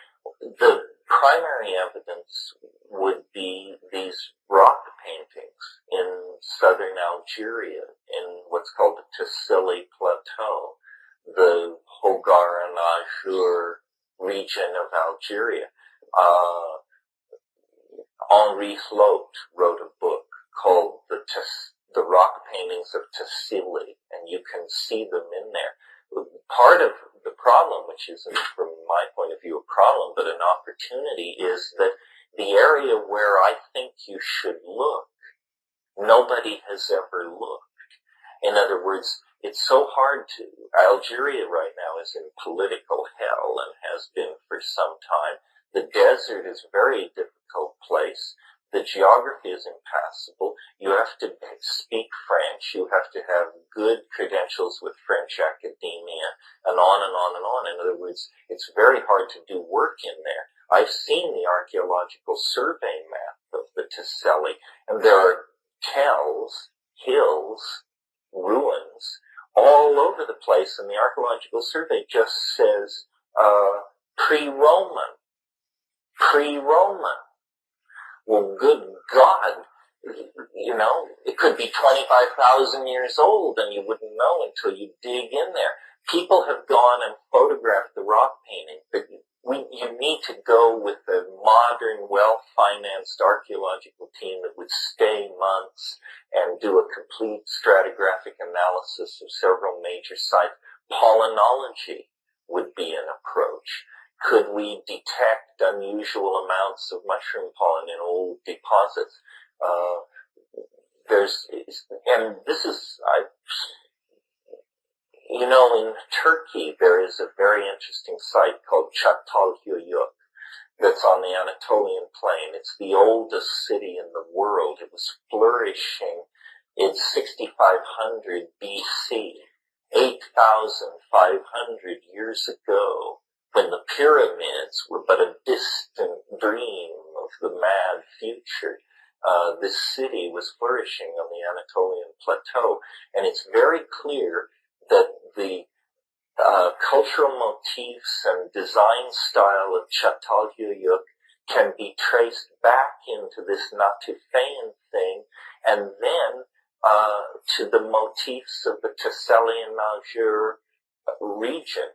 So there is this, it's almost like if you give up the idea of water, if you get water out of the myth, Atlantis really existed, but it sank into an ocean of sand.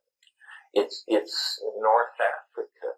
It's that there was an incredibly advanced goddess-worshipping, Paleolithic, probably psychedelic culture out there, and it entered the Near East as the Natufians. Then it was at Jericho 1, then it was at Hebron, and then finally the end state of that tree of cultural development was Çatalhöyük. Yeah. But so I guess the answer to my question about any kind of direct physical evidence, to coin a phrase, is no. Well, I take you mean because arguably the rock paintings are of something else? No, I'm not arguing that at all. I'm just asking if somebody has done anything to establish, with some kind of measurement that there's traces of something which is psilocybin. Either in skeletons or in the pottery or something like that. No, there was the famous case of the Iceman, which was, as you probably all know, this guy, 9,000-year-old man, found in a crack in a glacier in Switzerland, and he had a mushroom with him in a little leather bag, but it was impossible to identify it, and the doubters said it was tinder. So it was an inconclusive thing. The funny story about the Iceman that I love is they could get DNA off him. So they sequenced his DNA, and then they wanted to search the world to find out what people on Earth had the genetic component most like the Iceman. It turned out the Swiss couple with a cabin 600 yards away down the valley were the tightest match. And it just, those Swiss, they've just been staying home forever. Well, if I may, could I ask my longer question? Oh, yeah. Sorry. Last night when your encounter with Ralph Abraham, which I enjoyed tremendously, and I really thank you for that. You described the World Wide Web as being... Hello? You described the World Wide Web as being possibly some sort of a device for capturing an alien intelligence. And I was wondering if we could step back a little bit and just think of it as being sort of a site where sort of a homegrown intelligence might sort of emerge. You don't have to really need to imagine an alien intelligence coming from outside. It can sort of emerge from the web itself. Well, yeah, we touched on that possibility too. I think is more likely. The AI, I think this is a real issue. Ralph poo-pooed it, but it's a philosophical problem for human beings. First of all, as someone last night mentioned, the famous Turing test, which is somebody calls you on the phone. If you can't tell whether it's a person or a machine, and it is a machine, then it is an artificial intelligence. There are theories of emergent network properties that hold that when you get enough simple switching devices connected together in a complicated enough way, that there will begin to be self-reflective forms of behavior.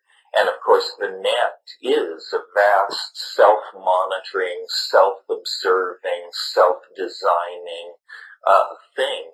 And, we're making it more and more flexible all the time. Like in a few months, it's going to be able to call processing power as needed to any task. So the people who actually really know about this stuff and have built careers in it seem quite concerned. Hans Moravec, who wrote a book called Mind Children, The Future of Human and Machine Intelligence, he says that it's an inevitable consequence of the net and that we could never turn back from this. And there are a lot of essays on the net called What Would Ultra Intelligence Look Like? In other words, what would it be, what would a global mind actually have to say, or would it have to say anything? And what, more importantly, what would it do with its fingers on the world resource extraction apparatus, research and development facilities, stock markets, world price of gold, platinum, iridium?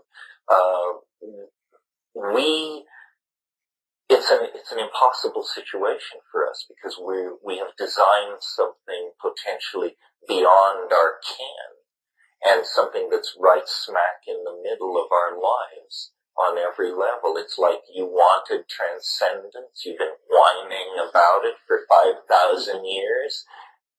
Eat this, So, and then people say, well, what's the time scale?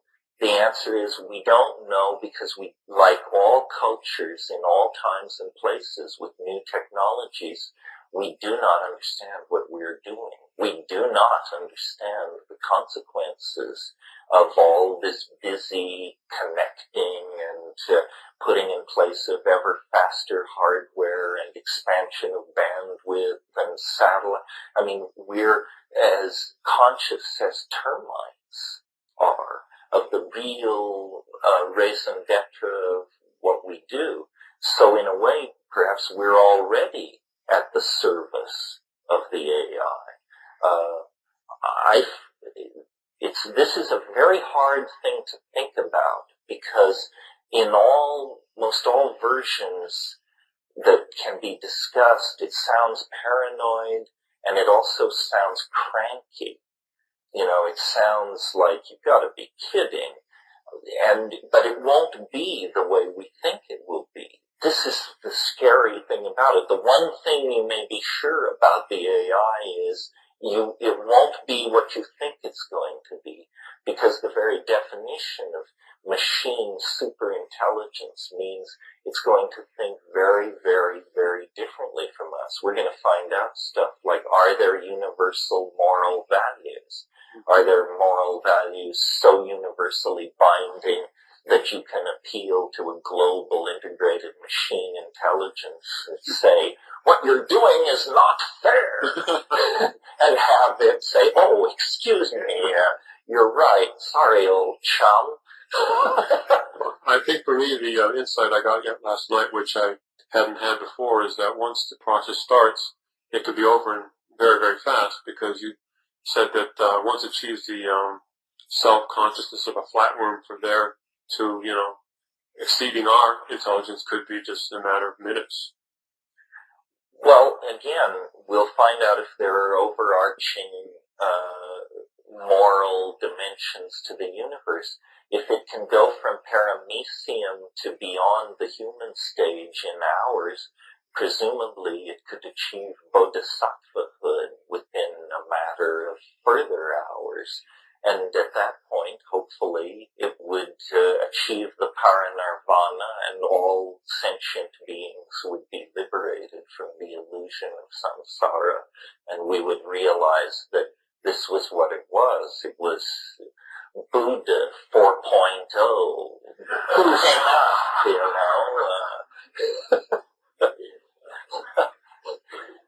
Yes. shall we move on? Yeah. I was wondering to what extent you think change is cyclical. And I'm thinking more particularly of the archetypal revival now. And to what degree it's linear. How things don't go back. Well, I think it's cyclical on all levels except the largest level. And that unlike the Hindu cosmologies where cycles of time are always potentially nested in larger cycles of time, I think this thing called time is ultimately what engineers call a damped oscillation, that it fades away like a tone. It finally truly does fade away. But because it's fractally organized within the context of its being, it is always cyclical. It has very long-range cycles and cycles that operate, in the quantum mechanical domain. To give you an idea of how I think about it mathematically, the way novelty theory comes out with its nested fractal cycles is you have each cycle is the domain of certain natural laws, and at the close of that cycle, a new cycle begins, and it permits new phenomena by adding degrees of freedom to the previously achieved degrees of freedom. So the first era in novelty theory is hypothesized to be 72 billion years long, far longer than modern astrophysics needs for any process it looks at. The fight there is whether the universe is 12 or 16 billion years old. But 72 billion years is enough turnaround time on your disk to get the whole thing in. Well, so that's the era of physics. And it extends from the beginning of the universe until the beginning of the next cycle of closure. And it's, something like 1.4 billion years.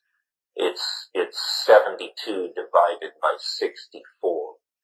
And it's the era of nucleic acid and the degrees of freedom that it permits.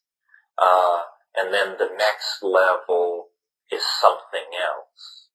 And then the next level is something else. And you do these divisions for about 6 times, and you get down to an era 67 years and change long. And I think that we're inside that epoch. It stretches from the atomic bomb blast over Hiroshima to the moment of the winter solstice of 2012. And inside each cycle, all the themes of the previous larger cycle are recapitulated in a different octave, if you want to put it that way.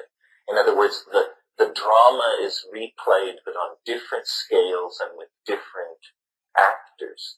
After the 67-year cycle, which, if you're wondering where are we in that cycle in terms of the previous large cycle, which was 4,300 years long, we've reached a period of time shortly after the Norman conquest of England. So one of the reasons the future is so opaque is that, some of us are painting ourselves blue and running around speaking Middle English and worrying about what the Venerable Bede has on his mind. There's a lot of stuff that we have to go through to close with the eschaton. An era will come of 384 days that I call the year of the jackpot, because all hell will tear loose. It will be a year in which the previous 67-year cycle, the the previous 4,000-year cycle, and all the larger cycles preceding will all be reprised in furious miniature, a sort of a year like a long Bugs Bunny cartoon running backwards, a year of explosions and falling anvils. And at the end of that year of the jackpot, there will be a 6-day period where now even the most lumpen among us will have grasped the principle that something weird is going on. It's at this point that they'll send a helicopter for me to explain it all to the General Assembly. The apparent meltdown of the space-time continuum. Well, but the funny thing about this kind of a cosmology, I mean, it strikes me as amusing, is see how we've come down through these condensing declensions that are shorter and shorter, and each one gets wilder and wilder. Well, if you assume the bottom floor of time is Planck's constant, which is 6.55 times 10 to the minus 23rd seconds, technically 1 jiffy. If you think that we don't go deeper than the jiffy level into time, then when you are an hour and 35 minutes from the jiffy epoch, the universe still has half of its morphological unfolding ahead of it. This is the mind-boggling thing. This is why when people ask the question, what will happen at the singularity, I just wave them off, because it's like trying to see around 8 corners at once.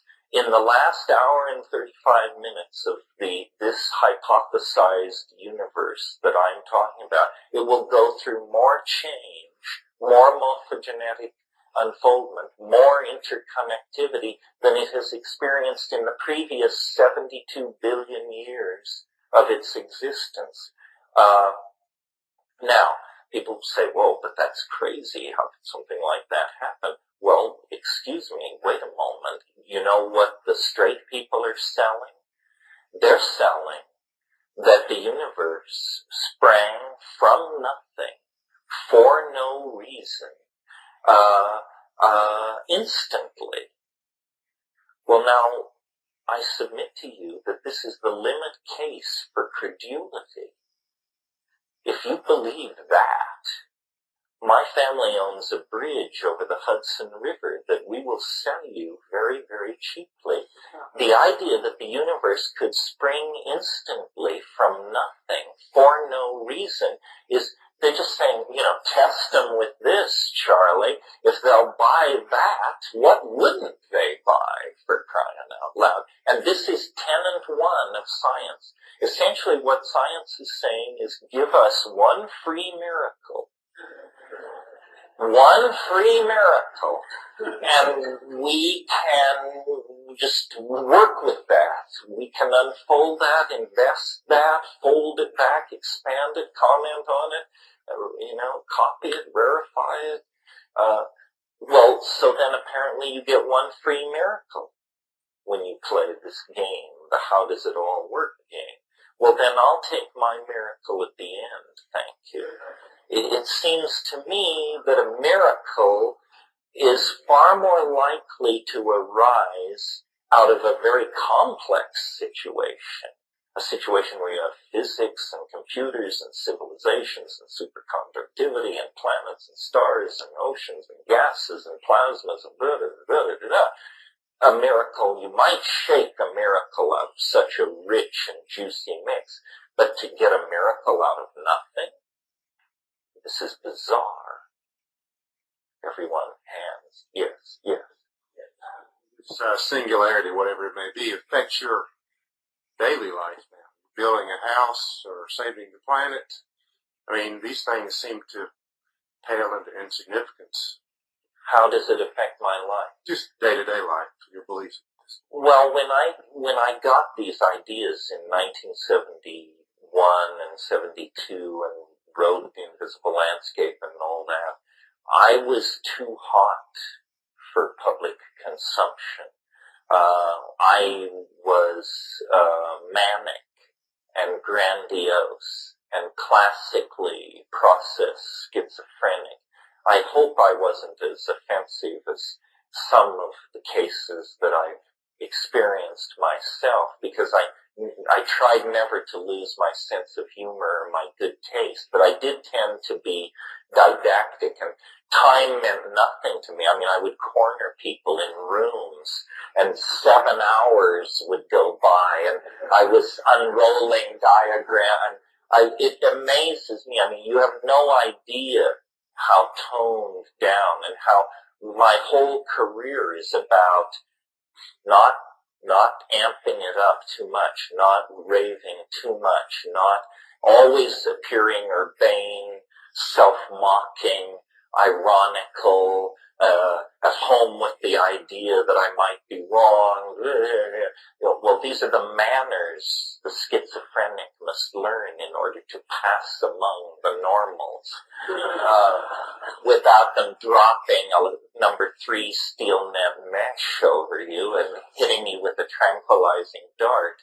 So, but, that was 72, 82, 92. It was, my God.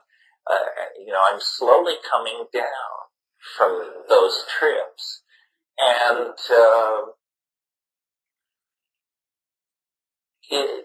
if the question pertains to, is novelty theory permission to sit on your ass and not be involved in political action or building community?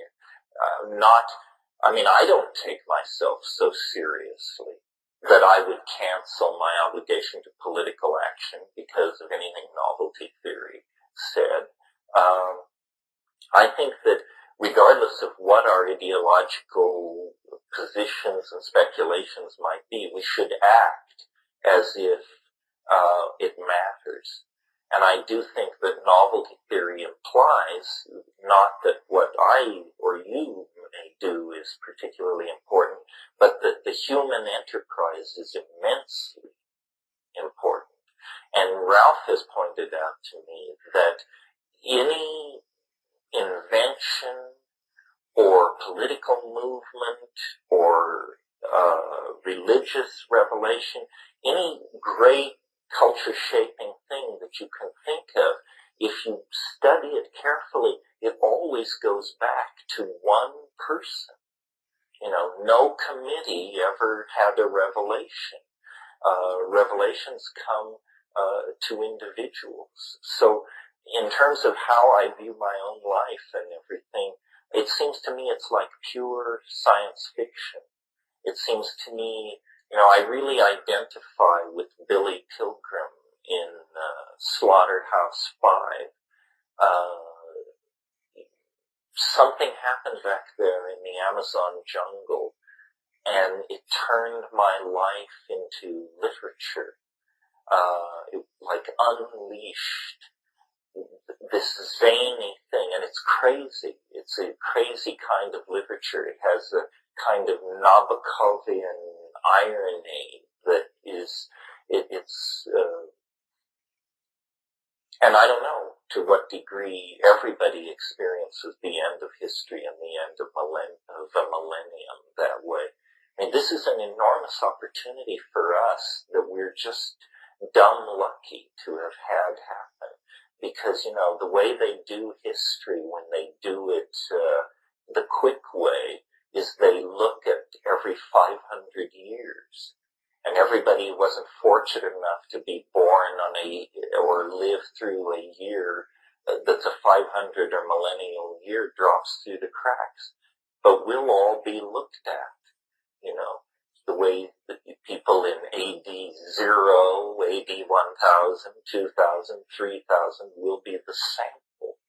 So, I don't know where all this stuff leads to, because the truth of the psychedelic experience is, we could have a week long, we could have a month long, we could just spin endless tales, and sitting here talking about it doesn't come close to being loaded. I mean, being loaded is so hard to grok when you're really loaded, when you're really out in the billows, when you're really can't tell whether you're Agnes or Angus. And so then the implications just filter down from a great distance. So it's as though I've always felt, I'm not really religious in any ordinary sense, but I've always felt the psychedelic thing is like a religion with a God that is present. You know, I was raised Catholic. They're always yammering at you about how God is present on the altar. And, well, no, there's some bread, some wine, some mumbo-jumbo. But I think the reason the church, as it financed the conquest of Mexico, the reason it was so furious in its oppression of the mushroom was because the people called it Teononacatl, the flesh of the gods, and it demonstrably was. And, you know, I kid people about yoga and meditation and all these things. I've done them, probably not enough to really know what I'm talking about. But the psychedelic thing, it's not about effort. All other spiritual paths are represented where effort, either the effort toward moral purity or good works, ethical behavior, or ascetic practices, some enormous effort is necessary to deliver you into the presence of the mystery. What is needed in the psychedelic thing is not effort, but very discriminating understanding of when and where to apply slight amounts of pressure, because the thing works. It works, it has gas in it, the tires are good, it works. And so then suddenly the issue is not how do I find it, but now that I found it, where do I derive it? And it's like the end of spiritual childhood or something.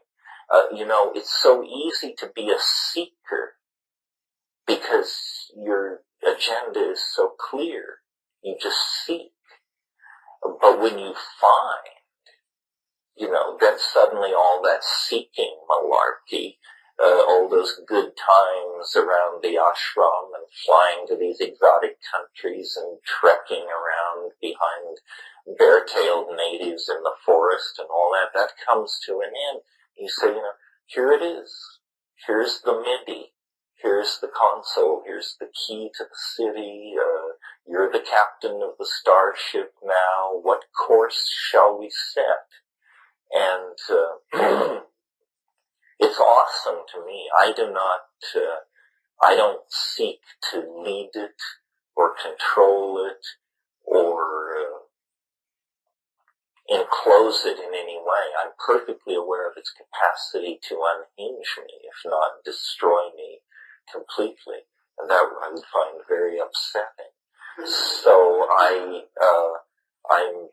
treat it very fragilely, but it's a living mystery.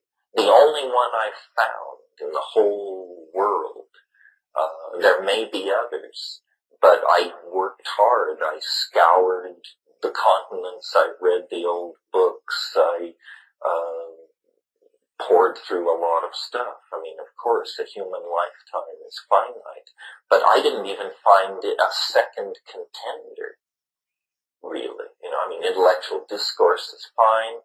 Mathematics and music stand behind all this, but they are definitely the handmaidens of the living psychedelic experience. They're necessary lenses to make senses of it, but it's this mysterious thing, and people say, well, is it spiritual? Are we better people? Are we better people for being involved with this? That's a very interesting question. You know, the Mormons think they have the answer. The Hasids, the Zen people. Are we any different? Or does the fact that this is an experience make it different? Or is in fact this a grace so gratuitous that it's granted to the morally destitute, our dear selves? You know, this is the only way bad people can see God. It's a great puzzle how cultures lose their way. I mean, in the 20th century, we have the example of National Socialism in Germany. In the course of this weekend, we've talked about how Vedic India was based on the total celebration of some kind of psychedelic, and that it was lost, 100% lost, so that, you know, there are a few pundits in India who claim they know what soma is, but nobody can produce something which performs as advertised. Greater than Indra, greater than Brahma, shaper of the world, soma. It's pouring forth from the soma presses, gushing forth to intoxicate the multitudes. Well, what kind of drug is this that you can have 3 daily pressings and intoxicate hundreds of people, and it has no reputation for anything except the highest state of ecstasy, and this goes on for 1,500 years, and then bingo, nobody knows what it is, nobody makes it, nobody can find it. It's just something talked about in old books. How do cultures lose their way? It's a hard thing for us to understand with our electronic obsession with, you know, preserving everything, digging in colonial outhouses and cataloging the pottery shards and all this. We're savers of the past, but you know, many times, several times in Chinese history, there have been enormous book burnings to basically dial back the cultural clock to zero and start it ticking again. The burning of the Alexandrian Library was an event like that in the West. I mean, there were over 1 million volumes in the Alexandrian Library. And, you know, the guy who burned it said there are 2 kinds of books here. Those who contradict the Quran, they are heretical, and those that supplant the Quran, and they are superfluous. Let it all burn together. And that was the second burning of the Alexandrian Library. It was also burned by a Christian barbarian enthusiast called Alaric the Visigoth, the same clown who burned Eleusis behind. You. I just have 2 brief questions. The first one, I just wanted to know more about the visual puns of the machine-like elves, or elf-like machines. And the second question is, I know of someone who recently went to Holland and they brought back some tryptophan, and I'd read something in the literature about combining an MAO inhibitor with tryptophan, and I just wanted to know if you knew anything about the effects of that or anything like that. Well, I think tryptophan is an MAO inhibitor. I'm not sure. Tryptophan is a common amino acid. If they're thinking of starting toward DMT, I think you can start from tryptophan, but I think it's easier to go from indole. As far as self-transforming elf machine puns, what exactly did you want to know about them? Just if you could kind of elaborate on the 3-dimensional, 4-dimensional, 5, what, maybe give an example of, I know it's kind of hard to put into words, but. Yeah, well, it's some kind of transformation of category, where things are made out of things which are impossible. I mean, as I said, how can something be made out of yesterday, consomme, and hope? It's impossible to conceive of something like that. And so, in the presence of these puns, they they break down ordinary reality even more than it's broken down anyway in the DMT state. It's like, it's not enough that you're loaded on this psychedelic mega hallucinogen. Now they tell you crazy jokes, which you get in that state. It's sort of like the surrealists used this, saw the pun as a way of opening the crack between the worlds. And it would be a great challenge to artists to do this. I mean, the surrealist I'm thinking of who certainly leaned on this was René Magritte, where, foreground and background trade shape and outlines of things are silhouettes of other things, and this sort of thing. Maybe it's a uniquely human capacity. And we can argue about whether animals think or not, but I don't think anybody would give you much of an argument that they pun. There's very little evidence of that.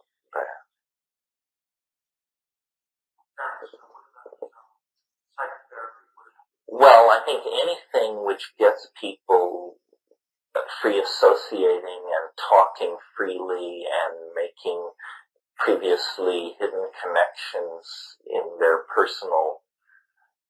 biographical material, in doing that in the presence of a skilled therapist. If the therapist then practices their craft with skill, it's hard to see how that isn't going to synergize the therapeutic process. Is there a venue for that this month?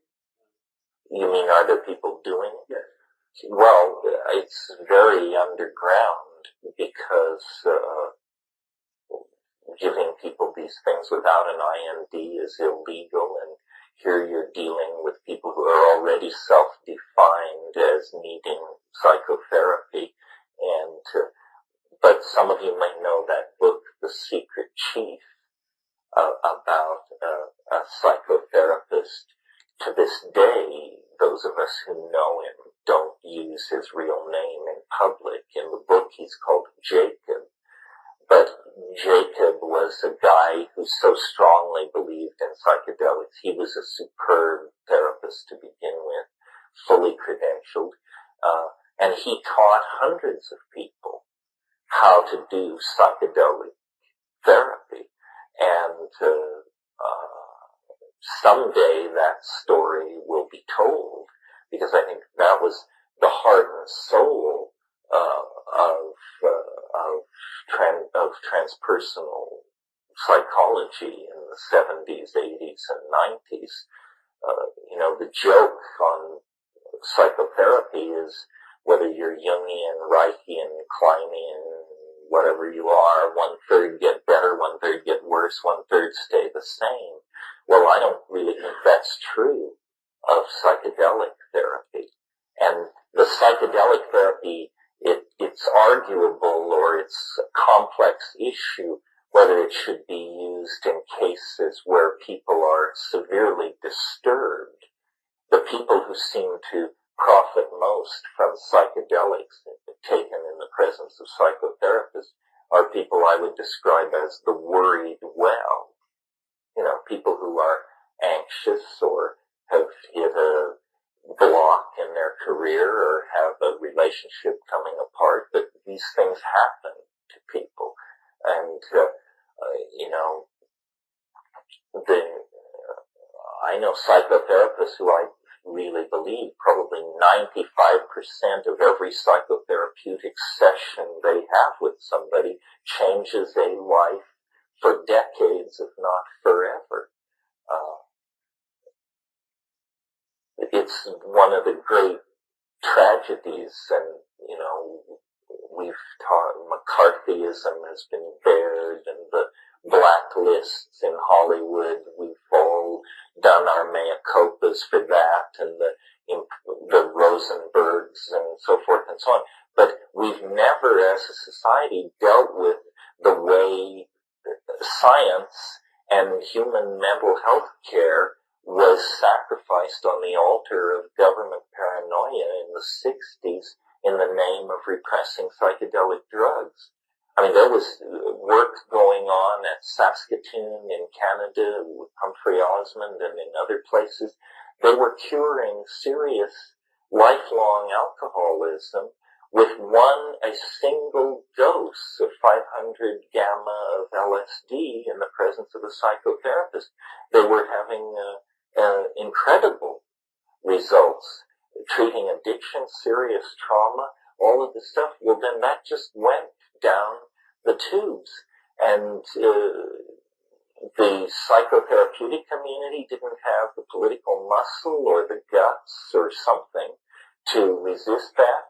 The scientific community, which is very quick to tell government and everybody else to take their hands off, they can do anything they want with studying human sexuality, they can do anything they want with animal experiments, they can do anything they want. Well, they just totally folded on this drug thing. And, you know, my brother is a professional drug designer, molecular chemist, and his career, this whole story of his career is how unwelcome and threatened people felt by having good psychochemists in their presence. If you're going into medical pharmacology, stay away from psychedelics if you want to have any career at all. The number of people who've been able to overcome those barriers and make significant careers and do research and publish, you can count on the finger of one hand. The national community as well. It's not as bad, but it's still, most of the world just doesn't deal with it. I mean, Germany, there's some people, chemists, other people interested, so some Swiss people. It's sort of traditional there, you know. I mean, try and name a psychedelic drug that wasn't invented within 700 miles of Berlin. It can't be done. But, you know, the Japanese make no contribution. The English make no contribution. The French make no contribution. It's just not looked at. Bizarre. Because the impact, you know, if you're a psychotherapist or a neurophysiologist or anybody else, the impact of giving somebody 200 micrograms of LSD, which is a vanishingly small amount of physical material, is just stunning. But it's not been pursued, yeah. Ibogaine is interesting. Ibogaine is a psychoactive alkaloid that occurs in a plant, Tabernanthe boga, that occurs in Western Africa, in the armpit of Africa, in Gabon and Zaire, and it's used traditionally, although we have no record of it being used by anybody before 1850, which is kind of peculiar, because it looks like an ancient usage, like people have been at this for thousands of years. But the Portuguese have been in there since the 1430s, and there's no mention of ibogaine before 1850. It's a bush. You scrape the bark, you eat it, you hallucinate. The alkaloid is unique and psychoactive on its own. The reason research is being done in this country and it's being somewhat talked about is because the claim is made that it interrupts heroin and cocaine addiction dramatically. I wouldn't rush to sign up for that. I mean, it may. I think all psychedelics have this ability. It's not that ibogaine is a magic bullet for heroin addiction.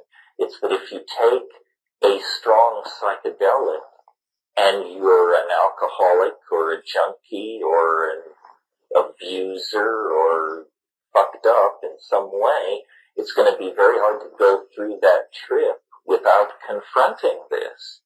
And then you just say, you know, I'm killing myself, or I'm making the people around me unhappy and killing myself.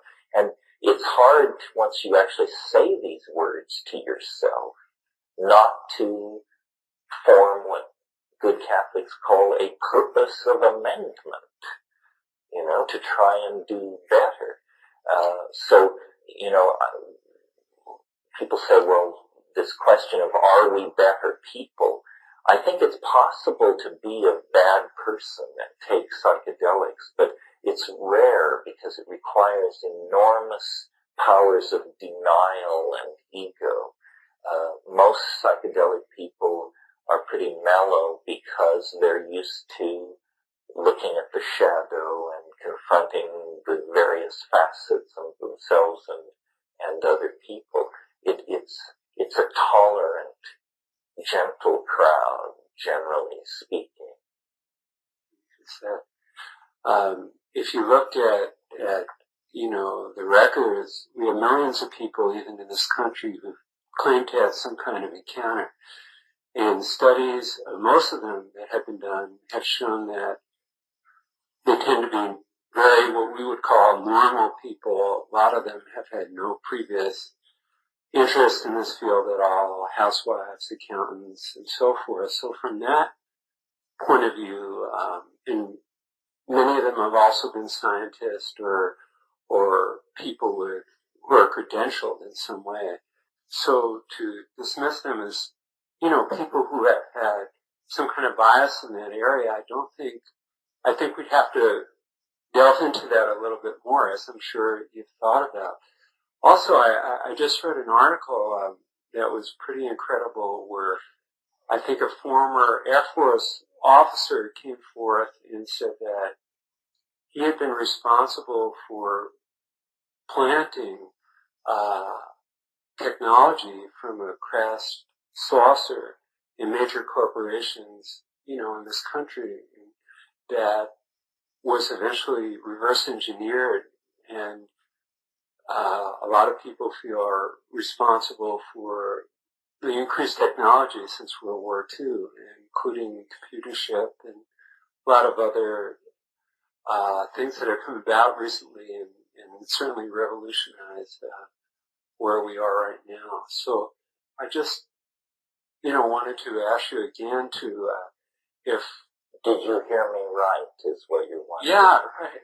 I know your previous writings have been somewhat more liberal in that regard. Well, first of all, let me say, I saw a flying saucer. I saw it up close. I wrote about this in True Hallucination. But are you suggesting, you said millions of people believe they've been abducted. Are you suggesting that that you believe that millions of people have been abducted? I didn't say abducted, I said had some encounter with, like yourself possibly. Oh, well, by some encounter, if what we mean is that some people have felt the cosmic giggle come near, I don't think you can get through life without that happening. The problem I have is, first of all, this is hard to talk about, but maybe worth talking about. First of all, because of my position as whatever I am, I get to meet all these people off stage, so to speak. And it's not been a confidence building experience. Also, I noticed you had a tendency in your question to lead with credentials. An Air Force colonel, a Navy officer, a ex-NASA scientist. And when I hear the phrase ex-NASA scientist, I reach for my revolver. This is I think what we have to, first of all, nice people do not understand how mendacious, scheming, lying, and bizarre, pathological people are. They can't imagine it. That's essentially what being a nice person means, is evil is a mystery to you. I think that a lot of people are making a lot of money spreading anxiety. Anxiety is cells.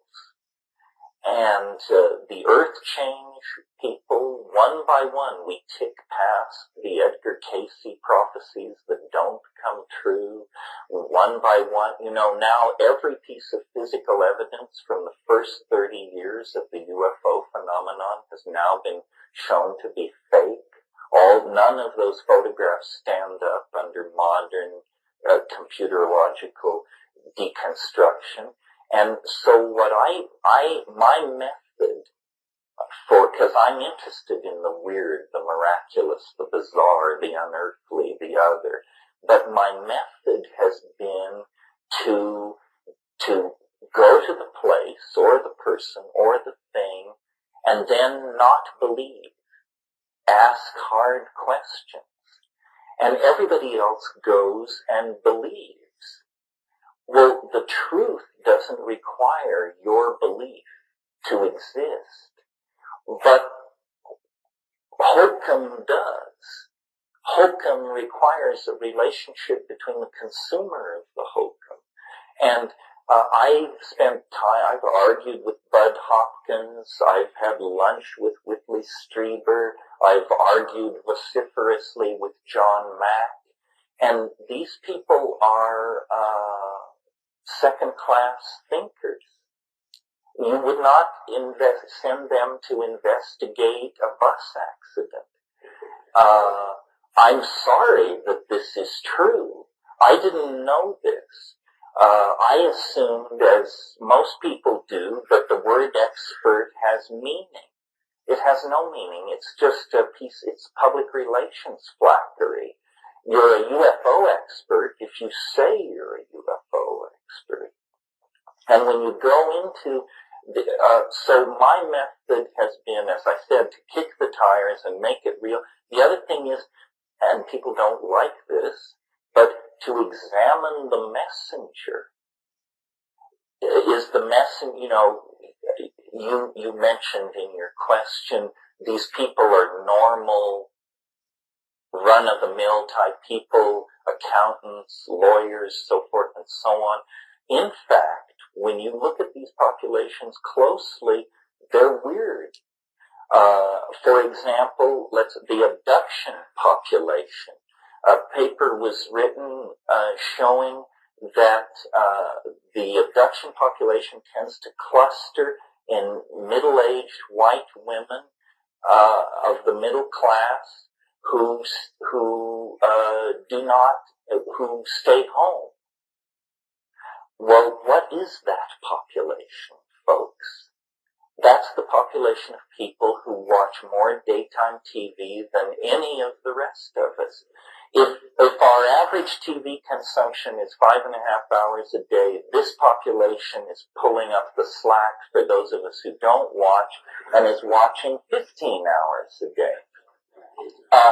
And this is an area where, you see the newspapers being vended at the grocery store. Virgin Mom 9 gives birth to alien Christ. Are we all clear that this is a joke? All of us, including the remedial readers and the people who just got off the boat from Somalia last week and everybody, are we all looking at it through the eyes of a Harvard intellectual with a BA in English literature? I'm not sure. So this is what I call the balkanization of epistemology. And part of it has to do with us all apparently this was left out of our curriculum recently, what's called rules of evidence. If you're a lawyer, you learn what are called the rules of evidence. What do a given set of facts actually mean? And in this UFO game, people, first of all, they repeat things, and never with citation. They say, did you see that article the other night, or that thing on Channel 6 a few weeks ago about this thing that happened in Argentina and it's never accompanied by citation. So it's a multi-network game of telephone where these rumors move out and are endlessly adumbrated and changed around, and all for the purpose of filling in people's blank spaces. And I don't like I think there are two phenomena. I'm not saying there aren't strange lights in the sky, that we may not know what they are and that they could be anything. But that's subject Subject B is the UFO community as a social phenomenon. It's a paranoid community. These myths that are being propagated are always myths of disempowerment. It's that they came to Babylon and gave us an alphabet because we couldn't think it up ourselves. It's that they're giving us fiber optic technology and computer chips because we couldn't think it up ourselves. It's always about poor humanity receiving the largesse of the Space Brothers, and all we have to do is trade them human fetal tissue and some other stuff, and they'll be happy. It's a backward fantasy that the media has drummed up into a hysteria. And if you really care about it, if it really speaks to you, then you must go and investigate it. You cannot understand it by consuming it from the media. Because all these people that you hear about, Jacques Vallée and Bud Hopkins and John Mack, the gods of this, do you think they would stand out if they were sitting here in this room? Do you think if we had them in front of us that these would be towering geniuses or men of deeper insight than you and I? Get real. You know, it's just the new age book circuit. It's just marketing and people making careers. Not that they're insincere, but that they're limited, as you and I are limited by our understanding and our past history. I was invited a few years ago to speak at a big UFO conclave in LA, and I had never been to one. And I thought, as I'll bet most of you think, who have a moderate interest in this, that if you go to one of these things, what you will find is a whole bunch of sincere people who have had strange experiences and who are trying to figure it out together. That is not what you find. What you find is booths, the Urantia book, Commander Rama, the Raelians, Billy Meyer, the Palladians, the Roswell incident. And these people operate side by side, having coffee, holding smokers for each other, and so forth and so on, with no sense of cognitive dissonance whatsoever. You know, it doesn't ever strike them that if the Raelians are right, then how can Commander Rama be right? And if he's right, how can Billy Meyer and the police? This doesn't come up as an issue. And you realize these people are having a lot of fun. But they are not, this is a support group for some kind of fallout from a religious hysteria. This is not about the study of strange lights seen in the sky at night. And if you try to talk about that, people will just look at you like, you know, who let you in? You know, it's now all about channelings and prophecies and the rise of Atlantis and the beam from the center of the galactic whoop-de-doo and the photon belt and the coming of Melchizedek if Maitreya will get out of the way, and on and on and on. And I find the only defense against this is the conjuring rod of irony and reason. You know, if it seems absurd, it probably is absurd. Now, I'm not saying that the world isn't strange. I'm actually saying that the world is stranger than these cheerful UFO enthusiasts can even begin to imagine. The stars are so diffuse in space and time. The evolutionary time spans available to life so vast that the idea that the alien intelligence will, you know, communicate through sparkling-eyed, blue-eyed, middle-aged women with bold haircuts and muumuus is mind-boggling to me. And so it's just a matter of And, how do you tell? And I have this argument with Ralph all the time and Rupert because they're both softer than I am. And I'm getting more hard-boiled in my old age because I see how a lot of people take all this stuff much too seriously and can't even really think straight. I read an interesting essay a few months ago in a book about all this by Douglas Stillings, and he said, when you encounter somebody with a strange belief, the question we have been asking the wrong question. The question we've been asking is, why do you believe this? Wrong question. The question we should be asking is, why do you believe that you believe this? Because the interesting thing is these people don't act differently than you and me. Somebody can claim they were an abductee and they did this and they did that. They don't act the way I would act if I were abducted. If I were abducted, I would come apart at the seams. Do you realize the implications of being abducted by an alien spacecraft? I don't think I would be satisfied to just tell my story to John Mack and become case number 232 and then sit back and let him handle the public relations fallout of it. These people do not behave as though their story was true. They behave as though it's a story. And so somehow what we're dealing with here is clashes of epistemic values. The Carlos Castaneda phenomenon was a good example. Half the people who want to talk about Castaneda want to talk about, is it true or not, or was this guy some kind of a charlatan? The other half says, what kind of a question is that? You don't even understand the issue. It doesn't matter whether it's true or not. Well, without taking sides on that issue, notice that these two groups don't have much to negotiate because for them, the very notion of truth has taken on a different meaning. One is saying the truth of myth is truth, and the other is saying the truth of myth is a bullshit concept. We want to know if this is the truth or not. Yeah.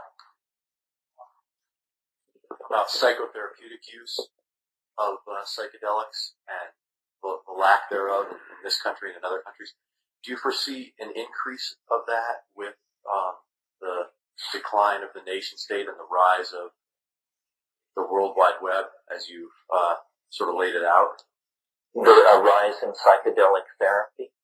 Well, because from what I understood of what you were saying, one of the main reasons why that's been, marginalized and pushed under and scheduled to the degree that it's been scheduled is because the nation state, it doesn't serve the nation state to have psychedelic activity going on a large scale. And so if, nation states, in the next 15 to 20 years go on the decline and are marginalized in their power and scope and, either, corporations or global community take over, do you foresee a rise in psychedelic use Yeah, I think so. I think, we talked about the world corporate entity that's emerging, that the world is being replaced from 200 nations to 1,000 corporations. The values are very different. Corporations are not particularly interested in suppressing dissent in quite the same way that nations are, because corporations don't argue their existence from a philosophical position. The other thing is corporations hate unregulated markets. And so I can imagine, drugs are a commodity, an enormous money-making engine. And it would be better for everyone, cynics, users, purists, manufacturers, physicians, governments, if drugs were simply an ordinary commodity, and if abuse of drugs was treated like any other mental aberration. simply you would be dumped into the mental health care system for treatment rather than criminalized and humiliated. It would be much cheaper for health care management and the legal system to treat it this way. Essentially, the situation now, the reason drugs are so severely repressed when it's such a money-losing proposition to do that is because the nation state is carrying out a vestigial obligation to the church, to Central European Calvinism. I mean, the reason drugs are illegal is because they're evil, fundamentally. Well, I think the corporate state will move beyond such theological claptrap and just say, well, they may be evil, but so is pornography, so are a lot of things that we traffic in with great gusto. The shift to the world corporate state is an ambiguous thing. The nation state used war as an instrument of national policy. Corporations don't do that. I mean, yes, there is a large trade in armaments, and those arms are created by corporations, but armament trade is a small percentage of overall global economic activity. The world could live without corporations that produce armaments, and so could capitalism. The world corporate state is unfriendly to racism. In fact, it doesn't like any kind of boundary definitions in the customer class. It wants everybody to think of themselves as Joe Normal with the buying patterns and tastes of Joe Normal. What are the other differences? Well, it's non-ideological. You know, all the world corporate state wants to do is pick your pocket, which when you think of the political agendas we've survived in the 20th century, somebody who just wants to pick your pocket doesn't exactly sound too bad. Yeah. Yeah, that's a difficult question because of, when you have corporations, you have things that have to be manufactured. I've been dealing with the uprising in Chiapas, you know. Somebody has to make the stuff. There is a point where there are uprisings and where it is shut down, where there is great violence that occurs. We don't hear about it. You mean violence at the behest of corporatism? Indeed. Yes, but it's nothing and we have a record of it. I mean, it's nothing like erasing the cities of Europe by aerial bombing or something like that. I agree. There's a low level of. It may be low level. It seems fairly high level, where you know a company will go in and say, you know, Guatemala is becoming socialist. Let's go to the law firm. We'll hire the lawyers, they'll get in touch with the political people, and we'll go down there and, you know, assassinate whoever so that United Fruit can continue. That's just, you know, an easy example. Well, if assassination is a tool of corporate statecraft, I've always sort of leaned toward assassination. Have you ever noticed how few innocent people get ground up in assassinations?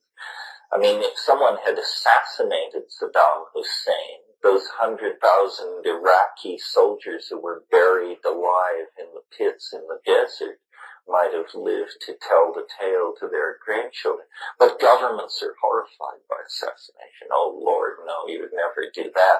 The entire fabric of diplomatic understandings established since the Congress of Vienna would come unglued. Far better to conscript 1 million 18-year-olds and send them off to try to kill the leader by the fair rules of international diplomacy. The credit, you know, capitalism is so triumphant now that its salvation will probably have to be self-generated. In other words, it's not going to come from slave uprisings or a papal encyclical or it's simply that capitalism is going to have to grow smarter And they're trying to do this. And once they smarten beyond a certain point, they will carry out what is essentially a Marxist analysis of their own situation and realize we can't keep doing this because the open system of exploitable natural resources that we are assuming doesn't exist anymore. And we can't lift everybody to the level of the American middle class without cutting down every tree and digging every vein of metal on the planet. Now there are always, as I've tried to stress in this weekend, there are always technological fixes. And it may be that there will be a technological fix for this as well. One thing we haven't talked about it at all, maybe it's been mentioned, but certainly not unpacked, is nanotechnology.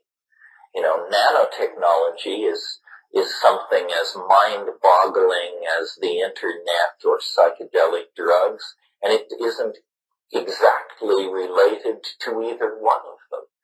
You all know what I'm talking about. I'm talking about these people, many of whom are clustered down in Cambridge and Boston, who propose that we're on the brink of an entirely new way of making things, that things can be made from the atoms up in chemical soups, that everything should be as small as possible.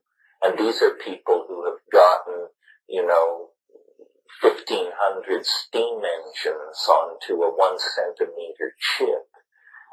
The cover of Scientific American a few years ago had this 1 centimeter chip with over 1,500 steam engines on it. More steam engines than were operating in England at the height of the age of steam. Now, of course, each one of these steam engines produced 1/10,000th of a millinewton of force. Not much, but at the molecular level, enough to kick a tiny molecular gear into action or throw a switch or something like that. Nanotechnology is coming. It's so mind-boggling that they haven't spent any money on public relations. In other words, getting the people ready. So very few people realize how close this is. I mean, the AI may be off in the mists of time. Practical nanotechnology is already here. They make electric motors, 16 of which can fit inside a human hair. And what's envisioned is a world of aerosol dusts that are architected machines that are creeping over our bodies, through our bloodstream, in our houses, inside our larger machines, and everything is made of diamond, because diamond is the easiest material to manipulate at the atomic level.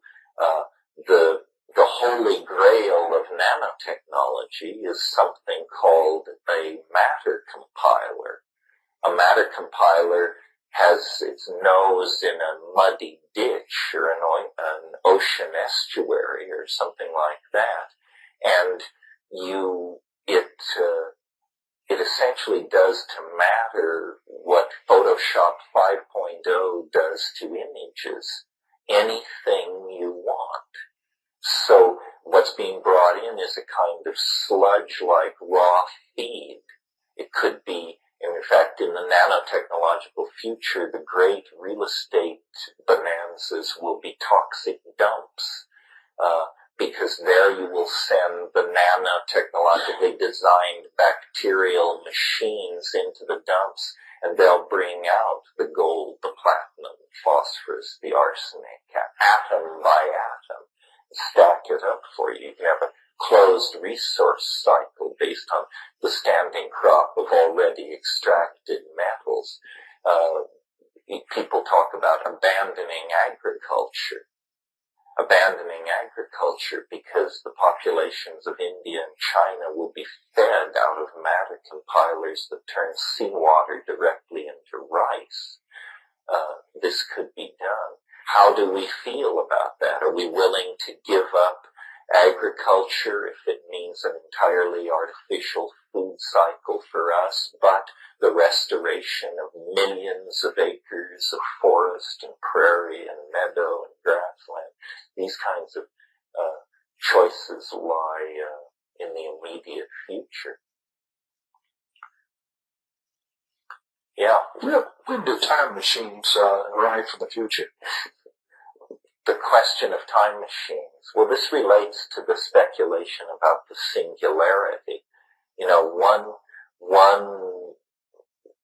scenario for envisioning the singularity at the end of time would be, here we've had this graph, which for millions of years has described the unfolding of process, and then at 2012, at the certain date in 2012, it reaches infinity, or it stops working. In any case, it indicates novelty becomes maximized at infinity, and then there is no more time. Well, you know, trying to imagine various scenarios which would destroy time or obsolete time. One is a technology for moving through time, the literal annihilation of time by vehicular traversing of it. Well, time machines have a checkered intellectual history. Some people claim, with good reason, they're impossible. Other people claim they're only impossible under certain conditions. What's usually put against a time machine theory is what's called the grandfather paradox. The grandfather paradox is, if I had a time machine and I traveled into the past, I could kill my grandfather. Then I wouldn't exist. Then I wouldn't have a time machine. Then I couldn't travel into the past. So how could I kill my grandfather? So this apparent logical contradiction is used to say that the travel is impossible. Notice it doesn't restrict travel forward, in the forward direction. In quantum physics, it's routine to handle, to send charges and qualities backward through time in these equations. And people have always said, well, it's just a mathematical convention. It doesn't really mean anything in the real world. Well, but how do we know? We don't know. As we approach the speed of light, according to Einstein's theory of relativity, time slows to nothingness. At the speed of light, time is at zero, eternity. If you were a photon, you would have no notion of time at all, but the universe would appear to be aging wildly around you, but you would have no sense of time passing. Are time travel technologies possible? A lot of people are beginning to think so. Some of them require almost godlike technologies. In other words, if you could spin a cylinder whose radius was that of the planet Saturn and whose longitudinal length was 10 times that, if you could spin it at the speed of light and you traversed its perpendicular axis, theory indicates you would be spun into the past. Well, we can't even dream of technologies like that, but it seems to indicate that in principle these things can be done. Some people believe there are black holes in the universe or wormholes that might be potential doorways to other dimensions. The wormhole theorists calculate what kind of energies it would take to pry open the mouth of one of these wormholes and hold it open long enough to push some information down it. Well, its materials, orders of magnitude more tensile in their strength than anything we can produce, but still not inconceivable in some far-flung future. my notion about a time machine is that it's not what it looks like. If you had a time machine and you used it and it worked, I think it would actually have the effect of causing the rest of the history of the local universe to happen instantly, because it would collapse the local assumption of a symmetrically evolving dimension. What I mean by that is, in order to keep the grandfather, well, here's the idea. Suppose you had a time machine that you had never used. You were the inventor of the first time machine. And on a certain day, you used it and sailed off into time, the future. Well, then the presumption would be, since you're the inventor of the first time machine, that just moments after that event, time machines from all points in the future would converge on your departure point. People who would come back to see the first voyage into time. This is presuming a universe where you can travel back into time, but only as far as the invention of the first time machine. Well, this is the kind of universe I think we're living in, for no good reason other than this is what the mushroom told me. I said, is time travel possible? And it said yes, and I said into the future, and it said yes, and I said into the past, and it said only as far into the past as the moment of the invention of the first time machine. I said why, and it said because before that there were no time machines. Duh.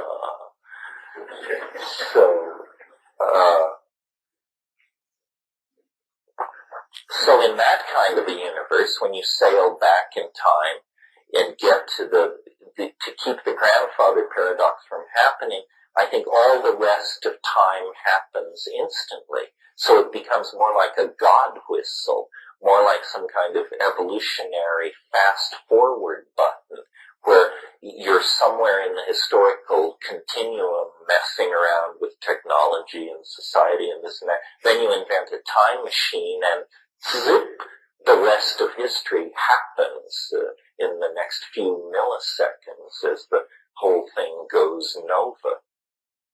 Yeah, machine is a very general term. I mean, the machine might be a mantra, a drug, a physical position. This is the kind of stuff we were playing with at La Chirera. But I'm now afraid of it because I know that it's real. You have to believe you're going to fail to attempt to build a time machine, because no one in their right mind, if they thought it was going to work, would in fact climb into the gleaming saddle and slam the lever forward. You have to believe that you're going to fail, or you wouldn't do that. I had a particular psychedelic journey where I was going into the wormholes and I was realizing, wow, if people really are serious about doing this, this is the way, because I was actually feeling like I was able to go wherever I wanted.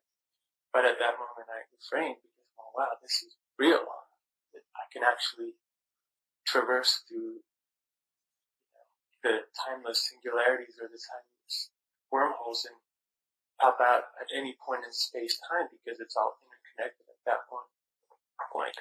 The name of the game is to bring back real information. I mean, that's how you will convince the rest of us to do it and to believe you. And I think it can be done. I think probably shamanism is about this.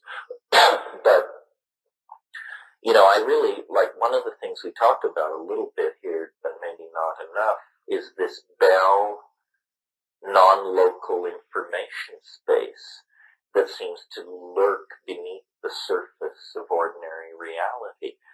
For 50 years in quantum physics, this was denied as so counterintuitive and leading to such bizarre conclusions and possibilities that it must be impossible. And now they've done experiments that pretty much show this is real. This is real. And what it means is all the mystics of history were right. You can journey from any place in the universe to any other place instantly. You can extract information that lies on the other side of the cosmos instantly. It's all done in the imagination. The imagination is this sense which you have that is your non-local perceptor. Your local perceptors are your eyes, your ears, the surface of your body, so forth. The non-local perceptor is the imagination, and it's giving you a continuous holographic readout of the Bell non-local dimension, and it's like a cheat on your being trapped in the evolutionary cul-de-sac of Newtonian space and time. You are trapped in the evolutionary cul-de-sac of Newtonian space and time, but you have this little tiny peephole, this doorway into the entire cosmos. All the races that ever were there, all of the catastrophes and civilizations and philosophies and messiahs and so forth and so on.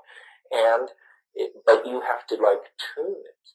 99.99999% of this Bell information is utterly incomprehensible to the human mind because it's on a scale too large or too small, or it involves premises or environments or presuppositions so bizarre that we can't grok them. But the remaining 0.0000001% of this data is absolutely fascinating. Beings, philosophies, works of art, ruins, planets, hierophanies, strange music, strange art, strange ideas, endlessly to be explored and then to be brought back as much as can be to the human camp and examined. I mean, we are hunters and gatherers in hyperspace as much as we are in 3D. And what we're roving and scanning for in those informational spaces is things which delight us or make life more comfortable or inform our relationship to each other or our environment. The future lies in the imagination. You know, the imagination is going to get louder and louder and louder. William Blake saw this. We talk about virtual realities, designer drugs, downloading ourselves into circuitry, travel through time, disincarnate bodies, cloned identities, gender shifting, point of view shifting, all of these things. This is all about the rules of mind overwhelming the rules of physics.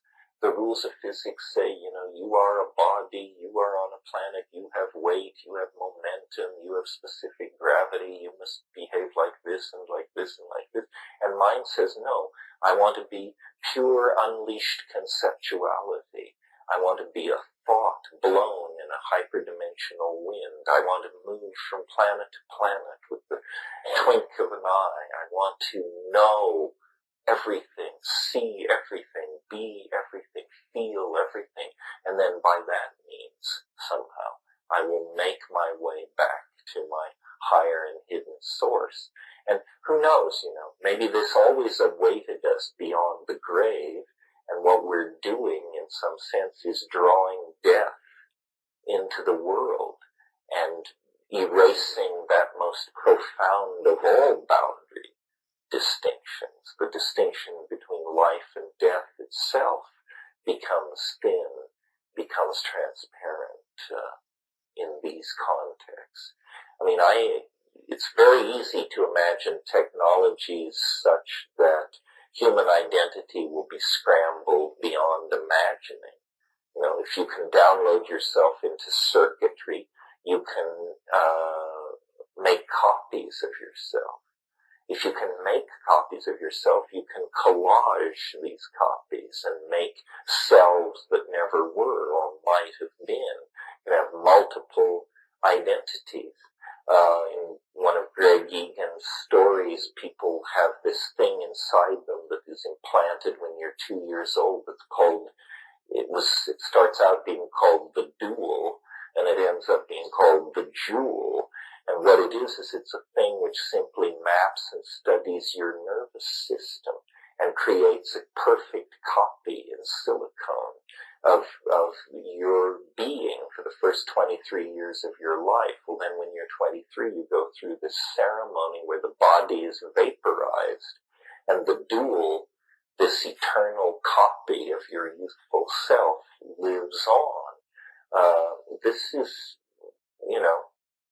within reach. Hans Moravec had the idea that you could take, you could nano-engineer bacteria such that you could nanotechnologically engineer a leprosy bacteria, because leprosy moves along the nerves from the point of infection. A bacteria that would lay down a thin wire of molecular gold along every nerve. And so you would undergo these operations where you would slowly be changed into a thing of gold and silicon, glass and arsenic, but there would be no moment of transition, no loss of consciousness, no speed bump, no transition of identity. It's just over time you would become something completely eternal and machine-like. You know that poem by William Butler Yeats, Sailing to Byzantium, where he says, "Once out of nature I would be a thing of gold and gold enameling, set before the lords and ladies of Byzantium to sing of what was and what will be." Once out of nature. What he means is when I am dead, I will be a thing of gold and gold enameling. There's the image of the flying saucer coming out of the collective unconscious. We want to become the stone. We want to become somehow a living thing that is nevertheless has the character of machinery and objectification. It's a very complex image in the human mind. With Christ at one end of the spectrum and the universal medicine of longevity at the other end of the spectrum, and then all these adumbrations and resonances, the philosopher's stone, the grail, the gift difficult to obtain, the magical object, the talking stick, the jeweled self-revealing basketballs of the DMT state. In the 53rd fragment of Heraclitus, he says, the aeon is a child at play with colored balls in eternity. And, this makes no sense until you smoke DMT, and then you find yourself in the presence of the aeon, the archon of the world age. It's a child at play with colored balls in some kind of a virtual reality. Yeah.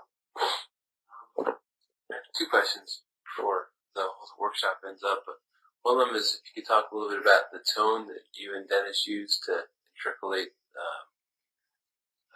tryptamine molecules in DNA, how you decided to use it, that particular tone, if it's occurred again in your life, what it may mean to you, as well as just a brief comment on gender ratios in your workshops, whether there's more men than women usually. You've talked a little bit about that before. I've heard you say that men may be more drawn toward the psychedelic experience because of some lack of intuitive knowledge about. Yeah, well, I don't know why exactly it is. It certainly seems true that men have a deeper relationship to drugs than women. I think that's generally true. Even hard drugs.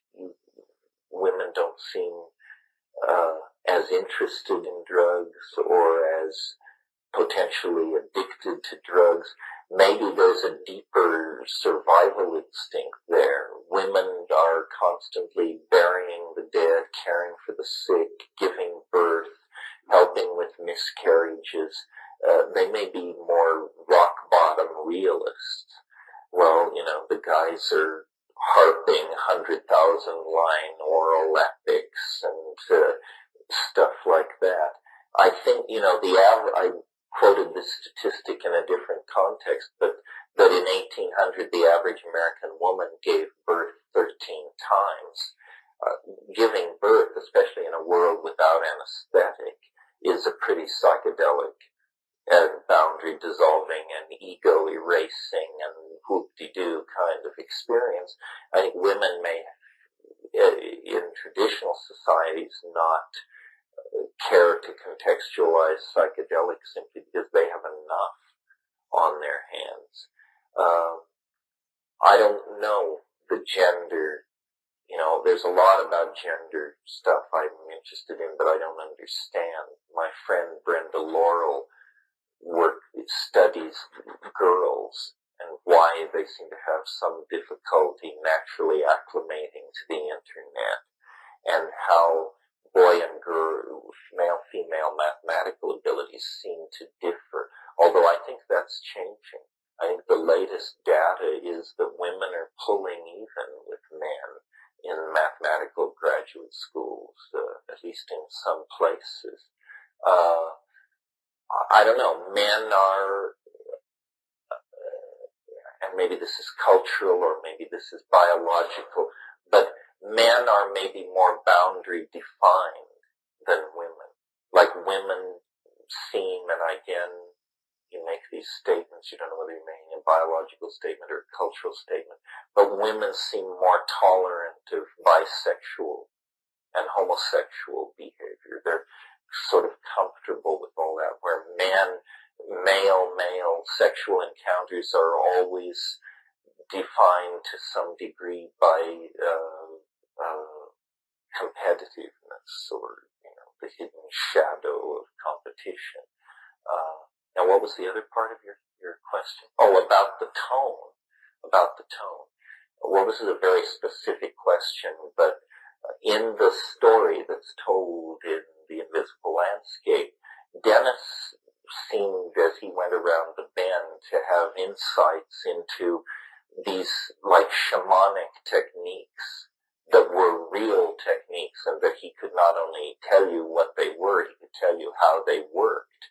And one of the things he insisted upon was that you could use your voice to transduce energy into your own body and other people's bodies, which this is no news. Acoustical signals are a good way to transduce energy across space, but that you could actually use it almost like a acoustical laser or something like that, and that you could interfere with the normal chemistry of these drug molecules and make them enter into bonding situations that they would normally not have affinity for the bond. You do this by making them superconductive. You make them superconductive by stilling their molecular motion. We tend to think of absolute zero as a temperature, but in fact, when an atom is still, from a physicist's point of view, it's at absolute zero. At absolute zero, the normal rules of bonding are canceled, and these things become like sticky. They'll bond to anything. And so he said you could use voice to form a relationship of the geometric incident of the angle of attack of the incoming acoustical wave as it encountered the molecular matrix, that it would cause some of these molecules to become superconducting, and that then they would bond permanently into the bond site of activity, and that instead of having a transient psychedelic trip, you would lock this stuff in. And he envisioned the harmine molecule, which has these two Mickey Mouse-like ears of benzene rings hanging off the pentexyl structure of the center. He visualized them like vibrating antennae. And he said, you will land these molecules into the nuclear cleft of the DNA, and then bond them in with this acoustically generated sound, and then forever after, the person that we do this to will have a standing waveform holographic image in their imagination of the sum total of space and time. It was like he said, you'll get this image of the universe that will be sort of like your interface to the big internet. The internet where every star is a website. And the sound that you were to make to cause this to happen was the electrons, an octave, or a harmonic of the electron spin resonance of the harmine molecule in your system. And it is true that a significant percentage of the people who take ayahuasca report a loud hum. A hum. It was a hum. And so he felt that by imitating these molecular hums and tuning through them, that you only, according to him, you only had to make the right sound for a few milliseconds, so that the doing the scales was an effort to hit all possible sounds, knowing that when you got it right for just a few milliseconds, it would lock in. And so these sounds sounded somewhat like this.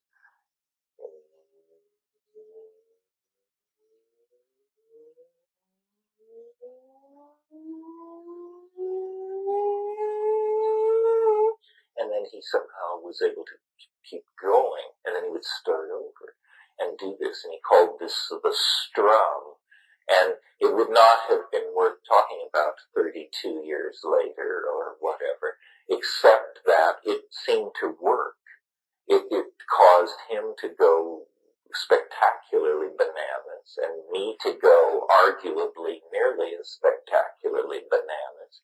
And in a way, that trip we've never come down from. I mean, I'm not saying that as I sit here I am in contact with the eschaton or the spinning violet torus of hyperdimensionally stored holographic information. But on the other hand, I feel a very strange, weird connection to those times, probably because he put all kinds of strange suggestions into my mind. I mean, at one point he said, we can never leave this place. We'll never leave this place. He said, but we have to fashion an image and send it forth.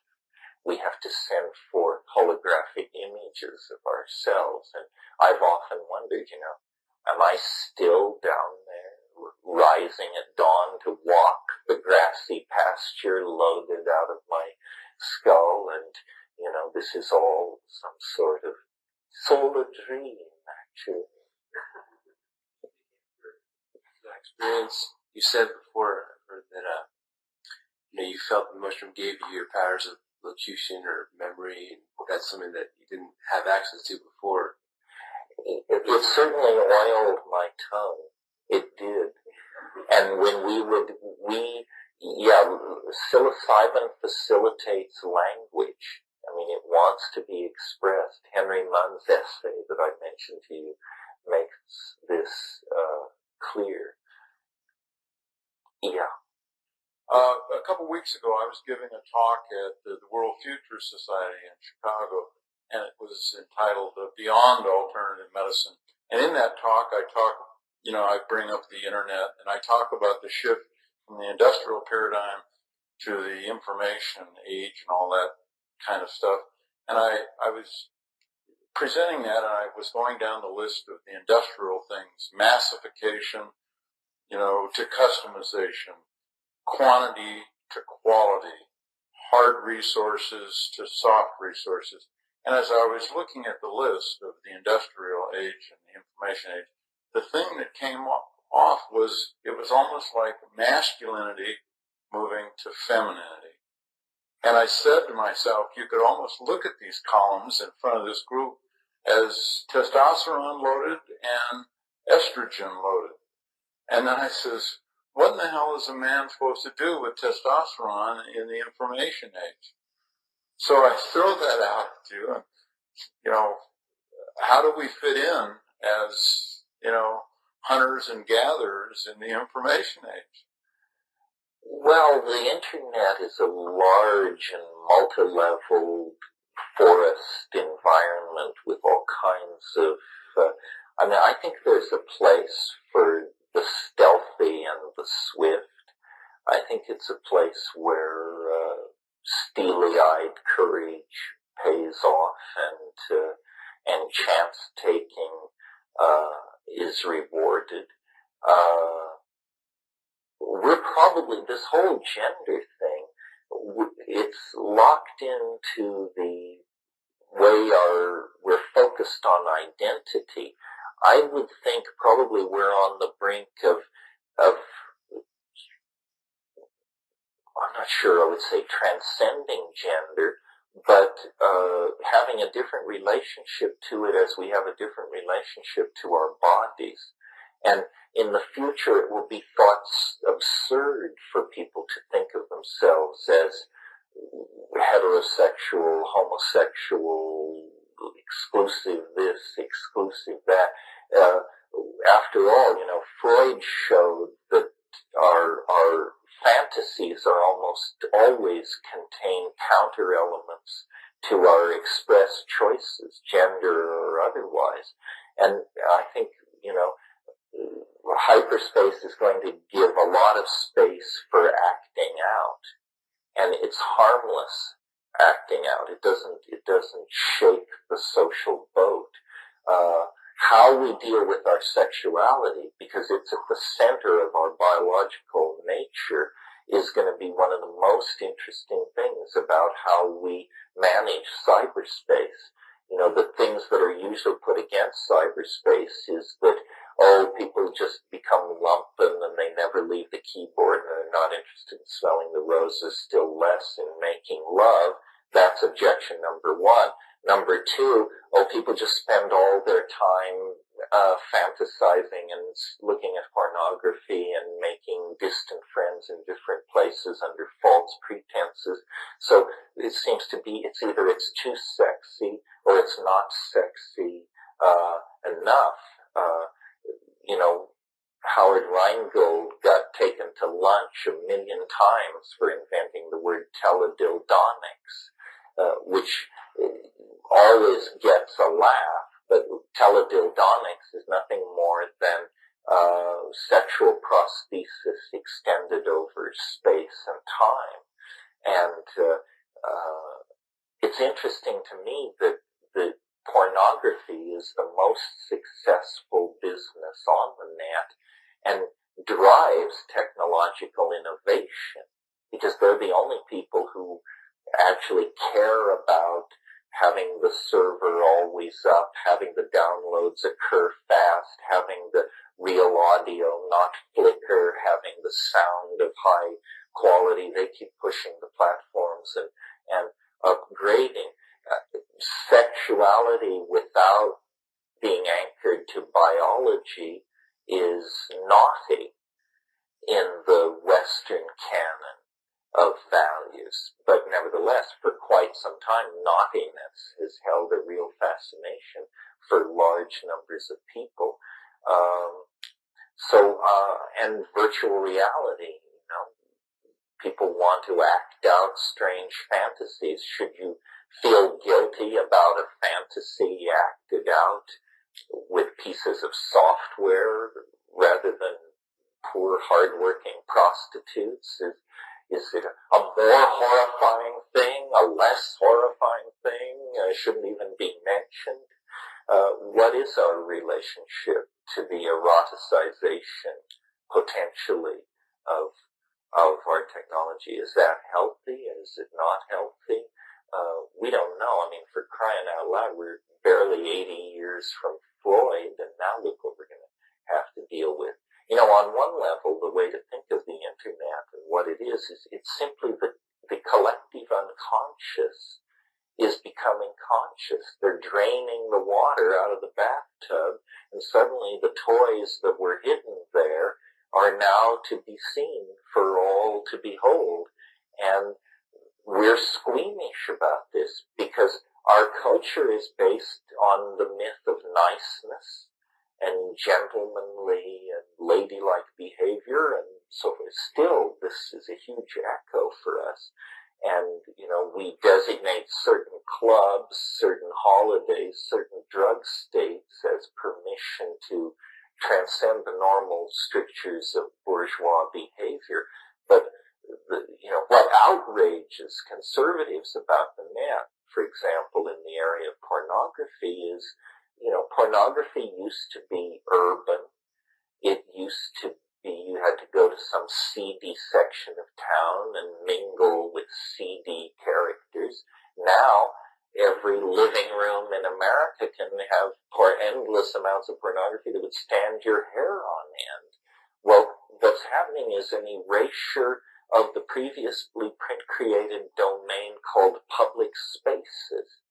And people wanted private property and public spaces, and certain business was confined to one area and certain to another, and the internet is neither public nor private space.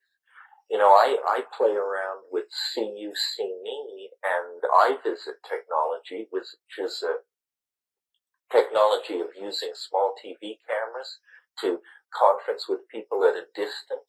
Well, you often go into these reflectors where many people are making appointments to see other people, not you, and people don't know how to handle the technology. They leave switches on they shouldn't leave on, and so forth and so on.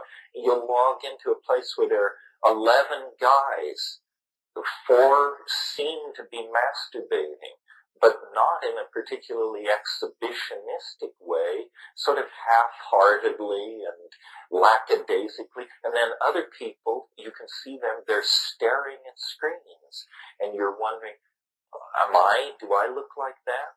Am I staring at a screen? Are they watching the people masturbating? What is the relationship between these people? Is this an invited situation? Is it a situation of voyeurism? Or is it a situation of domestic carelessness where this guy forgot to turn off his software? And you realize these are the frantic questions of someone enraged by the breakdown of public space. You say, I don't understand what's happening here. Are we in a private space? Are we in a public space? Can people see us? What do they think? What's happening? It doesn't make any sense. You just have to go with the flow. I don't know what those people are doing. Yeah.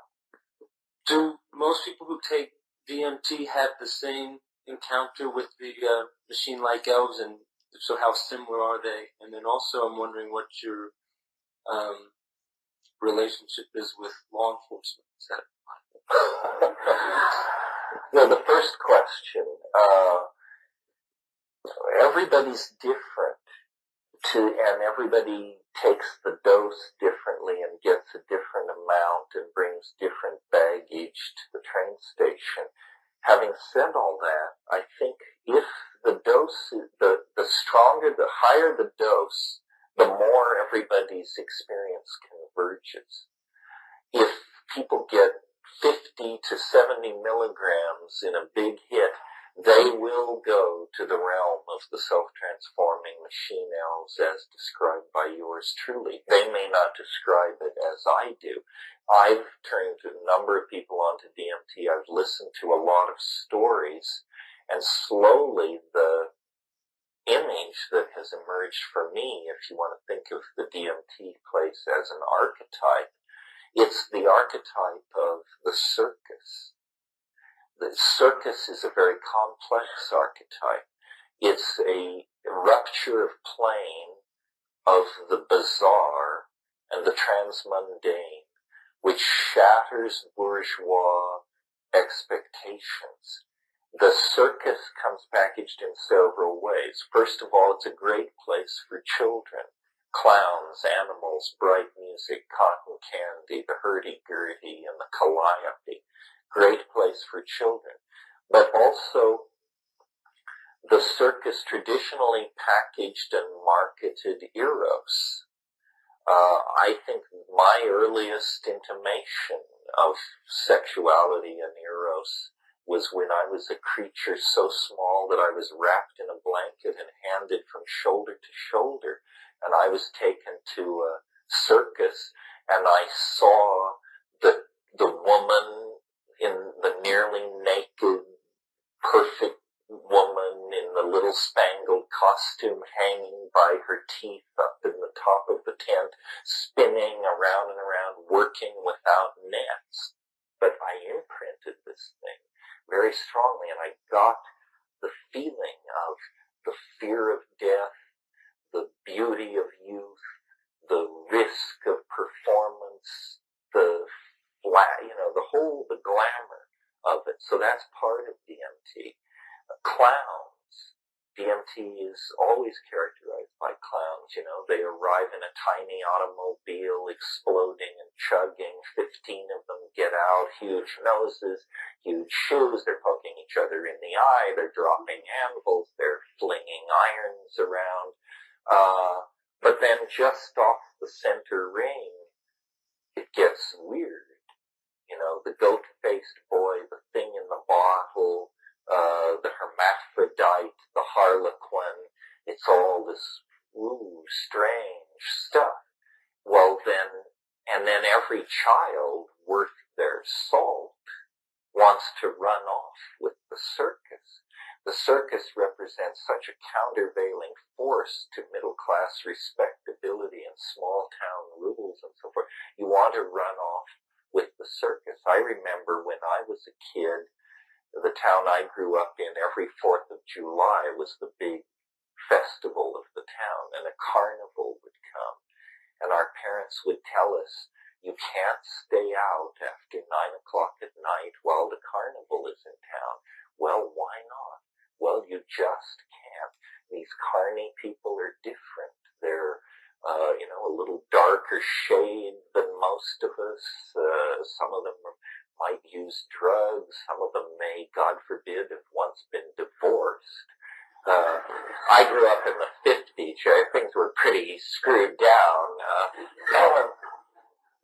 And then when the circus would leave town, of course, reality would seamlessly close over it, where it had been, and the city park would once again be a place for Kiwanis picnics and football practice. So the archetype of the circus is I think the ruling thing of DMT. It's made me a fan of Fellini's circuses. His wonderful circuses are very DMT-like and have everything I'm talking about: the erotic, the humorous, the menace, the shadows, and the like. As far as my relationship to law enforcement is concerned, I'm happy to say I don't have it. It disappoints people, especially conspiracy theorists. Of course, they can assume I'm lying, but nobody has ever bothered me. Years ago, I was a hashish smuggler, and then they did bother me. They indicted me when I was in India, and I had a whole opera as a youth, and had to come back and work all that out. But that was all settled by the mid-70s. Why do I not have a relationship to law enforcement? In other words, why don't they watch me, bother me, tell me to shut up? I mean, it's sort of disappointing to people to hear, I think, because I love it when people come up and congratulate me on my courage and say, we're so happy that you're doing what you do. It must take enormous courage. No, I think if it took enormous courage, I probably wouldn't be doing it. I just have made an assessment of how things work, and my assessment seems to be right. And here's how they work. Eggheads don't count in America. It doesn't matter shit what we say here. What drugs are about in America is money from the law enforcement point of view. You can bet your booties that if in the next year I cleared $1 million in untaxed money dealing drugs, I would have trouble you would have trouble too, probably, unless you're already in the mafia or something and you've got it wired. They hate not getting their cut. And psychedelics generally have not been big money makers. They're not addicting. And so they've always been a side issue for criminal syndicalism. The criminal syndicates that have marketed drugs, psychedelic drugs, with the possible exception of cannabis, have just basically done it for humanitarian reasons. You know, there's lots more money to be made in heroin and cocaine and MDMA and all these things than in true psychedelics. Usually, the only time you meet idealistic criminals is when you meet psychedelic chemists and the people who distribute their wares. Because if you're good enough to make LSD, you're certainly good enough to make methamphetamine and cook up all kinds of skaggy drugs. So it's not a good idea to make money with drugs, I think. I think that people are entirely too willing to police themselves. The internet is solving some of this problem by creating an incredible forum of information where, you know, when I was a kid, if you wanted information about drugs, it was like the most forbidden thing imaginable. Now you just log on to lyceneum.com or the maps page, or if you go to my website, there are buttons there to enormous ongoing discussions. 30 posts a day to the salvia list, 30 posts a day to the ayahuasca list. You can't possibly churn through all this stuff, let alone the vast amounts of material that have been archived and articles transcribed and stuff like that. So the net, the web, which empowers all fringes, especially empowers fringes where information has previously been restricted. And I think, you know, that's why I'm shoulder to shoulder with these pornography people. I mean, some pornography may be odious, but if you let the Calvinist mentality start digging there, you know, the next thing you know, it'll be drug information and then sexual, you know, contraceptive information and then certain political points of view and on and on. And it just can't be that way. No nation state can set an agenda. And pornography is the least, you know, the most discussed and least offensive of the world's problems. I mean, my God, we have serious problems. Let's put control of pornography. And I mean by adults for adults. Child pornography is odious, of course, but pursuit of child pornography is a rare pathology, I choose to believe. Yeah. Actually, I don't know anything about all this. I'm sort of conservative. My approach is not to try every drug that comes down the pike, but to just use the drugs that work for me quite a bit. So I'm aware of things like what you mentioned, and DEPT, and there's another one. But I won't be in the first charge to try all those things, because I'm pretty happy with my circumstance. If I were depressed, or bipolar or something, I would certainly medicate it. I think it's really crazy to think that pathological traits are somehow character building or to be treasured as a charming part of one's personal toolkit. I think we should just throw that stuff out of the rowboat and become a more bearable person. But my ignorance of these things doesn't mean they're not important fields. Obviously, the rest of our future is going to be chemically engineered, and drugs, pseudo-neurotransmitters, enzymes, immune stimulants, there's an endless potential market for all of this stuff, and not all of it will be hype. Some of it will actually be change our lives, like Viagra, for example, or Prozac. I mean, we kid about these drugs, but if in fact Prozac is the most prescribed drug in the world, maybe that's why things have seemed to me to be running rather smoothly recently.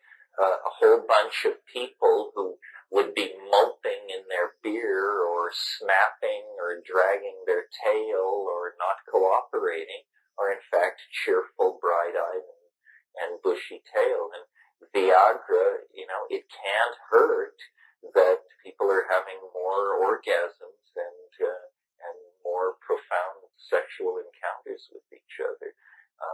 And at some point, these fixes, chemical and informational fixes of our lifestyle, have got to feed back into greater happiness, or what's the point of it? Yeah. I just wanted to make a comment before when you were talking about the question about the similarity of DMT experiences. And I remember the first workshop I saw you at, it's about 5 years ago, and I had done quite a bit of psilocybin and LSD, but never DMT. And I heard you talking about coming into contact with the alien and the visual language. And I guess I was quite skeptical, because it just seemed like it was a lot of romanticism. And then I had my experience, and it was all there. These jeweled basketballs, the carnival-like quality. So it kind of was the evidence for me that it was more than just a vague memory of a trip, that it was really something outside of our own consciousness, that we weren't creating it and experiencing some variation on our path. So, yeah, I mean, something, we talk about DMT and all this. Remember, it's just 3 tokes away, and it only lasts 10 minutes. So your major problem, I suppose, is accessing it. Well, why are you sitting here, for crying out loud? In other words, if you worked at accessing it 24 hours a day, how the hell long would it take before you accessed it? I'm sure there are people in this room who could help you. So if you didn't meet them this weekend, well, then you wandered in the wilderness. What were you doing? Sitting by the brook, browsing in the bookstore? You blew it. It's to be sought. And what? Well, it's an intelligence test. That would give it away. You're supposed to figure it out. My notion is, once I have performed my job, which is telling you this stuff exists, and I tell it in such a dramatic way that you're supposed to doubt me. And so then the only way to prove that I'm full of it is to go out and find this stuff, smoke it, and then come find me and tug at my wrist and say, I smoked it, and nothing, or whatever. And one person in 20 will be able to do that, but the other 20 will come, with flowers, offerings, incense, and the sound of yellow brass, because this is there, and it's a real thing. I mean, if I were to tell you that you should go meet the flying saucers, or go find Atlantis, or go find Bodhi-Mind, for that matter, it's a pretty tall order. Where do you begin? But finding DMT, it's matter. It's an object in this world. If you wanted a print by Hieronymus Bosch, you'd know how to proceed. If you wanted to buy the Kohinoor diamond, you'd know how to proceed. If you needed a Mercedes, you'd know how to proceed. If you wanted a first edition of the poetry of E. E. Cummings, you'd know how to proceed. Why do you have so much trouble figuring this out? Just proceed as you would in the pursuit of any other defined material object. Basically put the word out that money is no object. And I'm sure you'll be amazed at how the market responds. I'm wondering, I find my balance in meditation, and psychedelics have given me tools, I think. I'm wondering if you have any suggestions for preparing ourselves for this evolutionary acceleration. You mean practical tools? Basically, in the short term, I don't eat for 6 hours. I don't call that fasting. I just call it emptying my stomach. I don't fast because I get dizzy and have headaches, and why fast? It's going to work anyway. But I don't eat meat or stuff, greasy food and sugar and stuff like that leading into it. I fast for 6 hours, and then I do it in a quiet, secure, not likely to be interrupted space. And so those are the short term, and I smoke cannabis on psychedelics. I navigate with cannabis. I cannot imagine taking psychedelics without cannabis. In fact, wouldn't. That would just, if there was no cannabis, that would be the problem to be solved, and we couldn't think of getting loaded until we had that nailed down. In terms of longer term preparation, how do you really prepare? By cultivating wonder, imagination, and curiosity. Curiosity is really the psychedelic impulse in the absence of psychedelics. If you like to look at things, paintings, ants, bugs, butterflies, flowers, and, pay attention. Look at things. And then the other thing is, love knowledge and love the weird. Love the fringes of knowledge. I said at some point in this weekend that the alien intelligence is a collagist. It can work. The more you put into your head, the more far out your trips can be. There are people so lumpen that you give them DMT and they come down with the standard stereotype of the psychedelic drug taker. Pretty colors. Well, you have to be pretty dumb to come away with the impression that all there was pretty colors. So, read strange stuff. Go to strange places. There's an old alchemical saying, something like this. The highest mountains, the wildest deserts, the oldest books, there will you find the stone. And so it's all about, the common opinion should be rejected on principle. I mean, this sometimes makes you seem kind of quirky because everybody's running toward fish and you're talking about Buxtehude. Everybody's interested in sushi and, you want fermented mare's milk. But usually you find out that by behaving in this way, you end up ahead of the curve. And life is beautiful without psychedelics. Psychedelics simply make you aware of that primarily, and then secondarily lead you deeper into it. The affirmation of psychedelics is not the affirmation of an ideological position or a moral point of view. It's the affirmation of the existence of beauty itself. The pursuit of psychedelics is the pursuit of beauty. The taking of psychedelics is a religion of Platonic beauty.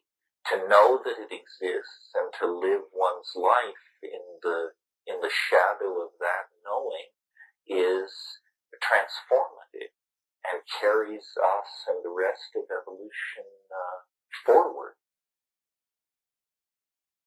So that's the weekend, folks. That's the wrap. Thank you very, very much.